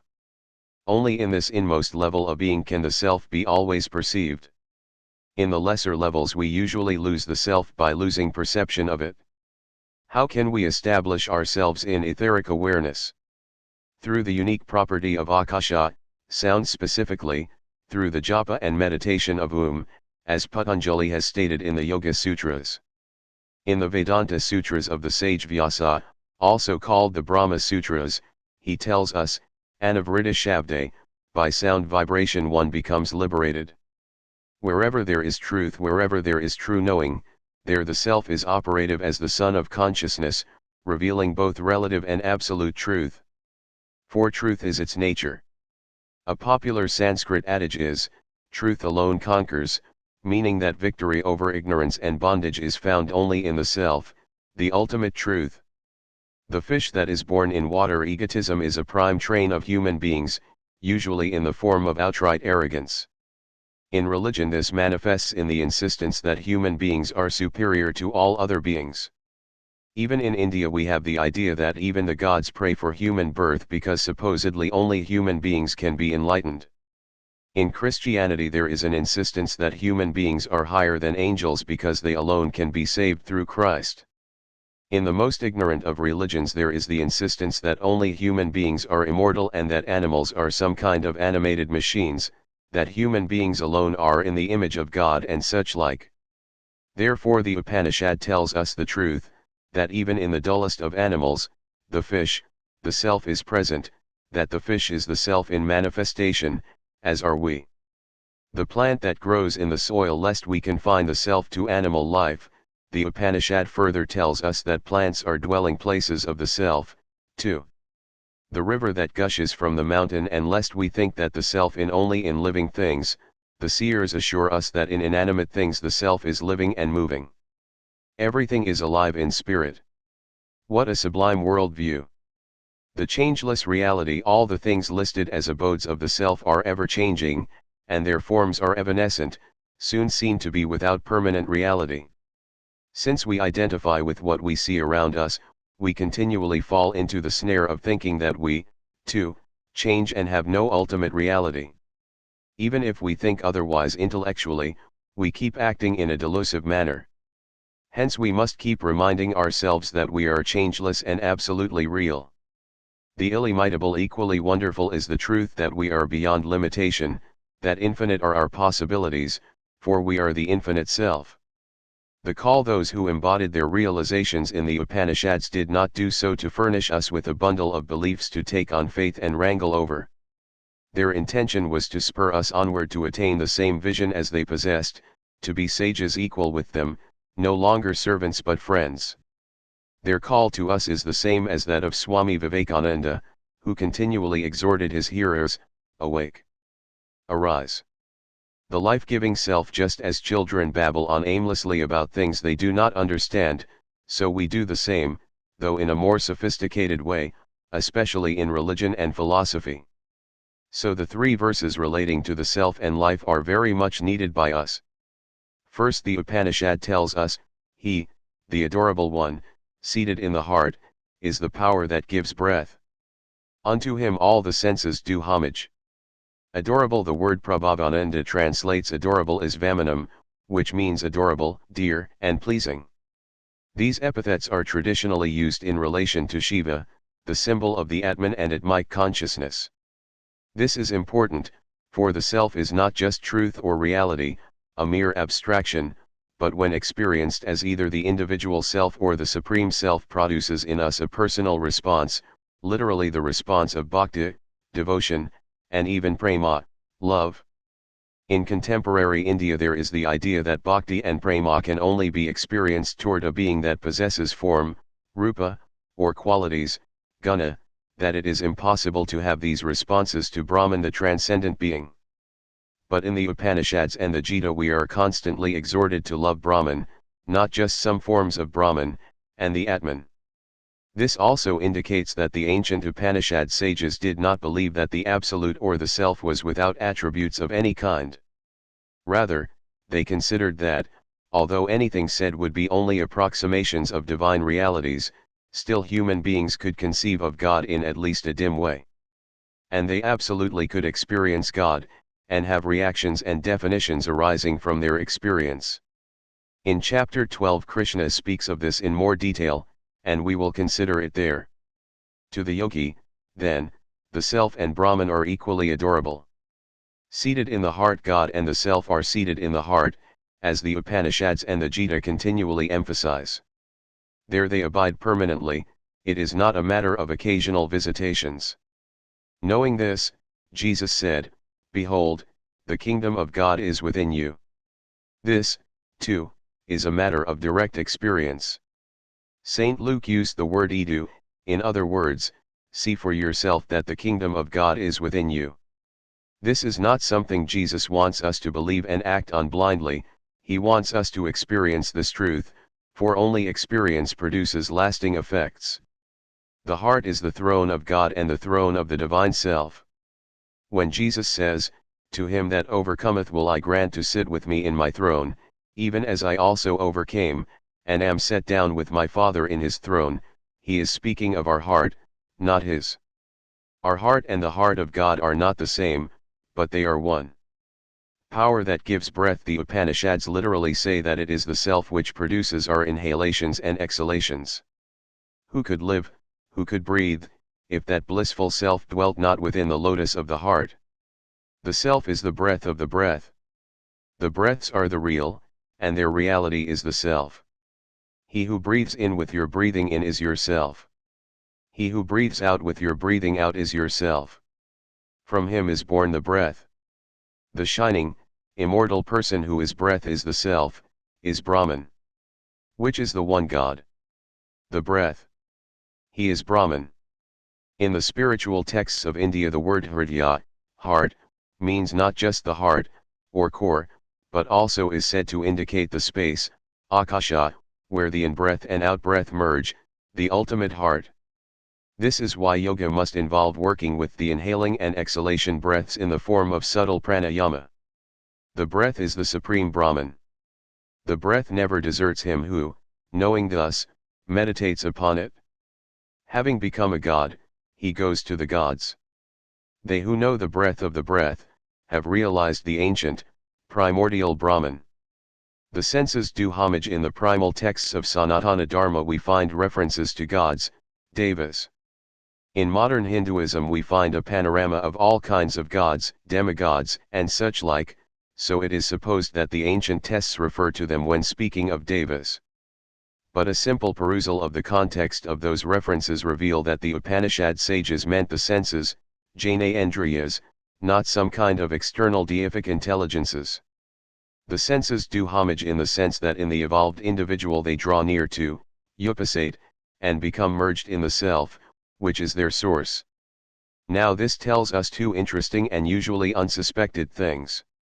First, that it is natural for the self to control the senses, not to be their slave. Second, it is completely natural for the senses to move inward toward the self and experience the self by uniting with it. Neither of these is our present experience. Rather, we consider it normal for the self to be bound by the senses, and for it to require great struggle to turn them inward and bring them to experience of the self.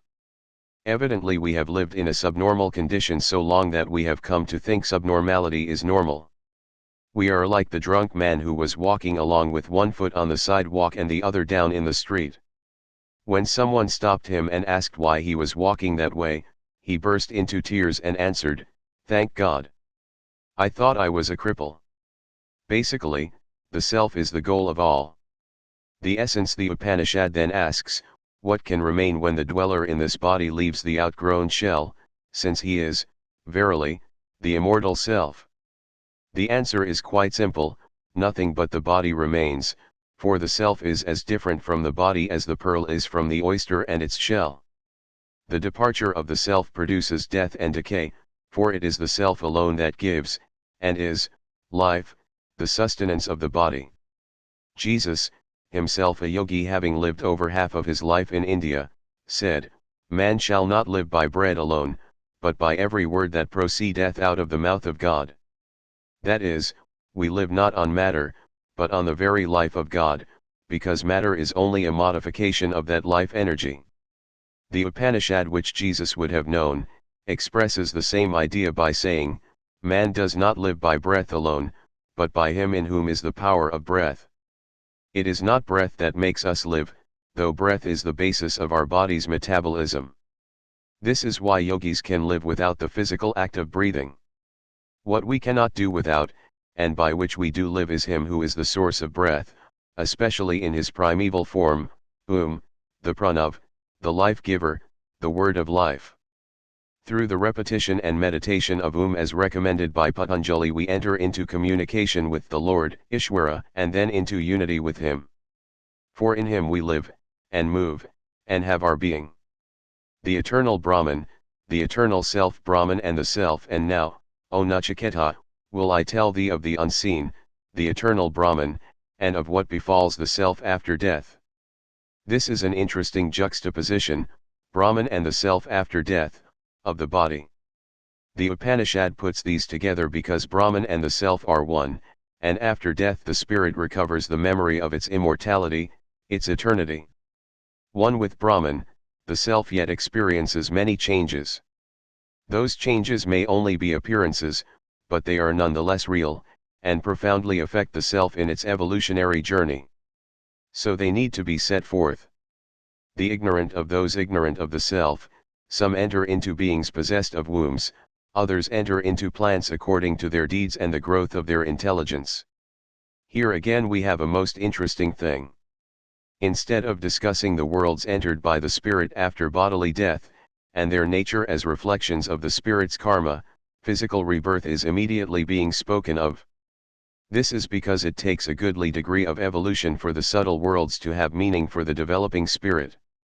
The undeveloped learn neither from earthly or astral experiences. Further, many of them simply go to sleep at the moment of death and awaken only at the moment of birth. The period of time in between does not exist for them in any meaningful sense. In his commentary on this verse, Shankara cites another Upanishad statement, "Creatures are born in accordance with their knowledge." For evolution is a matter of knowing, jnana. The spirits that are unaware of their true nature come back into two general categories, into living organisms that gestate them in some form or other, and plant life.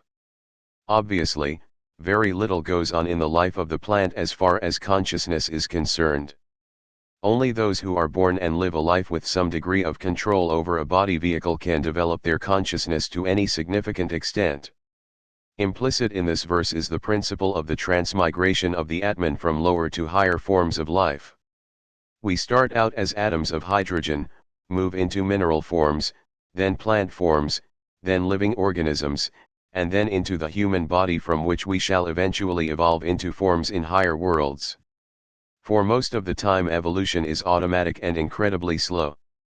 But at some point we become capable of directing and enhancing our evolutionary movement. At first this is only through thinking and acting, but eventually we become capable of yoga, of fully taking charge of our growth in consciousness. Until this point is reached, little of any importance occurs to us. So the Upanishad is starting at a basic rung of the ladder of evolution. But since, as I have said, nothing of much value take place on that level, the Upanishad moves ahead quite a bit to the level when we are capable of dreaming, to at least the intelligent animal level. Dream creation, that which is awake in us even while we sleep, shaping in dream the objects of our desire, that indeed is pure, that is Brahman, and that verily is called the immortal. All the worlds have their being in that, and no one can transcend it. That is the self. It is a fundamental assertion of India's primal wisdom that there are four states of consciousness: Jagrat, waking; Svapna, dreaming; Sushupti, dreamless sleep; and Turiya, the pure consciousness that witnesses the first three. Turiya is the state proper to the self, actually is the self, which is why this verse speaks of it as that which is awake in us even while we sleep, shaping in dream the objects of our desire. But there is more to the self than consciousness. It is also creative power. Although as yogis we use the terminology of Sankhya and speak of Purusha and Prakriti as two entities, we are only speaking of two aspects or views of the one existence. They are absolutely one. The Upanishad reveals this by telling us that the self is not only witness, it is also the witnessed. The self is desireless, yet it shows us in dreams the things we desire. Why? Because the self is more than witness, it is guide and guru. In every way it is attempting to show us our present spiritual status. Dreams are one of the avenues for its teaching. It is true that dreams arise from the subconscious, but they do so at the impulse of the self. Unfortunately, our subconscious is distorted, like a badly ground lens, so the original imaging of the self comes through to us distorted or partial, and the message is flawed. However, the more we clarify our minds through meditation, the more faithful our dreams will be to the original impulses from the self. In time our dreams can become authentic spiritual visions, at least on occasion. Although showing us our desires, the self remains pure, the actual word being white to signify that the self has no inherent colors, qualities or traits, for it is Brahman by nature. Thus it is also immortal, no matter how many deaths we may experience, both through the death of the body and the little death we experience each time we sleep, dreams being a kind of after-death astral experience. All worlds, all levels of experience, arise from the self in union with Brahman. Nothing exists apart from the self. The self is also the ultimate being. There is no going beyond it. Because it is one with Brahman, even conscious union with Brahman does not cancel out our awareness of the individual Atman. This is a most important principle, for many are led into the delusion that they have transcended the self and entered the not-self, when they have merely sunk into the morass of tamasic ignorance. They are suffering from the subtlest form of mental illness which in time will manifest as recognizable psychosis and lead to great mental and moral disintegration, in many instances to attempted or successful suicide. The indwelling self as fire, though one, takes the shape of every object which it consumes, so the self, though one, takes the shape of every object in which it dwells. As air, though one, takes the shape of every object which it enters, so the self, though one, takes the shape of every object in which it dwells. Each individual self inhabits a vast number of body vehicles as it moves up the ladder of evolution to the highest. For a detailed study of this, see. And in each one it appears to actually become that vehicle. Yet the self remains only itself, one and unique. In this way the self gathers experiences of every form of life that exists. This is necessary for it if it is to approximate the status of Brahman, for Brahman, existing in all forms, has the experience of being all those forms. Hence the microcosmic self mirrors the macrocosmic self. The untouched self as the sun, revealer of all objects to the seer, is not harmed by the sinful eye, nor by the impurities of the objects it gazes on, so the one self, dwelling in all, is not touched by the evils of the world. For he transcends all. Having spoken to us of the fact that the self somehow takes on the form of its many incarnational forms, the Upanishad reminds us that the self is nonetheless absolutely unmarked by that formation and undergoes no alteration or conditioning whatsoever. Even while immanent in relative existence, the self remains essentially transcendent, in the same relation to its incarnate form as is Brahman to the universe. The divine eye of the self illumines all things yet is affected by none. Bliss and peace he is one, the Lord and innermost self of all, of one form, he makes of himself many forms. To him who sees the self revealed in his own heart belongs eternal bliss, to none else, to none else. The self is ever the master, however much the forms inhabited by the self may be bound. The self is the essential principle of the existence of all those forms, always remaining one and unchanged. He alone who beholds the self in as the core of his being possesses eternal bliss. Intelligence of the intelligent, eternal among the transient, he, though one, makes possible the desires of many. To him who sees the self revealed in his own heart belongs eternal peace, to none else, to none else. Consciousness of the conscious, the eternal link between all the temporal bodies it inhabits, the self it is that which makes possible the desires of many through countless incarnations. He alone who beholds the self in / as the core of his being possesses eternal peace. The radiant self Yamaraj has presented his student with a great deal of philosophical knowledge regarding the self. This is all valuable, but Nachiketa feels impelled to ask a question, without the answer to which all the teaching on the self means nothing. He asks, "How, O king, shall I find that blissful self, supreme, ineffable, who is attained by the wise? Does he shine by himself, or does he reflect another's light? It is pointless to hear about the self if we do not know how to find the self." It is true that in metaphysical realms the majority of people are enamored of theory and discussion without practical application, but the wise see things differently. Nachiketa has already grasped the fundamental nature of the self. Blissful analysis shows that the basic motivation of all beings is bliss, ananda, or happiness, sukhsam, that all the things we strive for are only prized because their acquisition will give rise to joy. In this perspective we see that all beings are in search of the self, for it alone is of the nature of joy. Once a person grasps this fact, really grasps it, he can only seek for the self, all else being seen as insignificant.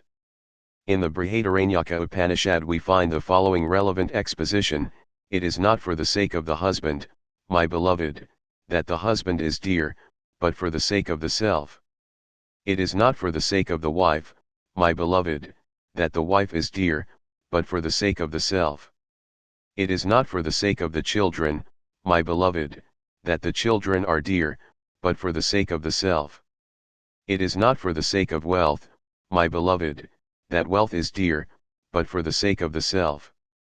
It is not for the sake of the Brahmins, my beloved, that the Brahmins are held in reverence, but for the sake of the self.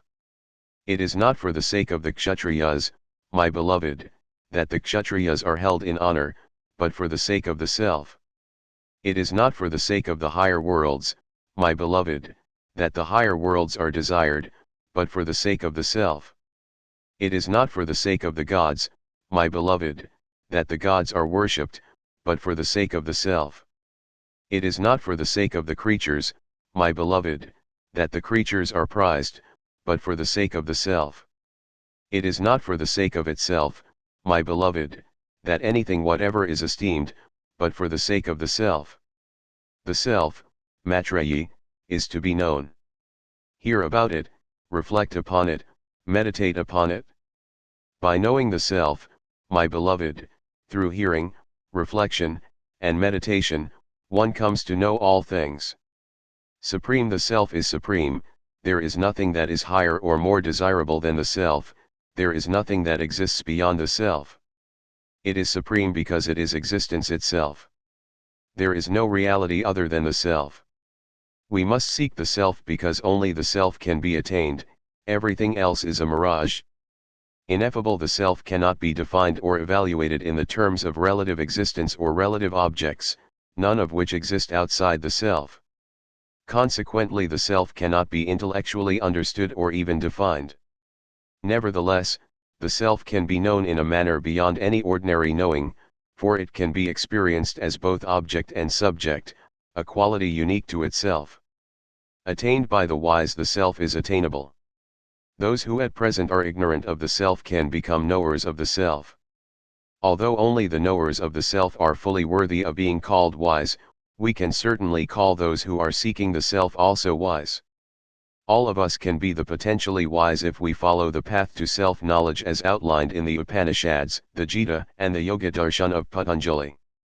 A necessary question: Nachiketa has declared the self to be supreme, yet he prudently follows that statement with a question to dispel any possibility that he may be misunderstanding Yama's teaching: does the self shine by itself, is light its essential nature, or does it reflect another's light?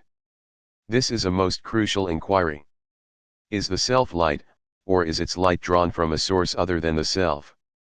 This is a question that penetrates to the foundations of the cosmos, demanding a clear insight. The sublime answer him: the sun does not illumine, nor the moon, nor the stars, nor the lightning, nor, verily, fires kindled upon the earth. He is the one light that gives light to all. He shining, everything shines. So Yama answers his worthy pupil's worthy question. Nothing of heaven or earth illumines the self or causes it to be radiant. Rather, it is Svayamprakash self-luminous. Furthermore, it is the self that illumines all beings. He is the one light that gives light to all. The self is the essential nature of all sentient beings that shine with consciousness. He shining, everything shines. All glory to the blissful, supreme, and ineffable self.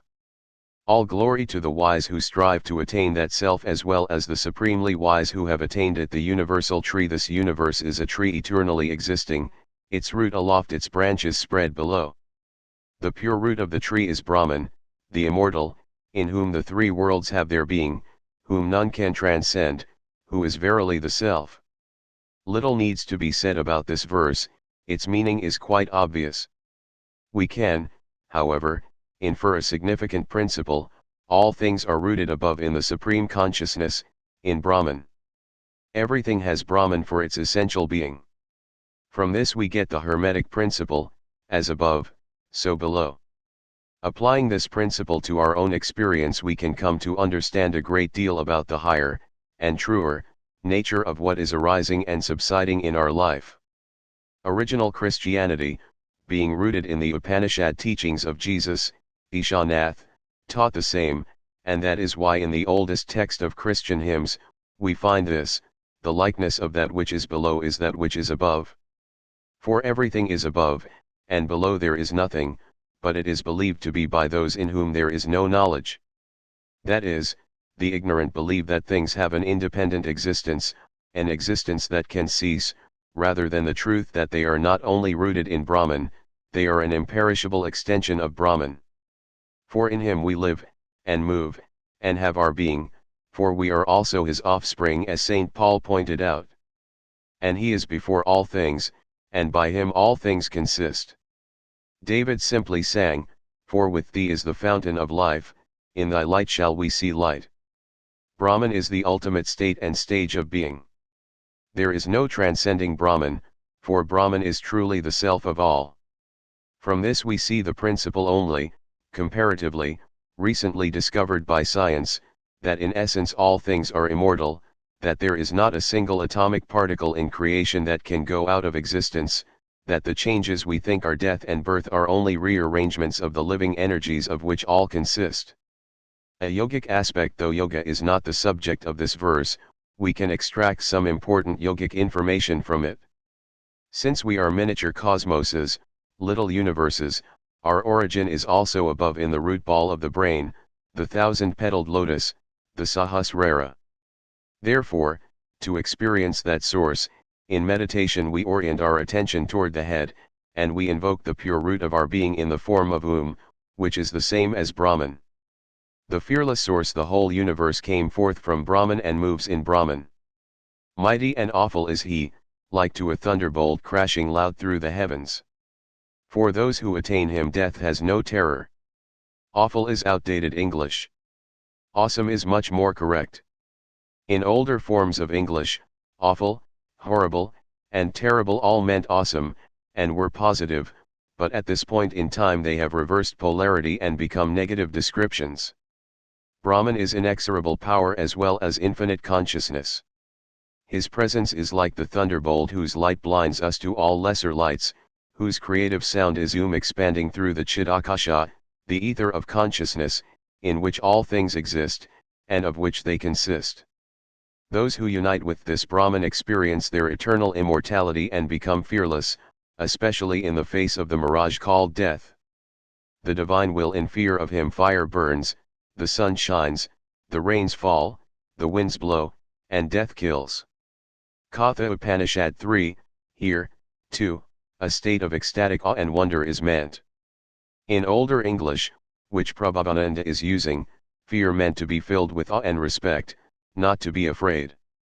So when we read in the older Bible translations that we should fear God, we are actually being told to reverence God. In awesome reverence of Brahman, the creation responds to the supreme will, for it is itself an extension of Brahman, as already said.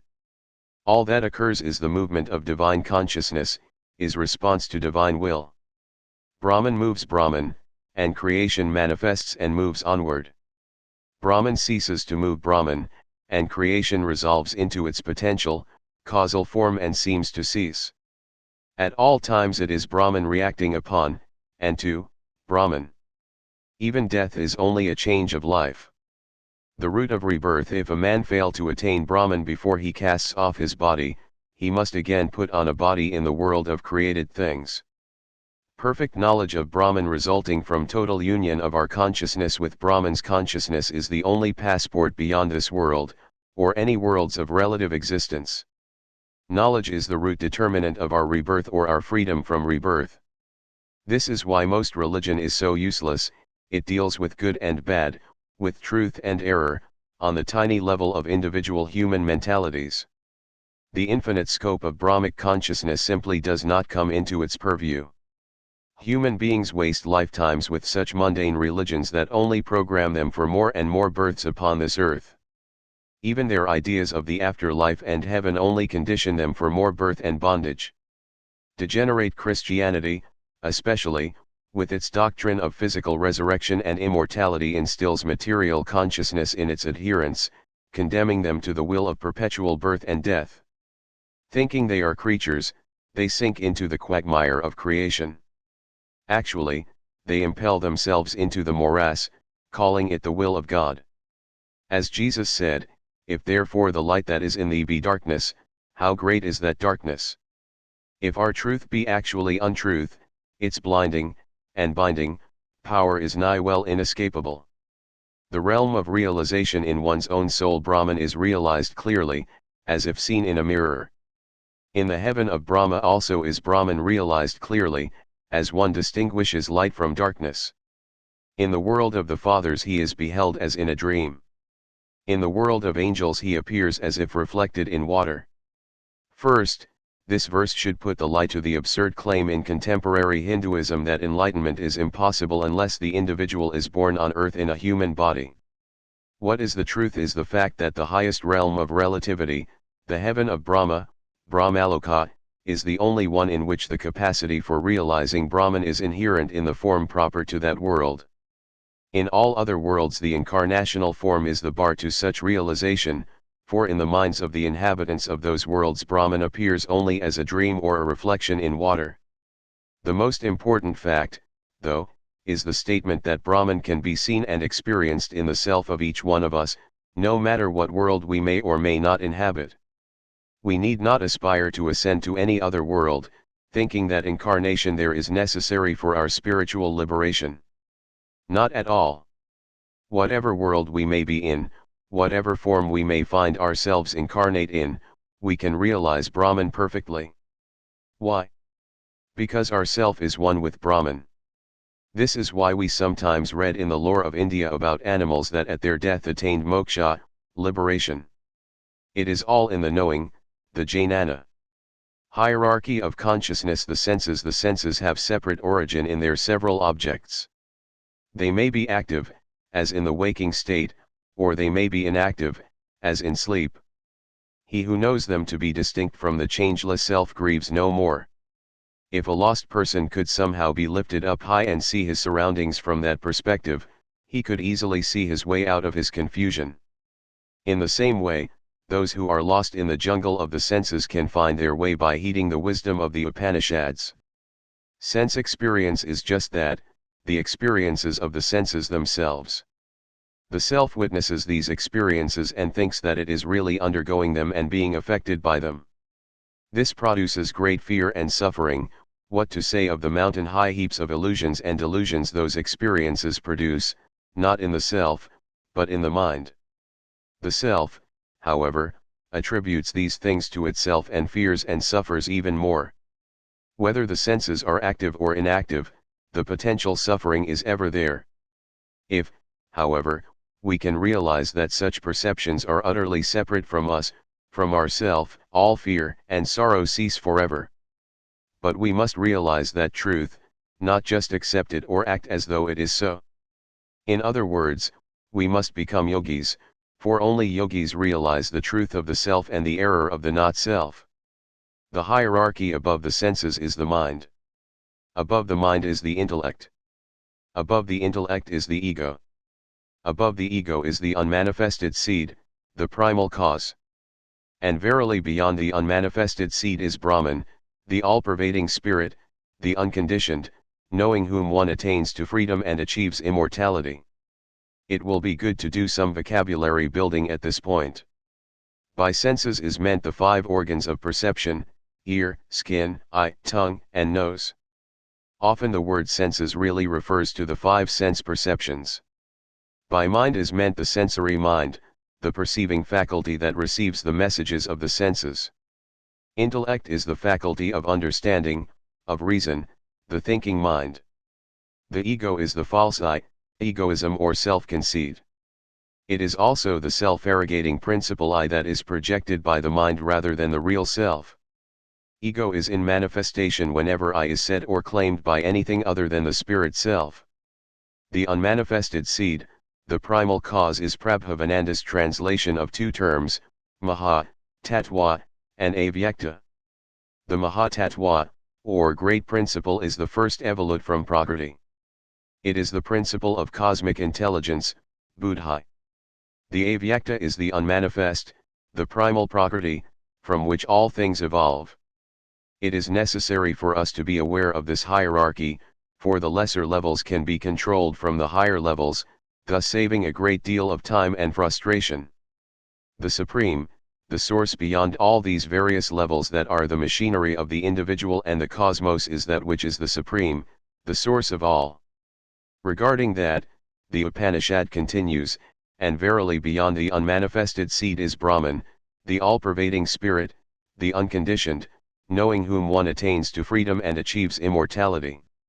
The self and Brahman being one, it is the knowledge of ourself that bestows upon us freedom and immortality.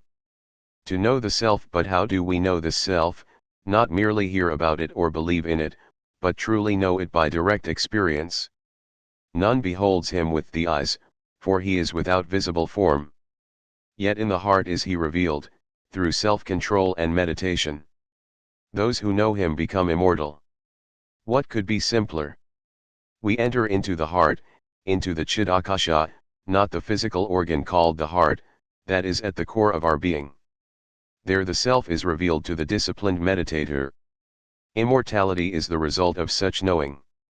The Upanishad continues with a description of the process that leads to self-knowledge. When all the senses are stilled, when the mind is at rest, when the intellect wavers not, then, say the wise, is reached the highest state. This is extremely, extremely important.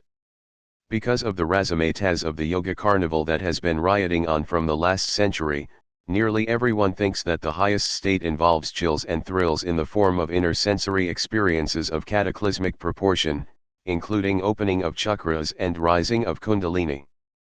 Notice that the Upanishad says nothing like that, nor does the Gita or the Yoga Sutras.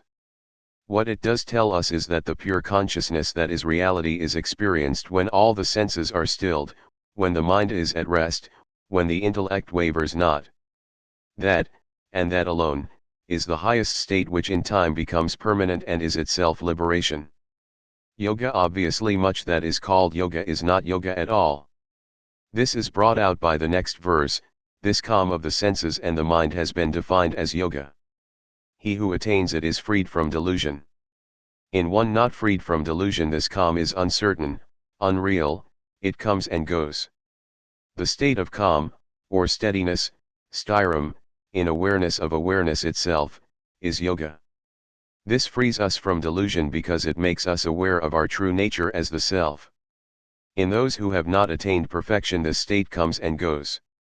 The Upanishad tells us this so we will not be foolish enough to think that experiencing it once or even a few times is enough and wrongly think we are enlightened. People claim enlightenment on the basis of much less. We must practice diligently to become permanently established in it. Although I have told about Lahiri Mahashaya's teaching on the subject of this state, which he called Styratva, in the Gita commentary, I would like to repeat it here. Yogirashyamacharun Lahiri Mahasaya continually expounded the idea that the goal of yoga is to be established in Styratva, in perfect tranquility. A group of spiritual leaders from Calcutta once conspired against Lahiri Mahasaya. They invited him to join in an evening discussion on spiritual matters. Lahiri Mahasaya accepted the invitation and accordingly attended the meeting. The conspirators had well prepared themselves to trap Lahiri Mahasaya. For example, if Lahiri Mahasaya were to express his preference for a particular deity, or Istadev, desired lord, then a particular leader would find exception to that choice. In fact, each member of the group selected a particular devata, deity such as Lord Vishnu, Lord Krishna, Lord Shiva, the goddess Kali, the Divine Mother, and prepared to debate and challenge Lahiri Mahasaya's choice. As soon as Lahiri Mahasaya arrived, he was received in the traditional manner and shown proper courtesy. After a while one of the members of the group asked Lahiri Mahasaya, "Upon which deity do you meditate?" Lahiri Mahasaya looked at him but did not reply. Then another gentleman asked him, "Who is your Istadev, desired deity?" Lahiri Mahasaya turned his head towards him and looked at him in the same way, while keeping his peace. Finally, a third gentleman asked him, "Can you tell us upon which deity usually you meditate?" Lahiri Mahasaya faced him and said very gently, "I meditate on Styratva, tranquility." The gentleman replied that he did not understand what was meant by this. Lahiri Mahasaya continued to observe silence.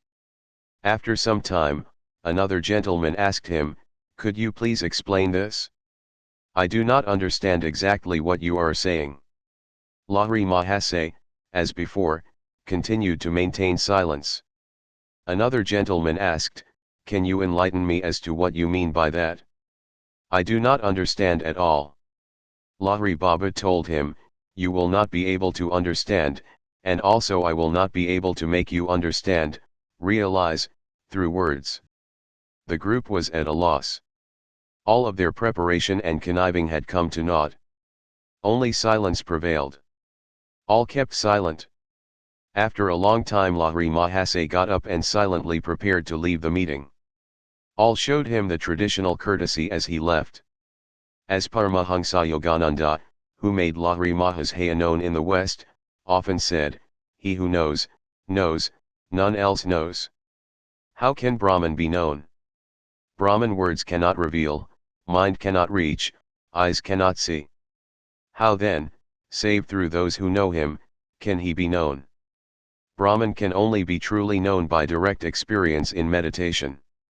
This verse is not speaking of that ultimate knowing, but of the knowing about Brahman so we can be stimulated to seek Brahman.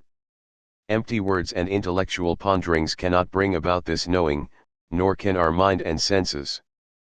But those who know of Brahman, even imperfectly, possess a spiritual power in their presence and in their words which convey an intuitive glimmer of the reality of Brahman.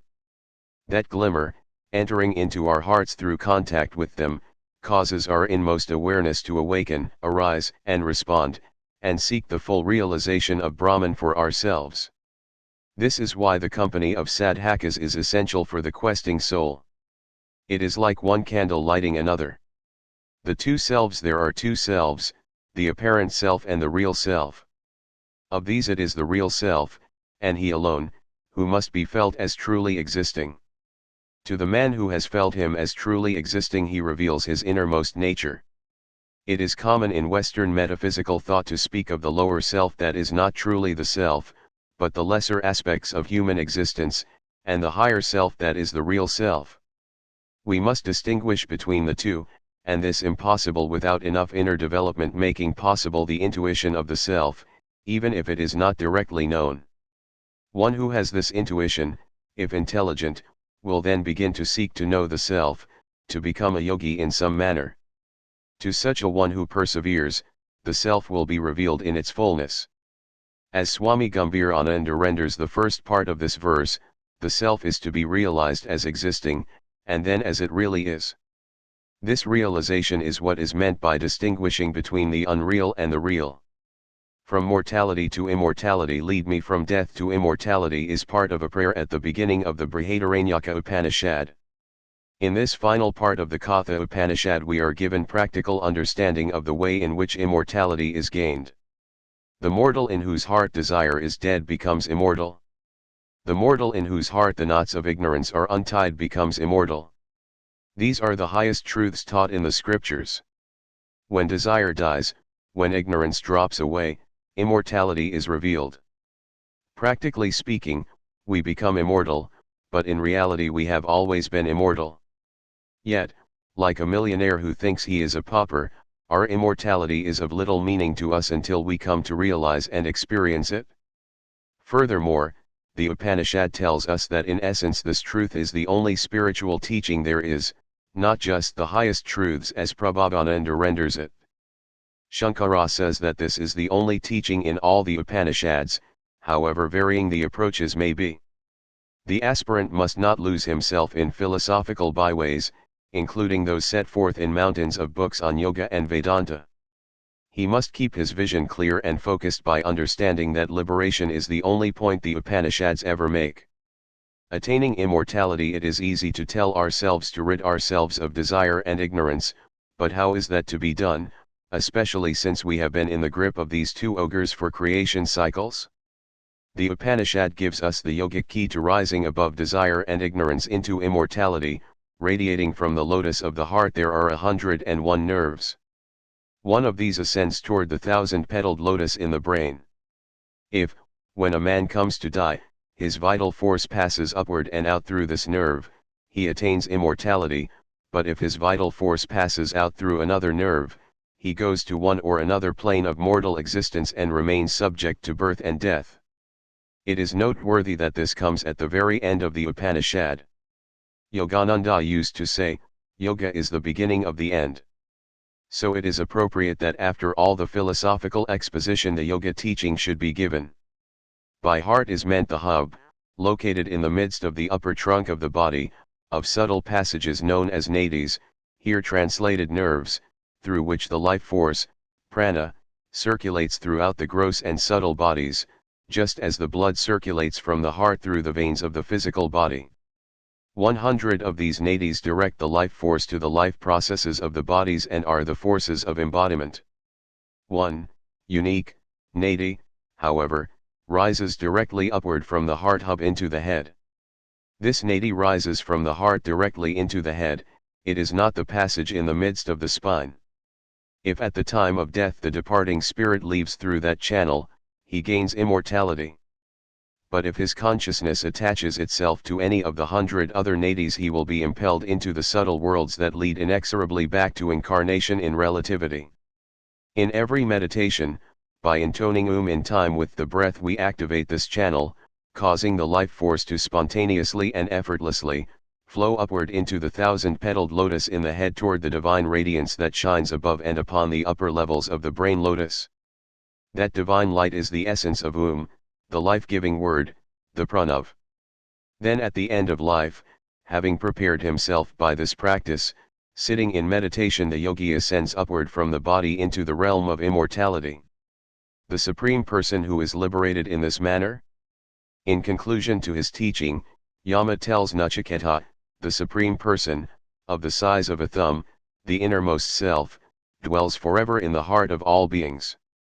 As one draws the pith from a reed, so must the aspirant after truth, with great perseverance, separate the self from the body. Know the self to be pure and immortal, pure and immortal. If the self is seen, immaterial as it is, it will appear as an oval light, in the shape of a human thumb. The shape is also that of a Shivalinga, which is a symbol of the self. Those who have seen this are unanimous in describing it in the manner of the Upanishad. In my early teens I met a Christian minister who described the death of his twin brother. He said that at the moment of death his brother's mouth opened, and as he exhaled for the final time, a white light shaped like a thumb emerged from his mouth and passed from the room. It is through meditation, as I have described it, that we daily work on the separation of the self from the body, which will finally occur at the time of death. Not that we leave our body in meditation, but we begin conditioning all our bodies so they will not hold on to us at the final moments. As the fully ripened kernel of a nut pulls away from the shell so that when it is cracked the kernel comes out in full separation, so will it be with ourself in relation to the body. Sri Ramakrishna described it as being like the release of a fish back into the river. May these final words of Yama echo within us: know the self to be pure and immortal, yeah, pure and immortal. Nachiketa, and us now the Upanishad sage gives us a final assurance, Nachiketa, having learned from the God this knowledge and the whole process of yoga, was freed from impurities and from death, and was united with Brahman.